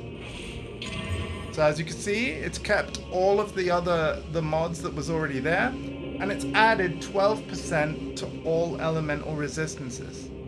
Welcome to Path of Exile's crafting system.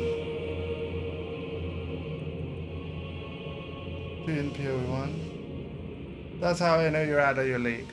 Well, just give me a few minutes to show you all of the improvements they've made to PoE2 to make it better for new players. And in fact, you're looking at some of the changes right now on screen. Do you notice how some of the words are underlined? I'm going to show you why. So we can highlight any of these underlined words, and if you're on PC, you just hover over them with a mouse. And if you choose one, you're like, what the heck is accuracy in the context of Path of Exile? Boop. Accuracy is used to hit a target with an attack, and is checked against the target's evasion to determine the chance. So it's literally explaining how the system works. And then you're like, cool, but what about evasion though? How does that work? Evasion rating grants a chance to evade enemy hits, preventing them from hitting you at all. Exact chance to evade depends on the attacker's accuracy. And then if you wanted, this is fun, you can go into a loop. What's accuracy? What's evasion? What's accuracy? What's evasion? What's accuracy? You get the idea. But the point is, if there's any underlined word in Path of Exile 2, regardless of where, you can see a description of how it works. So if we look at that tree again, and we highlight, I've shown this a couple of times on stream, but this Archon of the Undead thing that I've really been enjoying, like it's actually made my character a lot better. We just need it to happen more often. But like, what the heck is Archon of Undead? Boom. And then it just explains it. Path of Exile 1 did not do this. And I think it goes a long way to making the game easier to understand.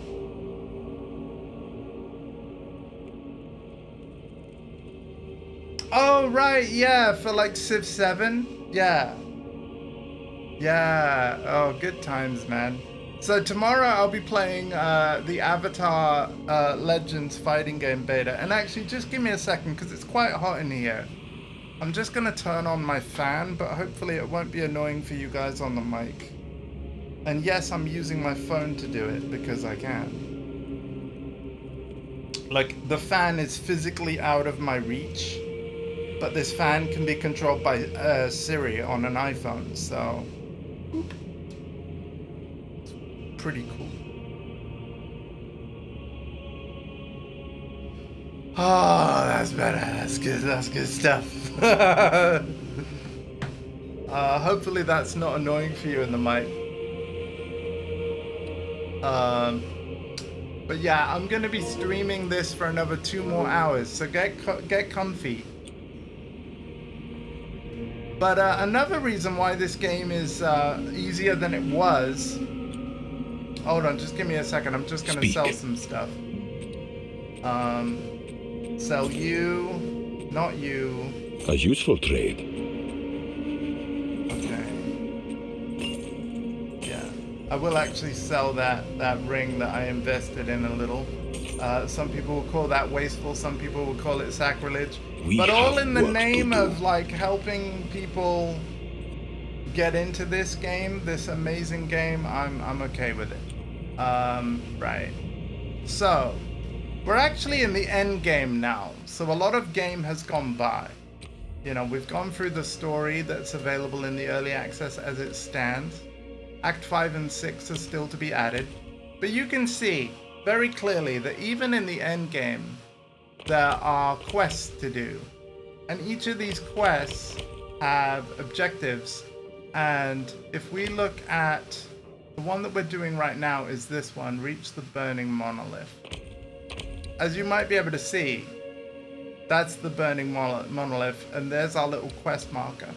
So what we're doing right now is we are currently here. We are running what is called maps. And the idea is, in order to get to here, our objective, we must kill the boss in every map in between. Okay? And the blue dots represent where we can go next. These unlit dots is like we cannot go there because we have to complete any map that's on the way between our location and where we're trying to go. Streamed Rivals for 12 hours twice. Wow. I mean, listen, as long as you were having fun, isn't that what it's all about? Ads. Yeah, thank you for watching that. I am actually going to kick off this map and I will give Billy the context of like, wait, you're somewhere else now.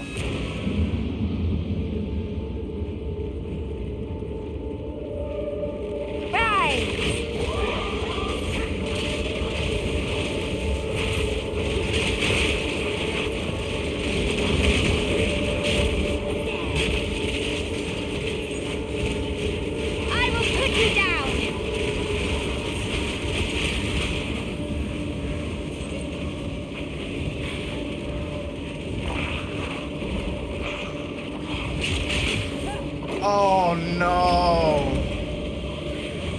Oh, we got fish boss. Oh no!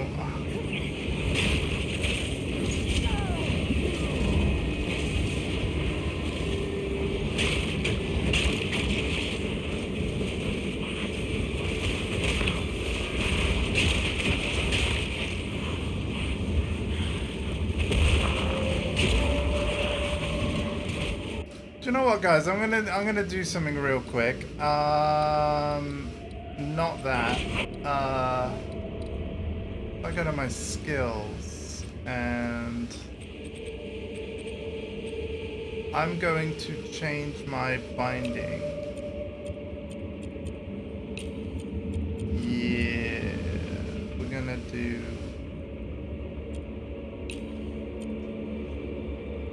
Wait, what? Hang on. Are they?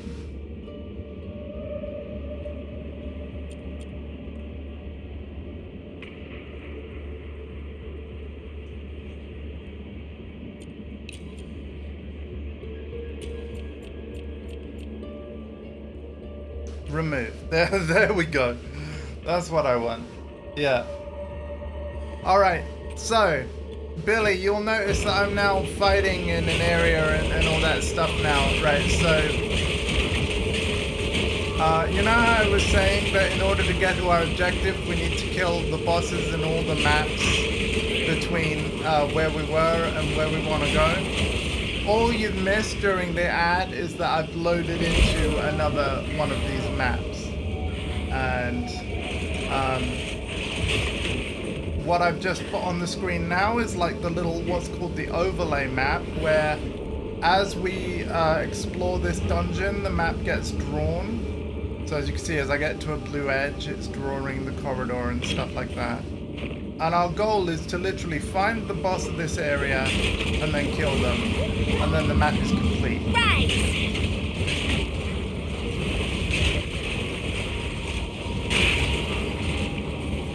And then rinse and repeat type thing. Every single map is going to look different. My power to wield. Every single map is going to have a different layout, different risk, different reward.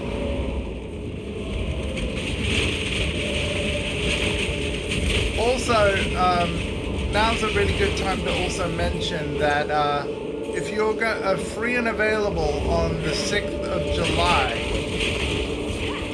just 5 days from today, that is my 6th anniversary as a Twitch affiliate. We're gonna celebrate, and I'd love to celebrate with you. Blood in the water.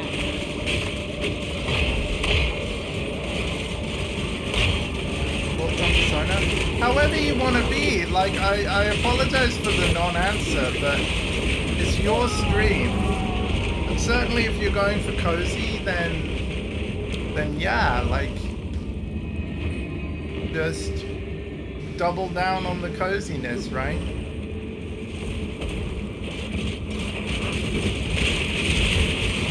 To me, cozy kind of means, like, you know, maybe on your start streaming thing, like, you know, before you start, like, actually be like, hello everybody, consider, you know what, I'm gonna give a fellow creator a bit of a shout out, a prominent one though.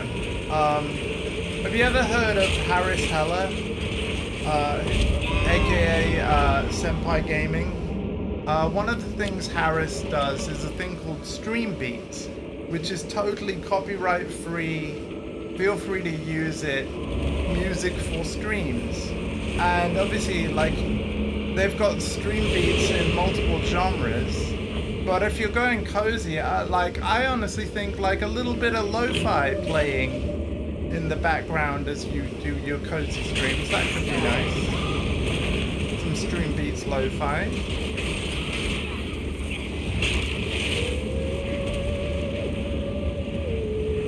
God, I hear the boss. I hear the boss. Yeah, they're over here. Alright, I'm gonna focus up a minute. Come to join, my beloved. You will join them!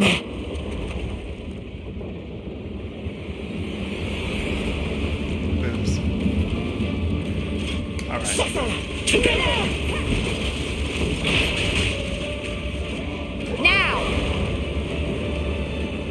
Okay, so we dealt with their shield quick enough, but... Join my eternal admirers! Admire me! Oh no! Damn it, I've died that much in this map? God damn. Persona's a great series. I'm a big fan. I've only really played Persona 5. A little, actually no, a little bit of 4 as well. Wait, why?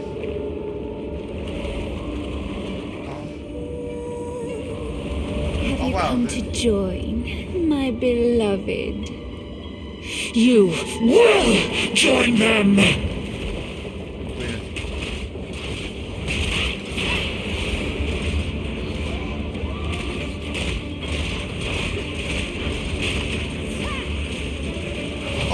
Stuck? Please say they're stuck. I think they're stuck.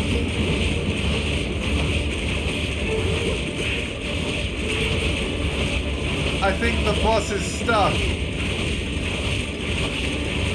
I'm okay with this. He could have been.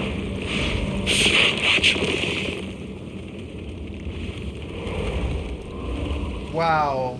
As an otherworldly breach to a map, 5 uses remaining. The boss got stuck. That is amazing. I'm okay with that. Obviously it shouldn't have happened, but perks of doing a minion build, I guess. Have you forgotten your task? No. No, I am not. But As I'm not going to expected. use this stuff, so I'm going to just sell it to you. Because another thing that's nice, Billy, about Path of Exile now, like with modern changes, is gold, There's which no cannot time be to traded waste. to other players, right? But I have, let's see, how many numbers there? 554,587 gold, right? That's a lot of gold. But if you can't trade it Yes. to other players, what can you use it for? Check this out. I must keep The calculating. passive tree, right? That really complicated thing that people are really weirded out about. Like, oh, it's so complicated.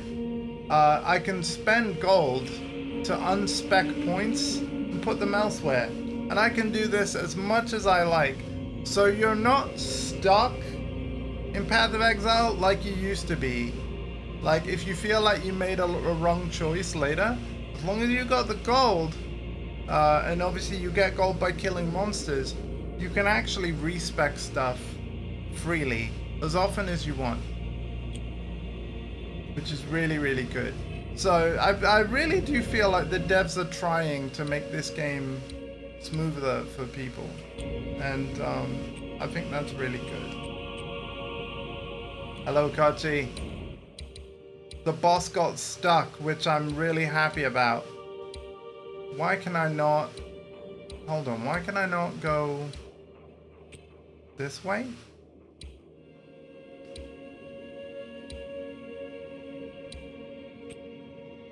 Surely I should be able to go...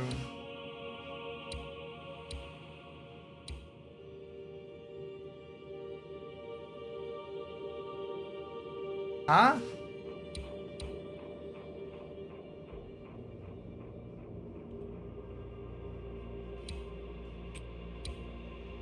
I would have thought this would be blue.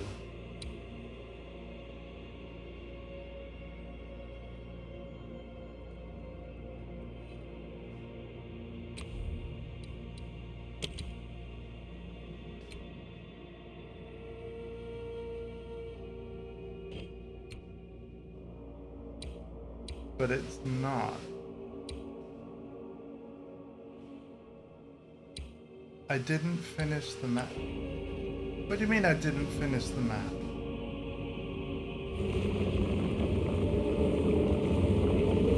Kill all rare monsters? Oh, there Another pretender to power. I had to interact with that, okay. Now I've finished the map. Okay, thank you. There we go. I'm not putting this tablet in. No. We're not doing, no. No. No. We're just gonna do this one. Also, let's spend that Atlas point now on, let's see. Ooh. Yep.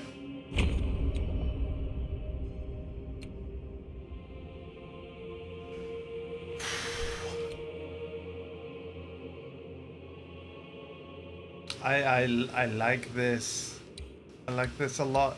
So what you were seeing there, Billy, just to point out, you can, like, when you play the end game, depending on what part of the map you're in and what kind of maps you're completing, you'll get points for the various trees on this Atlas tree. And essences, let's have a look at what these are. Powerful monsters trapped in crystallized corruption. Breaking these frees them, and then on defeated they drop an essence that can then be used to modify equipment. So any monsters with the essence modifiers drop an additional essence of that type. So to give you an example of why I'm putting points into getting more essences, let's just show you an example of a couple. So in the essences tab, which I've purchased from the shop, because you can buy different stash tabs to organize your stuff, you can see that essences essentially guarantee certain types of stats based on what part of your armor you socket the essence into. So let's just see here. If you really wanted to guarantee that you got lightning resistance, as an example, let's say lightning resistance is where your build is weakest, you're constantly getting killed by lightning, then this greater essence of grounding would be a fantastic thing to socket into your gear. And so essences are literally that, like they are guaranteed ways to get certain stats. But because you can't guarantee what essence you're gonna get necessarily, then speccing into the part of the Atlas tree that guarantees that you get more essences or an increased chance of or multiple of, then yeah, this is why we spec into this. I hope that makes sense. Again, if you have any questions about this game, feel free to ask. But also, Kochi, that's in the chat right now, would be a fantastic person to quiz on stuff. Because Kochi knows this game well.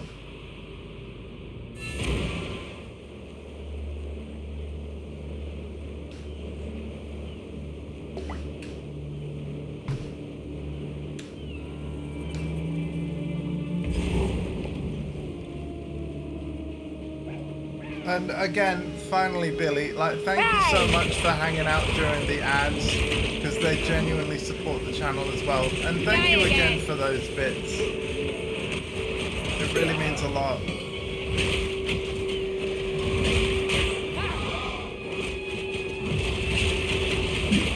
One of us is going out with a bang. Oh my god, that's a rogue exile.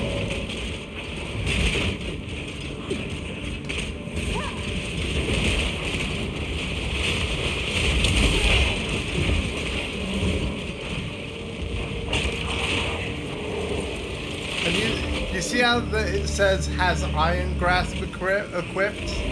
That means that this rogue exile has a unique item called Iron Grasp on them. And if we manage to kill this rogue exile, we get it for ourselves.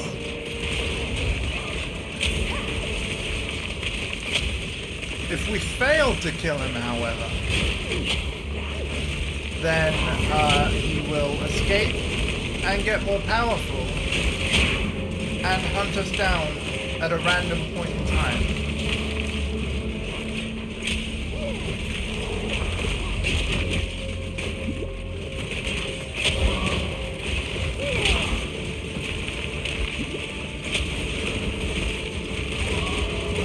And so I'm being very careful with my positioning. Duck in cover! There we go. We know that item is Iron Grasp. Let's have a look at it.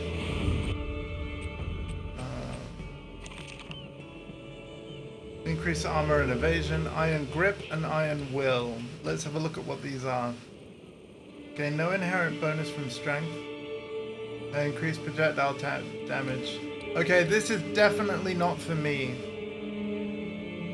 The spell damage is potentially good, but I don't think this armor is going to be good for me because I'm not using a bow or a crossbow, so I'm not really firing projectiles.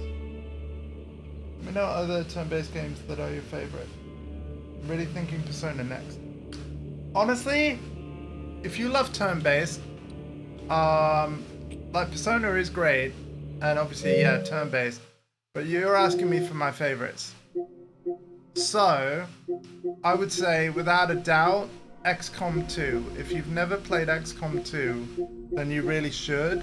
However, the reason why I'm going through my game collection, and I apologize to people that have seen me do this already in this stream, but you see this Star Wars Zero company that's coming out in 57 days?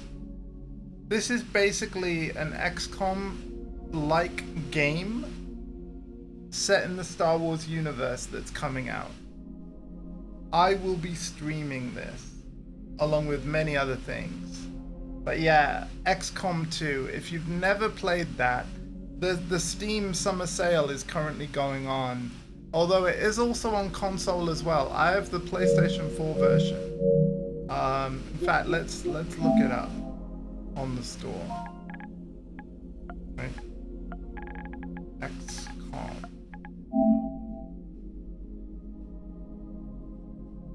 Oh wow, there's Enemy Within on like PlayStation Plus still. That's cool.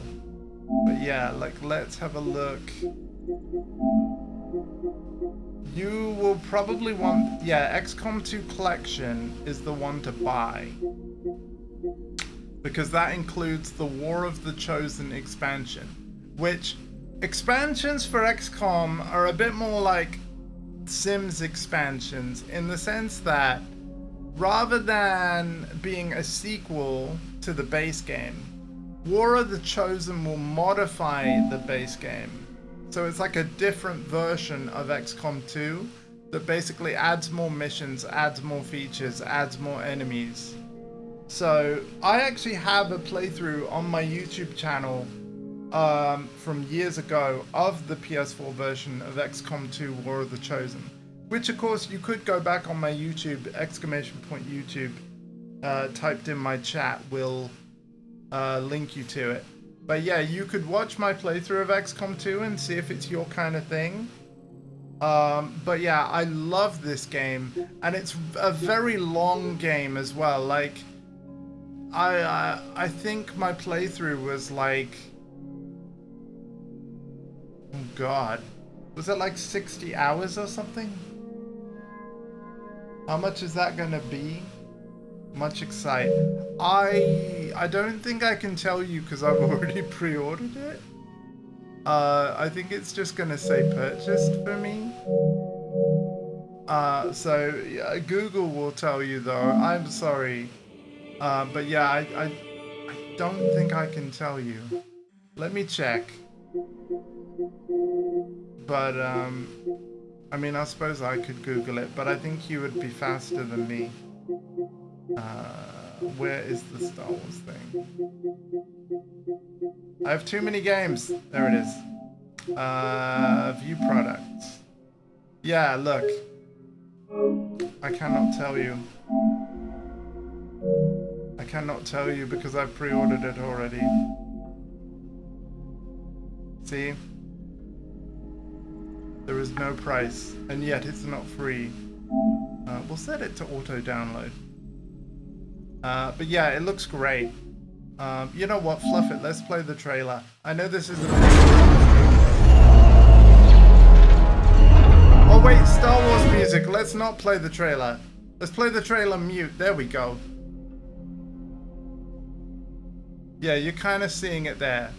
It looks really good. I will be streaming it. It is a turn-based strategy game like XCOM, and I'm very excited. Get all this plot out of here. Let's just look at a screenshot. So yeah, you'll be like moving your units, and then you know, you'll only be able to move each unit so far per turn or stuff like that. Very similar to XCOM 2, but I'm very, very excited. Too many games in ND 2, PoE 2, and PoE 1. I mean, I get you, Kochi, but I'm a variety streamer at heart, man, and I just love gaming as a medium. Yeah. A relic from long ago.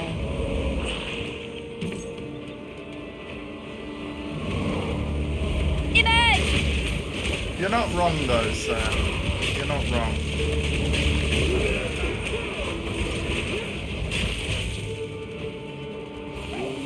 To your grave!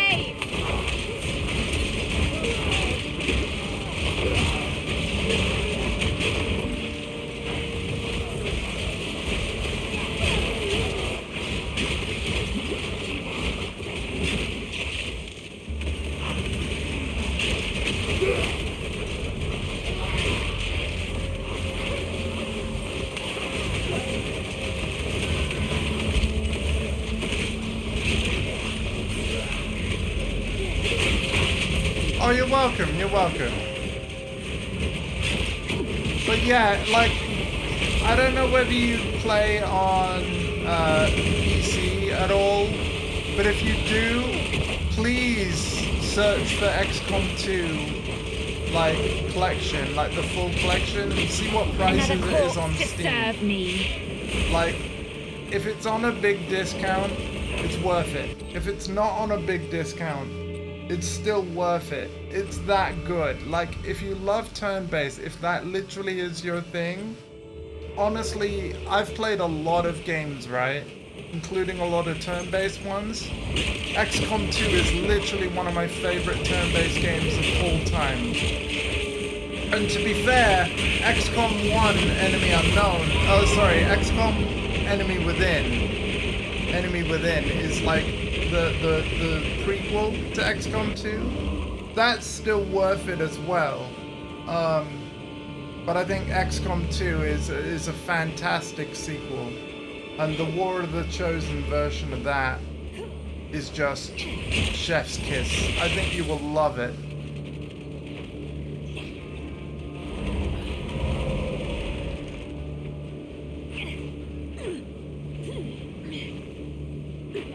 For your first playthrough though, a little tip. Don't play Iron Man mode. What is Iron Man mode? Iron Man does one change to the game. And that's how saves work. So it doesn't increase the difficulty or anything like that. You can still set a difficulty level to be whatever you want it to be. But what Iron Man mode does is it makes it that you can only have one save file. And you have no control over it. And anytime you click a thing, anytime you make a choice, your game will auto-save over that one save. And again, you can't make a second one. So every decision in Iron Man mode is permanent. Every loss is permanent. I have never done an Iron Man XCOM playthrough. And I probably should. Because it would be really funny for you guys. But I'm not brave enough for that. The thing is though, there is specifically an in-game achievement for completing an Iron Man run.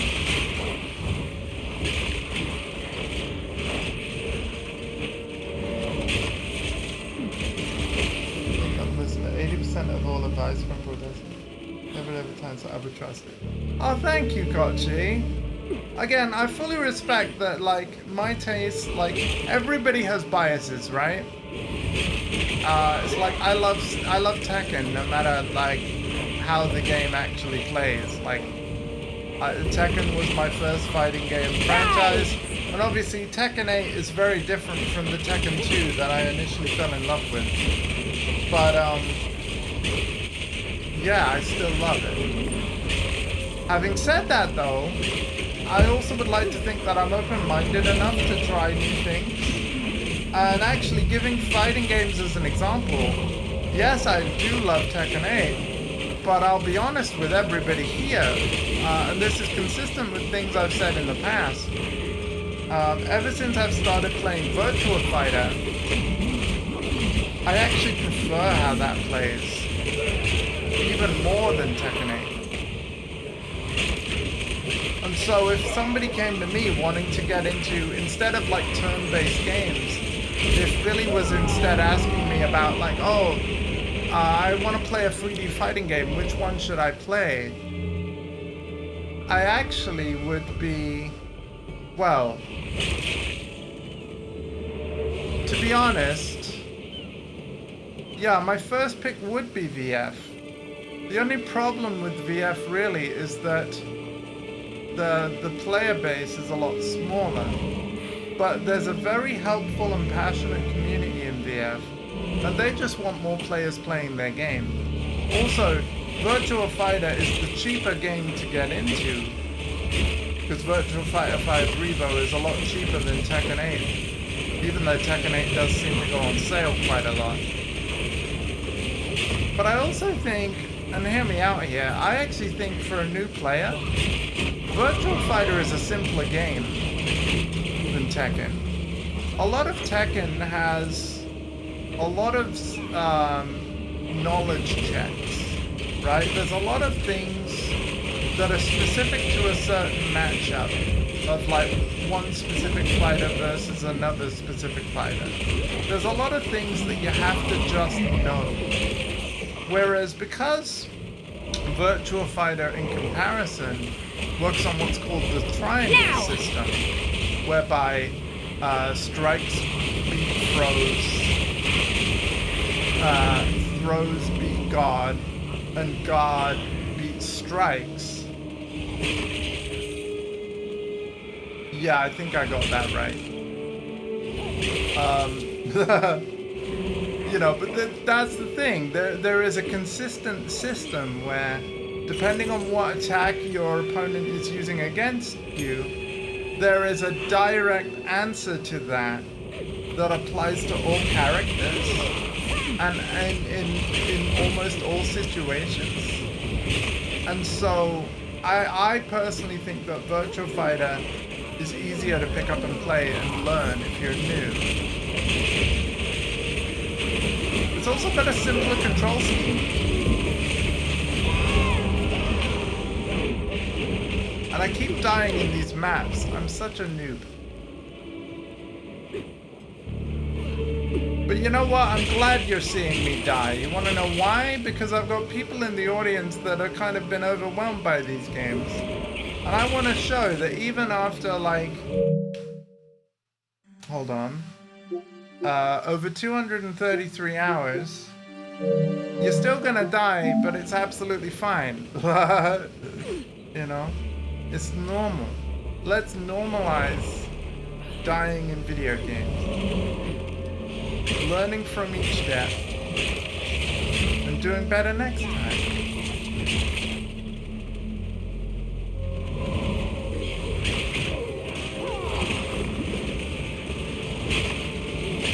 I will put you down!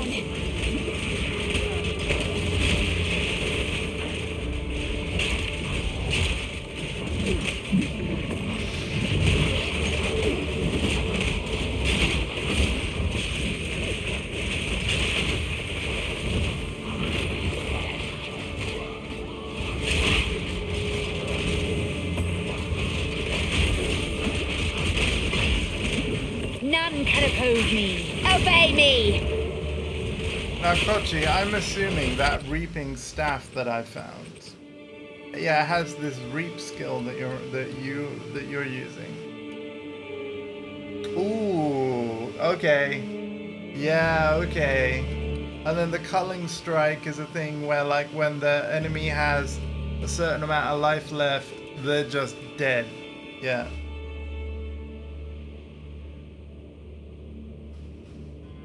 Oh my god, do I want to know how many times I've died? No. Do you guys want to know how many times I've died? Probably yes. Hold on.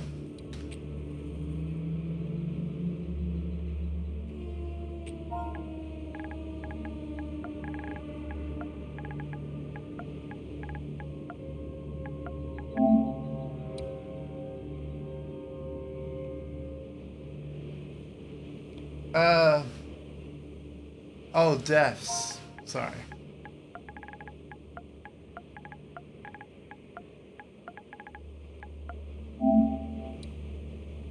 $251. Hey, what about played?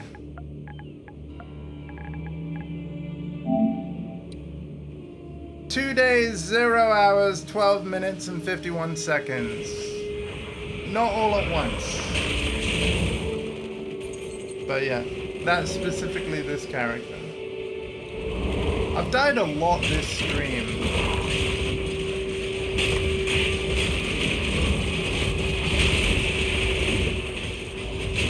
That's actually very cool. There's a death.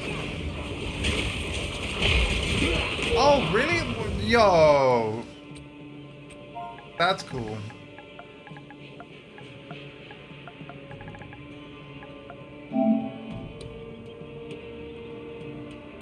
$28,162 monsters. Oh, that's really cool, Kochi.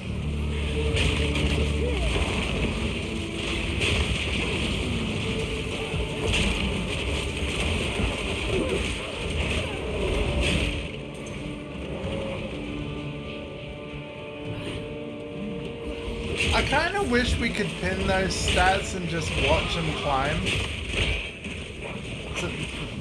But, you know, I know that they've started to add things you can purchase that track that stuff.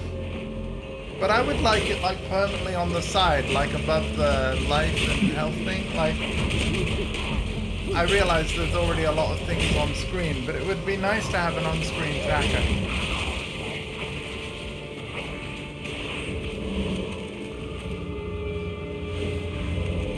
Wow, Kochi, that's cool. You know what? I wish there was like a combined playtime across all characters. Back to your base! Or something, because I would be curious what your numbers are, friend. And the thing is, right, if they know for individual characters, then they know the answer to that. They should like have a combined. Isn't that just screenplay time? Not for me, no. I have actually played this game off stream as well as on. Especially with this character, actually. Like, this character is not the Fate of the Val character, Witch, that you watched before. This is a character that I was playing during that league off stream to catch them up to the same point of, like, the endgame, knowing that the endgame would be revamped. And the reason why I did it that way is because I wondered whether the start of the endgame would be different based on what quests had been completed or not on the character. So, yeah.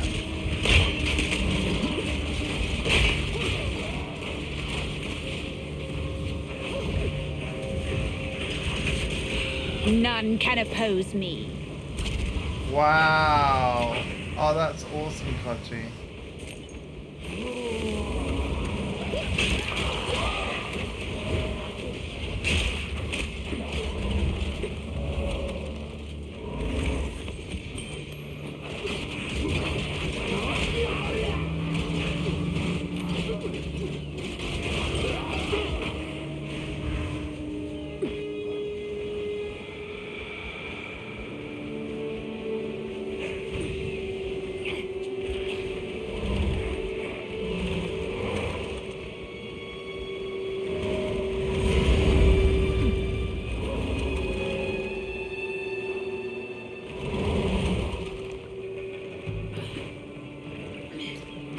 None may leave this accursed island.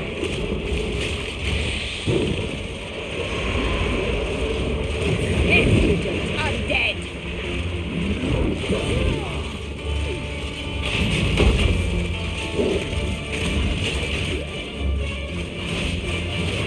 Disappear.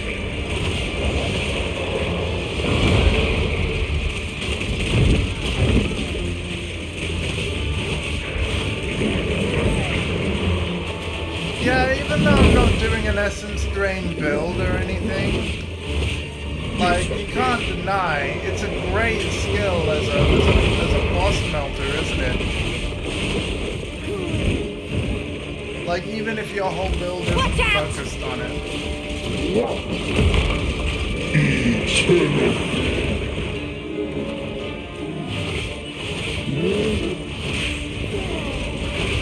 Disappear.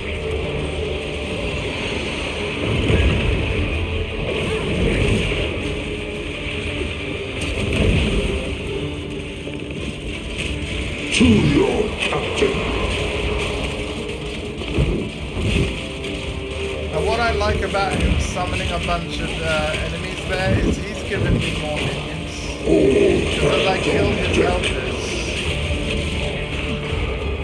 Discipline.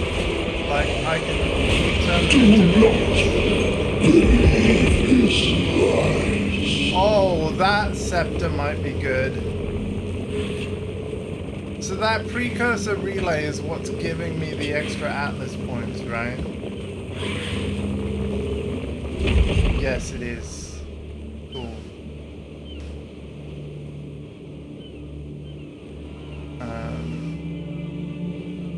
Excellent. Dude, this endgame's awesome, man. These changes are so good. Like, you know what? I want PoE 1 endgame to have the similar changes. Max mana, crit hit chance.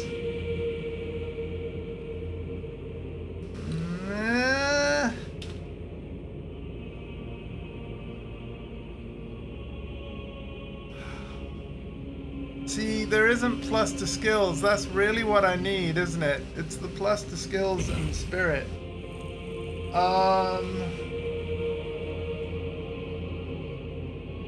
Yeah, I think I'm still gonna keep the Dark Defiler for now.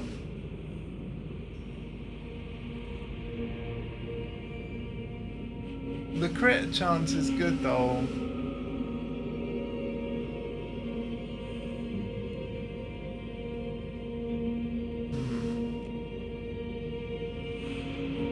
Then again, I'm not doing a ton of chaos damage, am I?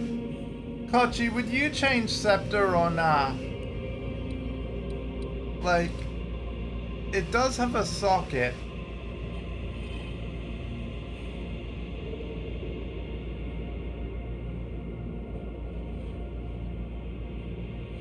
And there is increased cast speed.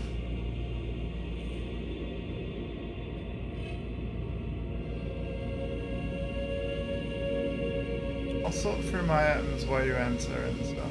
Make it quick.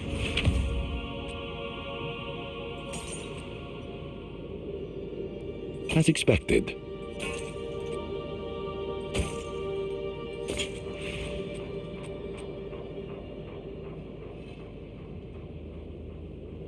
Prep for minions attack your venom. Alright, well then, yeah, we'll change over. And then I'm assuming... Yeah... You know what, I'm gonna get rid of this one. I am. A useful trade. I'm glad you think so.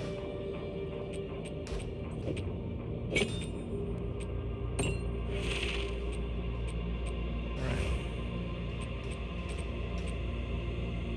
Gold is useless to me. Take it. Then give it me all!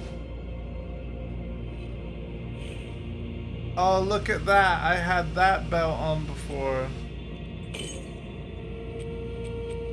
A useful trade. Or maybe I found it. Yeah, maybe I found it and never looked at it or something. I don't know. Oh, plus 15 to spirit. Wait. Oh, but look, minion level. Damn it. Damn it. Oh, wait, I get quite a lot of spirit. Oh man, I want to use the spirit thing. Ah. Look at all that spirit, yo. And increase rarity to items. And Goodbye. No, I'm doing it. Oh shit, what have I done? Oh, I need int. I need, oh.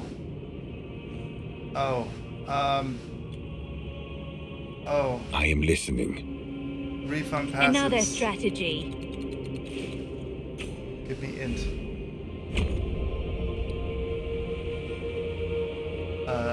Give me int. Speak. How can I perfect myself? With more int.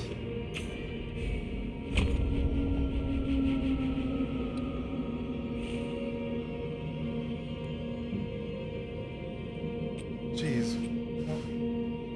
103. Oh god damn it. Need more int. Yes. How can I perfect myself? Okay, are we good? Are we finally good? 58 more spirit, yo.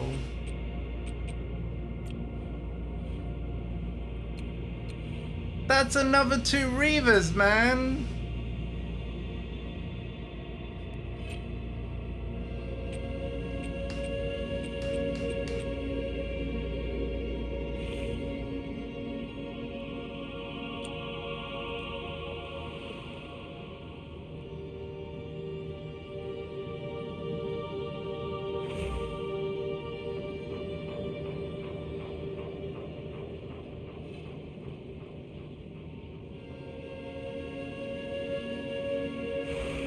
Oh, okay.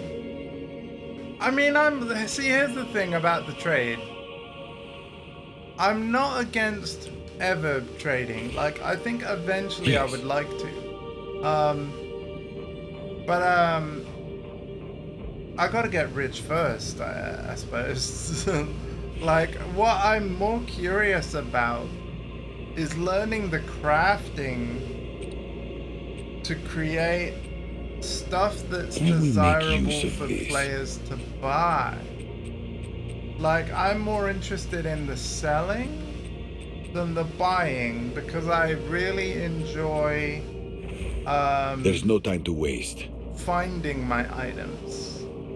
But if I could figure out the frickin' crafting system proper and then get good as a seller, that is something that I'm very, very interested in.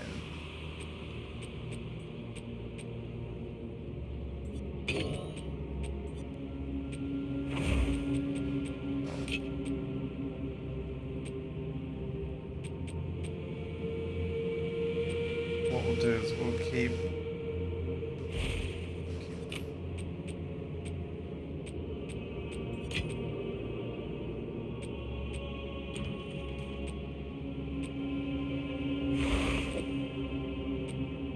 oh wow, that's got 4 sockets.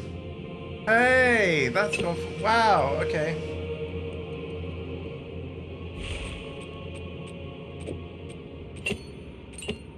Oops. I didn't mean to do that.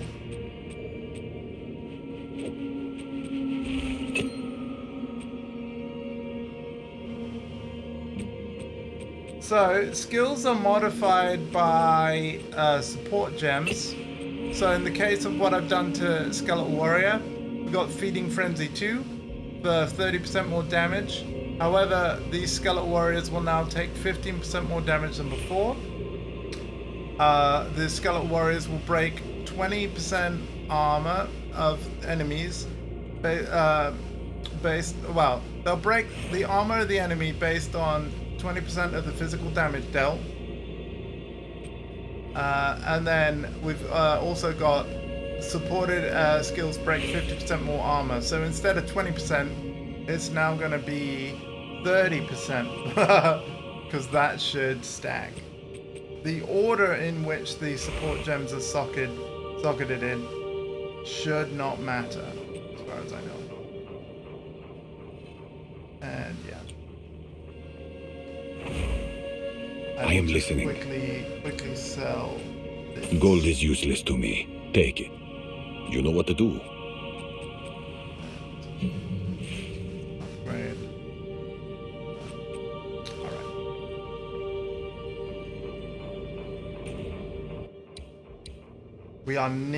We are 2 maps away from what we want. And also, though, we've got another Atlas point to assign.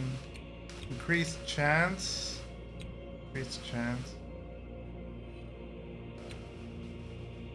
I would rather go for this one. So we're gonna go this way.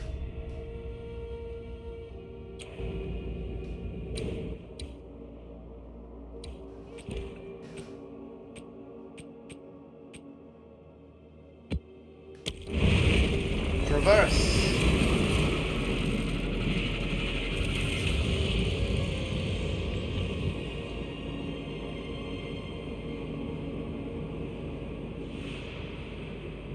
Okay. Need to first understand your tools.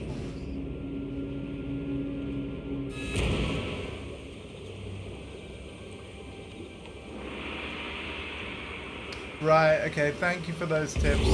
There's a brilliant YouTube video by a guy called Miles Swee that has explained the PoE2 crafting system. Of course, it might get updated again as the crafting system changes and things.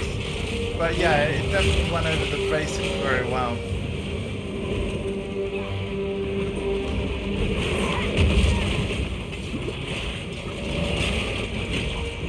And Miles has also been streaming PoE2 on Twitch and YouTube. Your swamp and it's fiends been won't fun to help watch. you.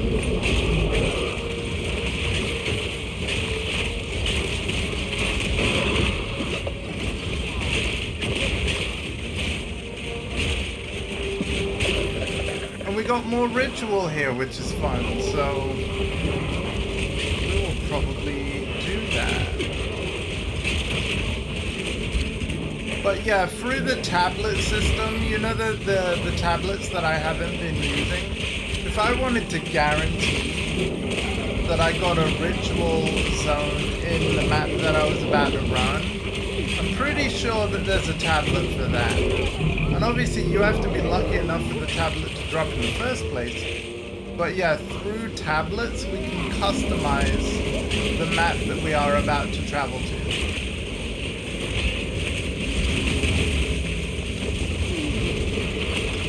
Another corpse to serve me. We just got a perfect jeweler's orb, which is insane because I'm pretty sure this wasteland was still a tier 1. So yeah, I'm almost certain that these drops are better.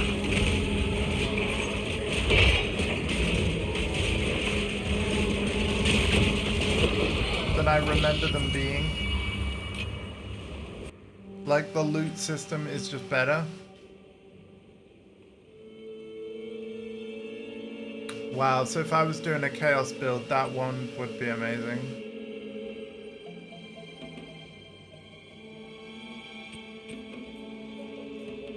$100 to spirit? Kochi? I think I found my next ritual thing, man. Like, and this is another thing. Ritual has been amazingly rewarding.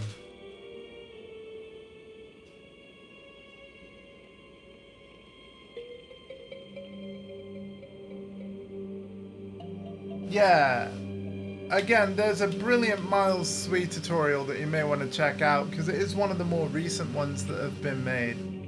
I believe it was made during the Rise of the Abyssal League of PoE 2, where obviously with the jawbones and things, that was all added in the mix. And Miles did cover all that. So with the whole desecrated mods. But yeah, that perfect jeweler's orb. Oh, wait a minute! I've just realized what that does. Yeah. What skills should I perfect?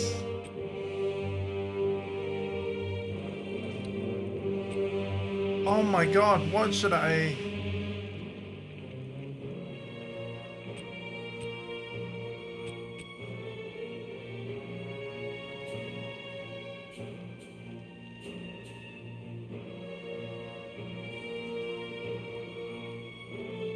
Yeah, which one should I do? I've got 8 Reavers, so maybe the Reavers?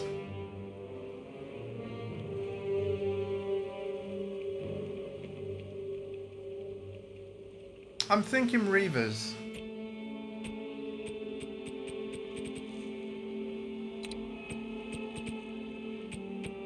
So, Reaver. Wait, if I did it on the cleric... Hold on, Kochi, another question for you. If I did it on the cleric, would I go straight from 2 to 5?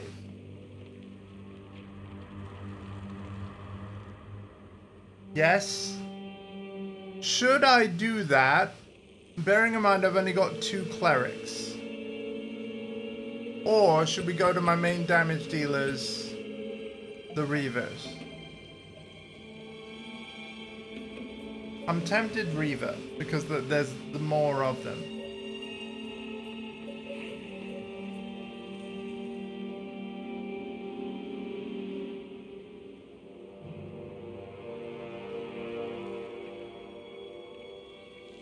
I've no idea, man.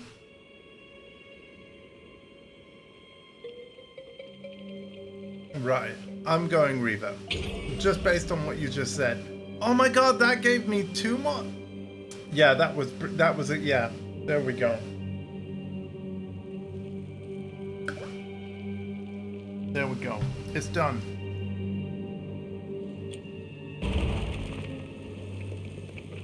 I love these locusts. That's such a weird thing to say. But I love how, because of those really annoying bugs, Now! we now know where we have to go next. It's so cool.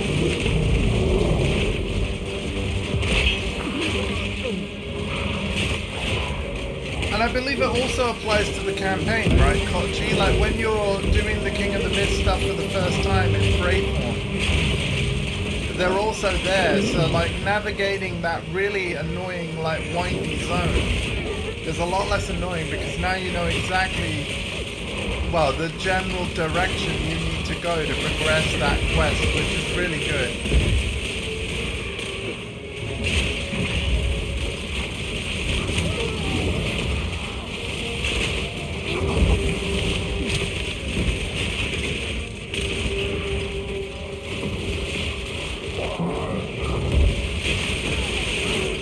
Mustard.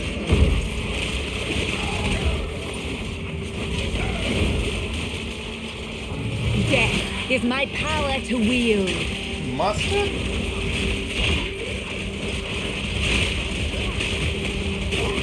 Say what? Hey, look at that! An uncut support gem! Alright. Reavers.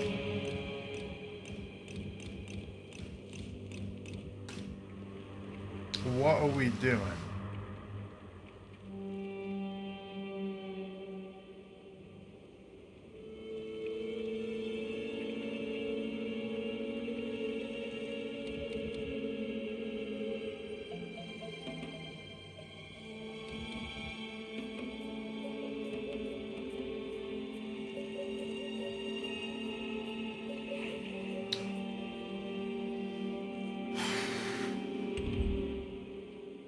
Let's have a look at what they've got.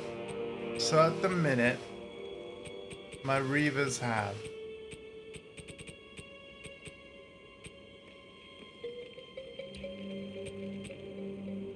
Armor Break 3.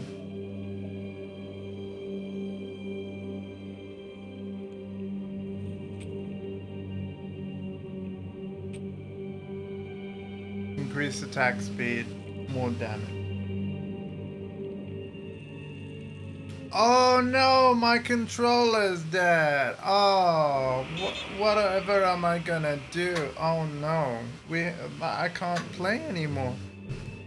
How are we gonna? Oh no. Oh no. Reload. I got another one fully charged right here, folks. We're all good. Okay. I'm not streaming for 24 hours though, before any of you get excited. In fact, I'm only streaming for like another 50 minutes. Let's make them count. And that's maximum, by the way. I might end sooner. Armor Break. Feeding Frenzy. Rapid Attacks.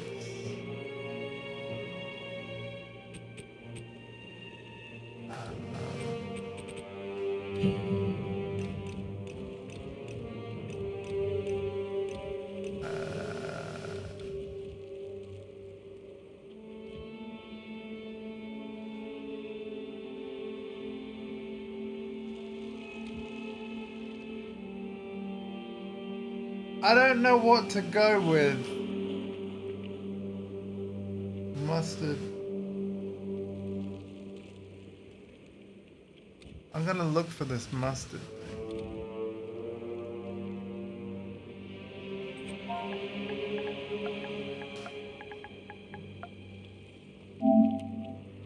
Oh, muster.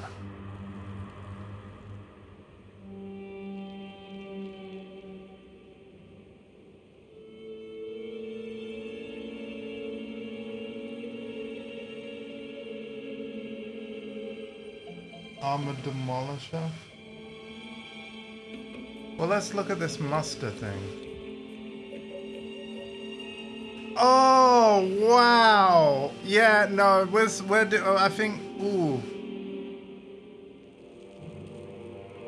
That's really good. Oh. I know that it was a level 5 support gem and I've just put a level 3. But yeah. Yeah, that, okay. Now that we can have multiple copies of each support gem, that's pretty awesome. Wow, I don't need, everything is level 14 at least. Cool. Image! So essentially, what you're saying, Kochi, a lot of my increased damage that I've kind of been hoping for a while now is gonna come from triggering like this Archon thing more often, and just having the right supports, like muster in every minion type, for example, is gonna send my minion damage way up. So it's not so much that what I have sucks, it's just that I need a few more specific things, right?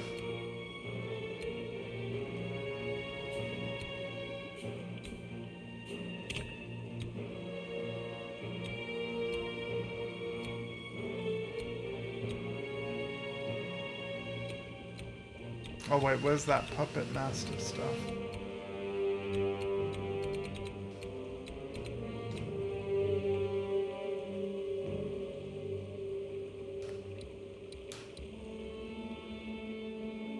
Right.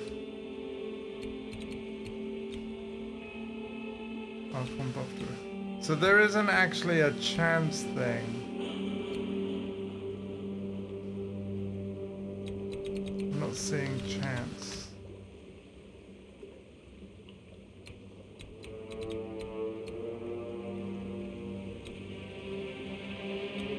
Yeah, no, I'm not seeing chance. So what I'll do is I'll do... Oh, we could do effects.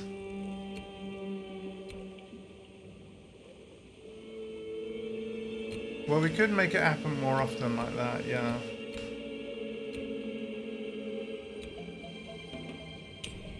We'll do that. Gear gem support, mainly gear. Right. Okay.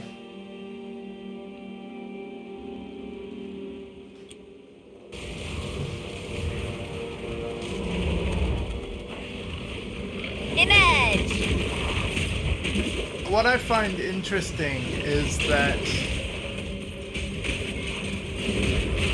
obviously, like, passives was not necessarily mentioned in that list, and therefore XP and levels is not really the thing either. Like, obviously you need certain stats to be able to equip gear, but the thing is I've probably got enough levels already to where I could equip most gear that would make the most difference already, just depending on, like, I might have to reallocate a little bit of strength here and there. But ultimately I'm already strong enough to equip most things. Or like, correction. I've earned enough levels to where I would be able to respec to equip whatever I needed to equip. And so a lot of my power is going to just come from, like you say, different gear. The right kind of gear. As opposed to just having more levels.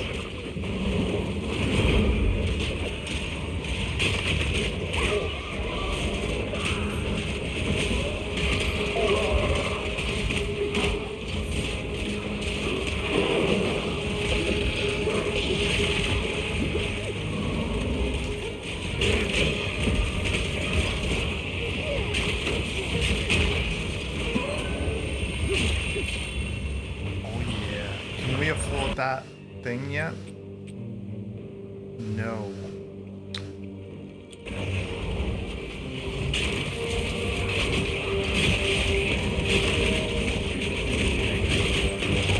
And of course there's every chance that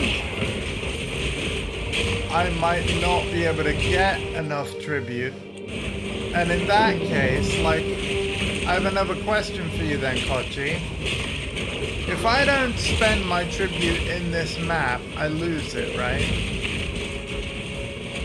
Like it's completely all gone.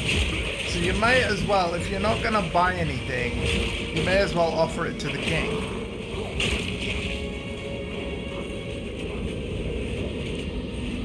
Okay. Aren't you beautiful?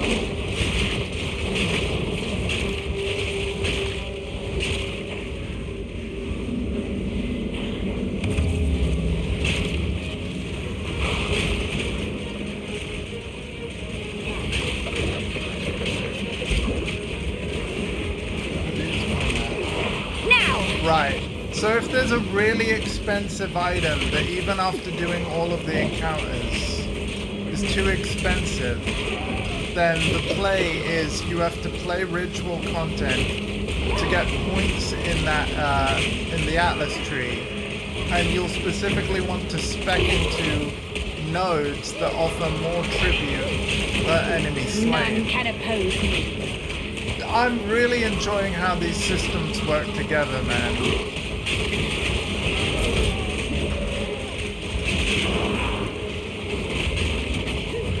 Because it incentivizes all of the different aspects of the endgame in a really, really cool way.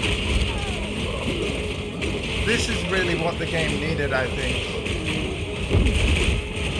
To go from something that someone will play through once to something that, like, people will legit stick with. So, like, we're gonna have a look here. Oh, I can afford it. I can afford it, but what else we got?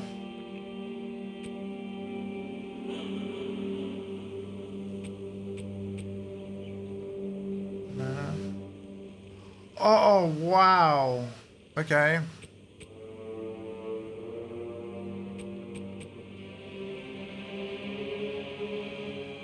I also love that ritual is basically become, like, correct me if I'm wrong, right?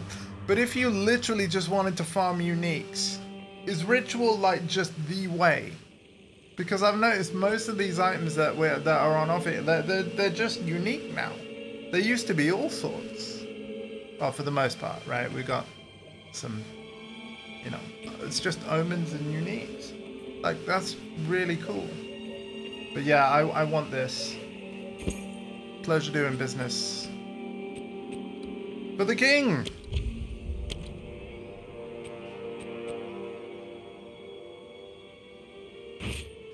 Oh yes. Going from 40 spirit to 100. And that means more Reavers, baby! 2 more Reavers! Ritual is only for omens. The unique alpha on 90% craft. Well, I like it. Alright? More spirit sounds good to me.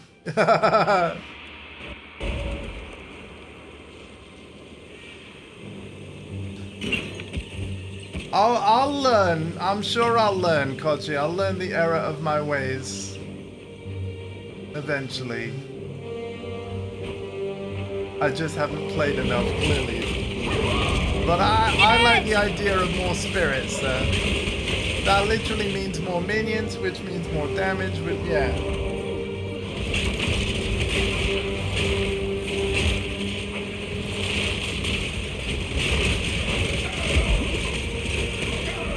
Maybe I just got lucky with what it offered me there. Or maybe that is still a crap choice compared to other uniques I could get or other items. I don't know. But it seemed good to me, alright?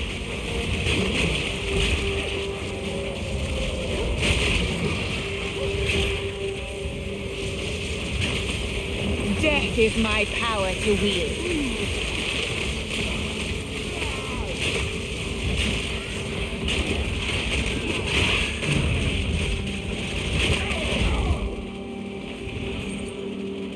Get out of my way!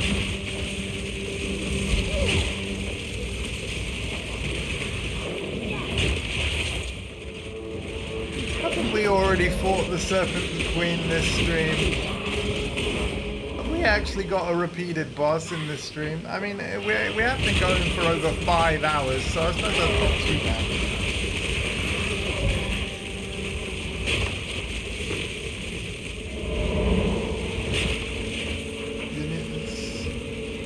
So as long as... Oh, okay. Wow, how much armor have we lost? Oh, right. Yeah. So basically, don't get hit, because 44 versus 319. So I've basically just gone for a don't get hit build for the sake of 2 more Reavers. I get you. Okay. Yeah, okay. Well, we'll see how we go. If we die too much, then yeah, we need more armor. Thank you for pointing that out. That is actually invaluable.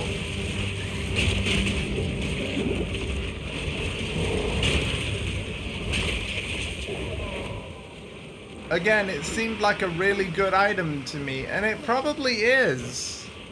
So long as you've got good defenses elsewhere, which you're right, I probably do not.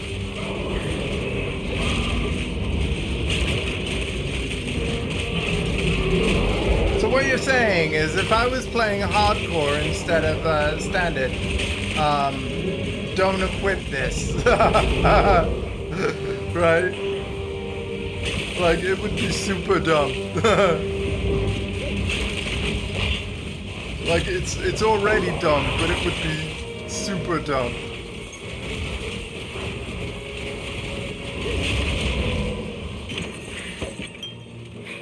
I understand you.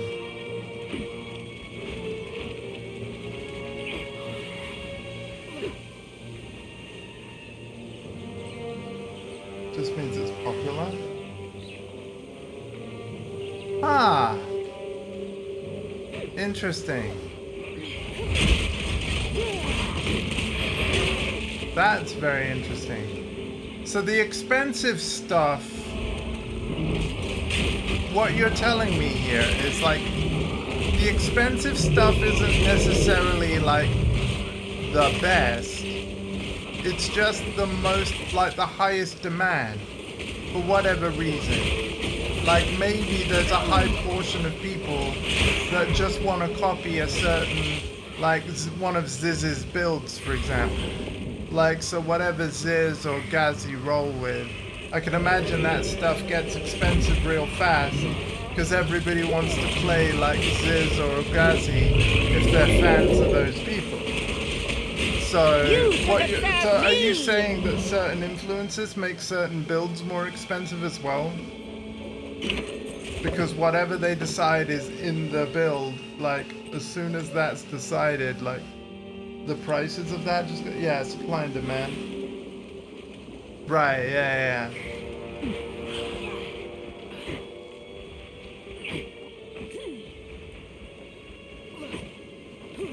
Where the hell is this Serpent Queen, yo?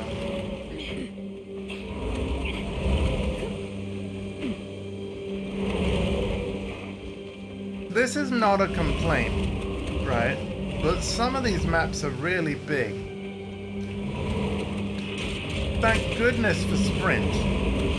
Oh, we got one of our essences, yo!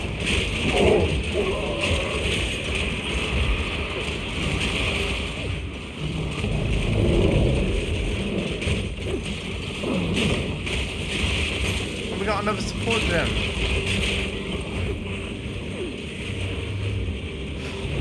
Right, so let me have a look at these skills again a minute. Skills.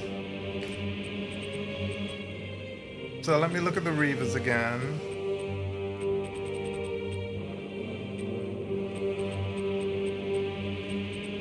There we go.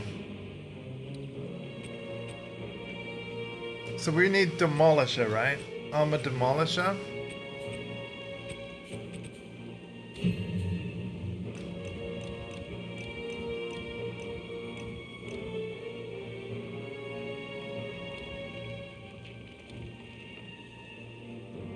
Armor Demolisher 1.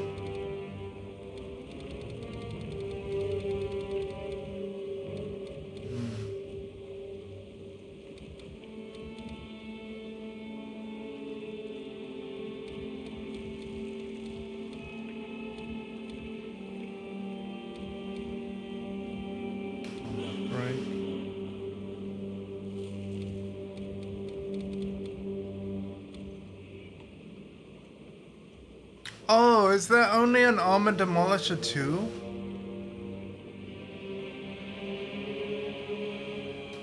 Let me check this.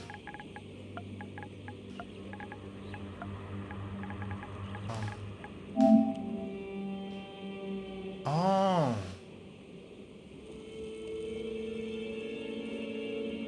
Interesting.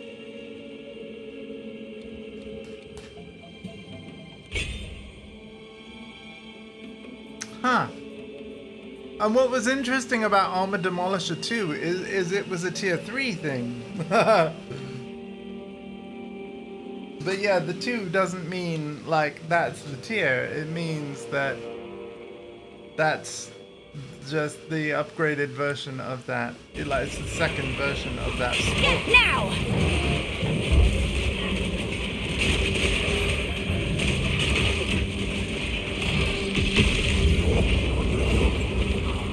Oh god.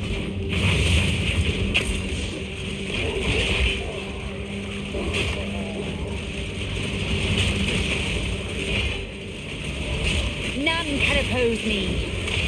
Well, that was easy.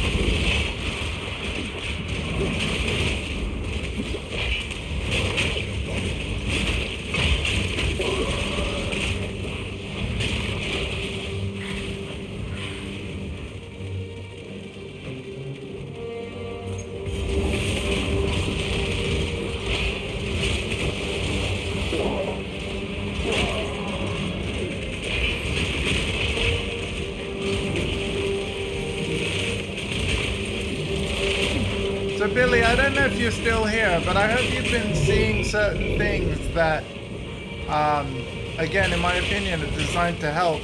Like, for example, when I didn't know if I could, if that was the last version of Armor Demolisher as an example, I literally used the search box to check. Although thank you, Kochi, for also letting me know. And so the game does give you the tools to kind of find out a lot of the questions you might have in the moment. And I love that about it. So here's the thing, Kochi, right? Because I hear what you meant about, like, you know, I just gave up armor.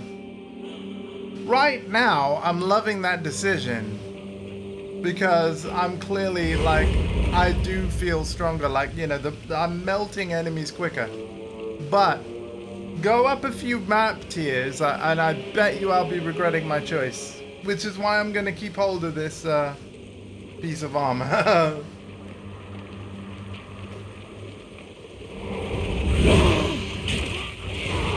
But it is nice to be able to do more damage.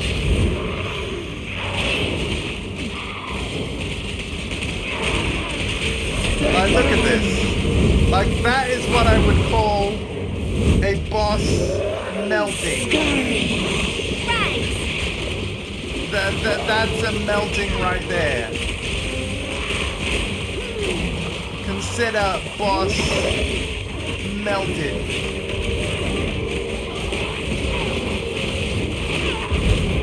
I would still count that as a melting. I think not. That felt really good.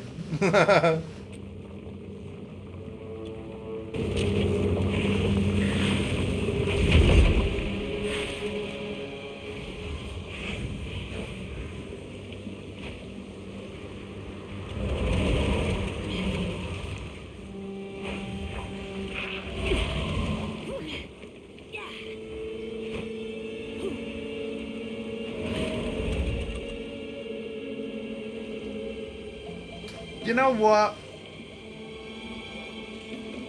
I'm gonna leave because there are specific things I want to see before I end the stream, and I've been going for like over 5 hours. Might find a better way to defend yourself. Give up, but might want to use shield for block. Right, yeah. Plus, there's also this ward thing I've been hearing about. Although I'm assuming that I can only get ward in the League? Like, am I right in assuming that ward even as a health pool, has not gone core. Because all of the items and things that give you ward are exclusive to the current league.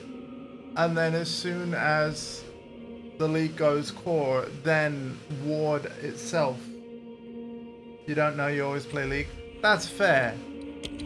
But like, that would be my assumption though, is that ward is in the game everywhere, but I would also guess that at the same time that everything in the game that could give you ward is currently exclusive to the current league.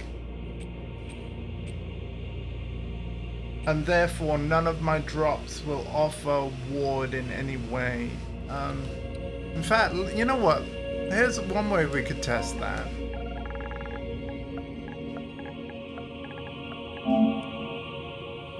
Oh, look at this. Ah, wait. Nope. It's just stuff with ward in the name. Yeah.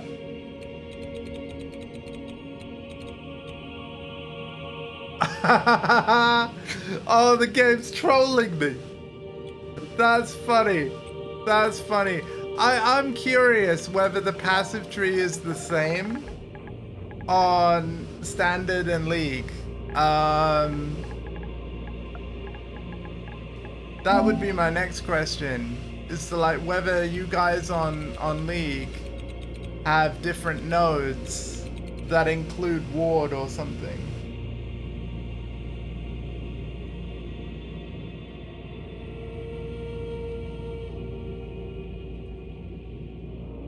Do you encounter those blue runes? Oh, okay, no, I do not. Not at all. I know what you're on about, because even though I haven't been playing Runes of Aldur, of course I've watched it. Like, you know. Of course I've been watching some PoE 2. I'm gonna actually, so you know my armor, I'm gonna put it in this corner as like a little reminder to my brain that I am listening. I used to wear that. A useful trade.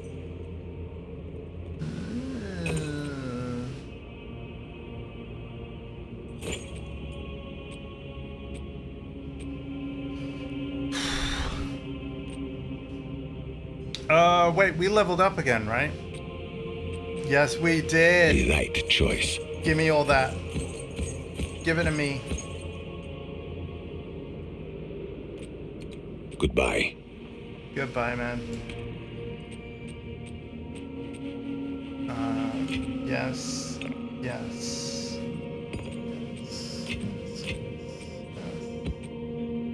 I don't need 14 skill gems anymore.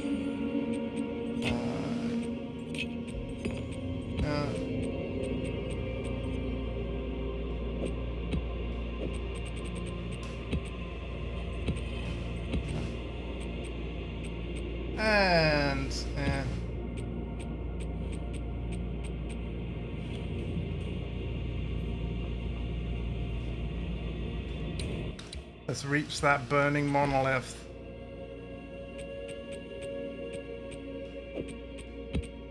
Just reorganize this a little.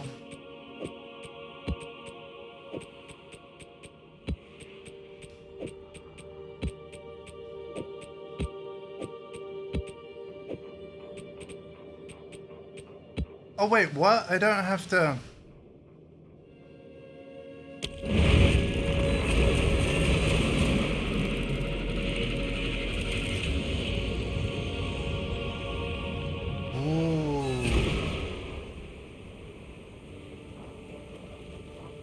Wait, this is just like one of my hideouts. Wait, this is my hideout.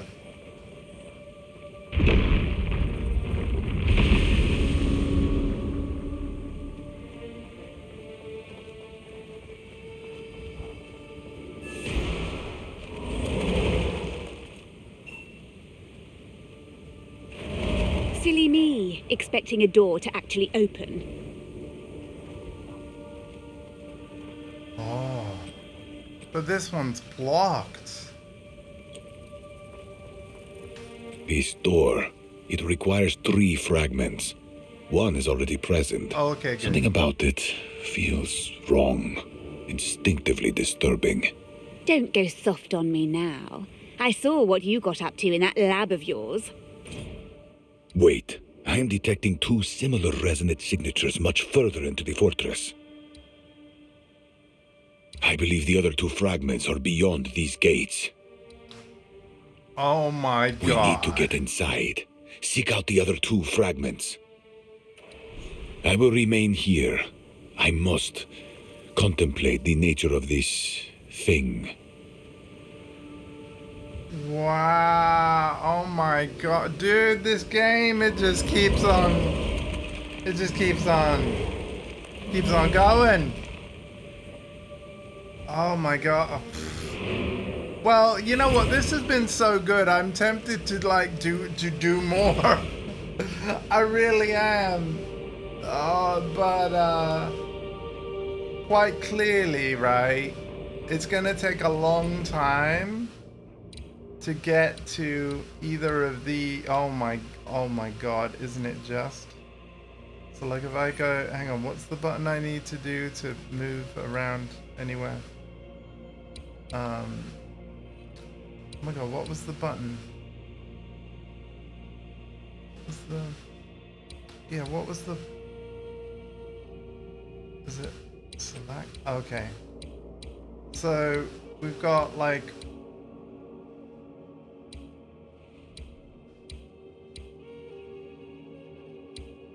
We got 1 map, 2 maps, potentially 3.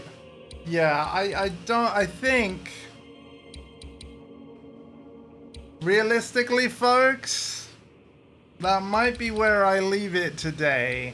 I know that there's so many other potential places we can... Wait, do I have a point available?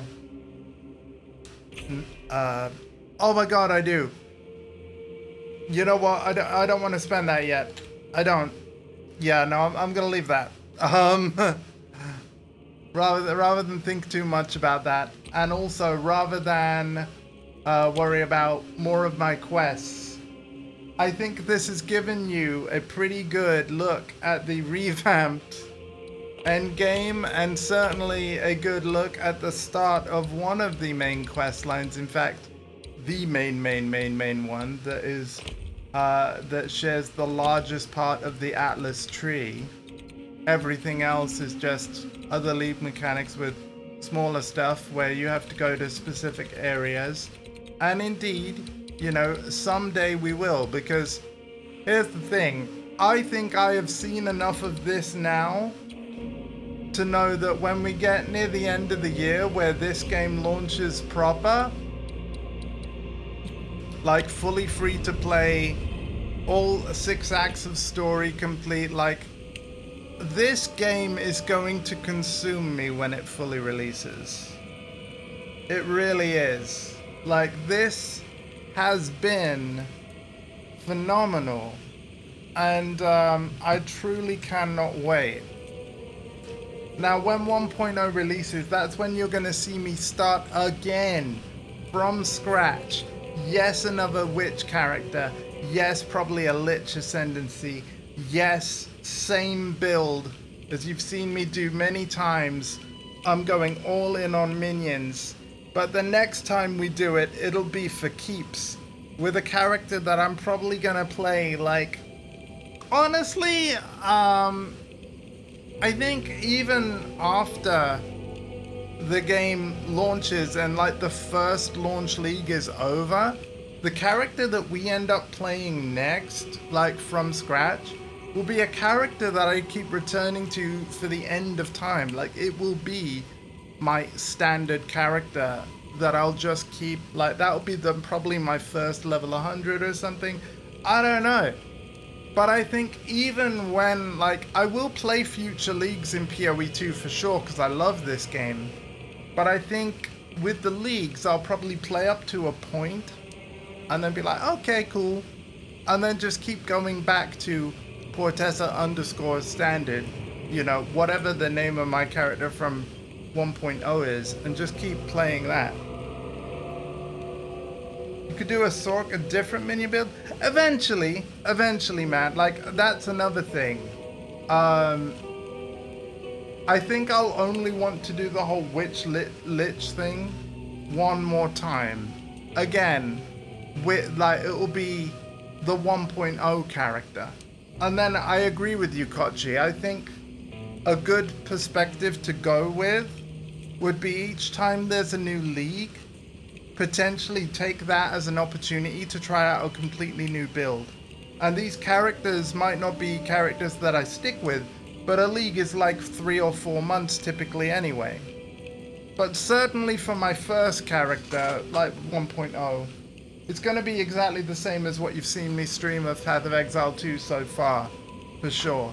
And then I'll just treat the leagues as new opportunities to try something different.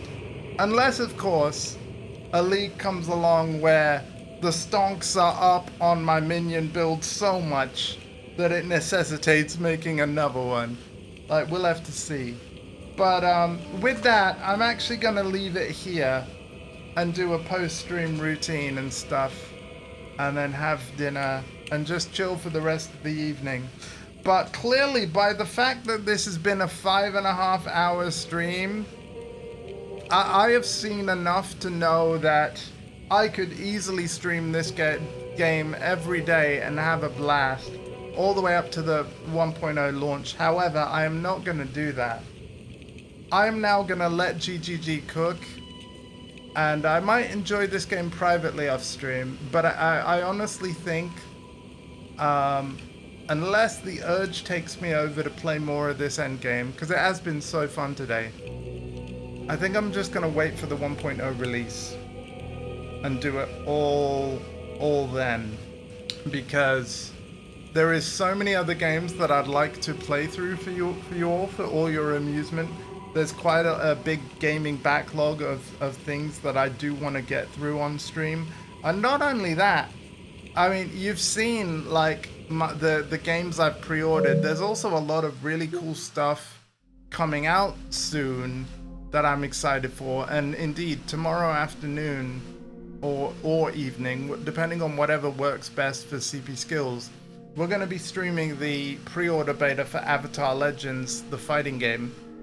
And then there's so much other stuff besides, obviously GTA 6, but it isn't in this list yet. Modern Warfare 4 I'll be picking up. We've got the Metal Gear Solid Collection Volume 2 out in 57 days. We've got the Halo campaign Evolved out in 27 days. We've got, where was it? The Star Wars Zero Company in 57 days. Marvel Togon in 36 days. Is anything else pre-ordered right now? I don't think so. Like, yeah, Marvel's Wolverine is not pre-ordered yet, but depending on how the months towards release go, then you know, I'm planning on getting that as well. GTA 6, planning on getting that, obviously. And so one of the playthroughs that I want to do before GTA 6 is continue my playthrough of GTA 5, which I haven't gone like resumed for literally years at this point, but there will be a full playthrough of that. My point is, there's a mega ton of stuff to look forward to on the channel, and I hope you'll all enjoy the ride. I realized that I was just showing all those screens and you couldn't see them because I'm in the talkie view, but whatever. PoE 1 is the season in 1.5 months. Yeah, do you know what? In order to get me back on PoE 1, here's what GGG would have to do. Basically, add a bunch of the changes they've done to the endgame of this. Like, not so much like how the Atlas works, because I do think it's good that they're different.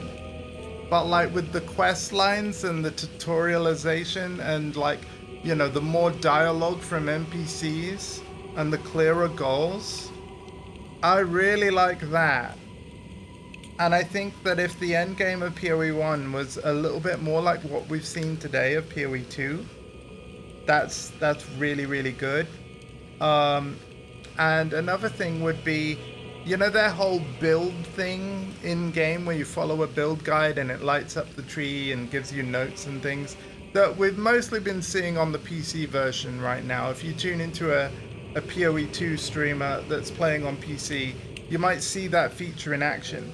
If they bring that to PoE 1 as well, which for me actually probably needs that feature even more, because I personally find Path of Exile 1 even more complicated than Path of Exile 2.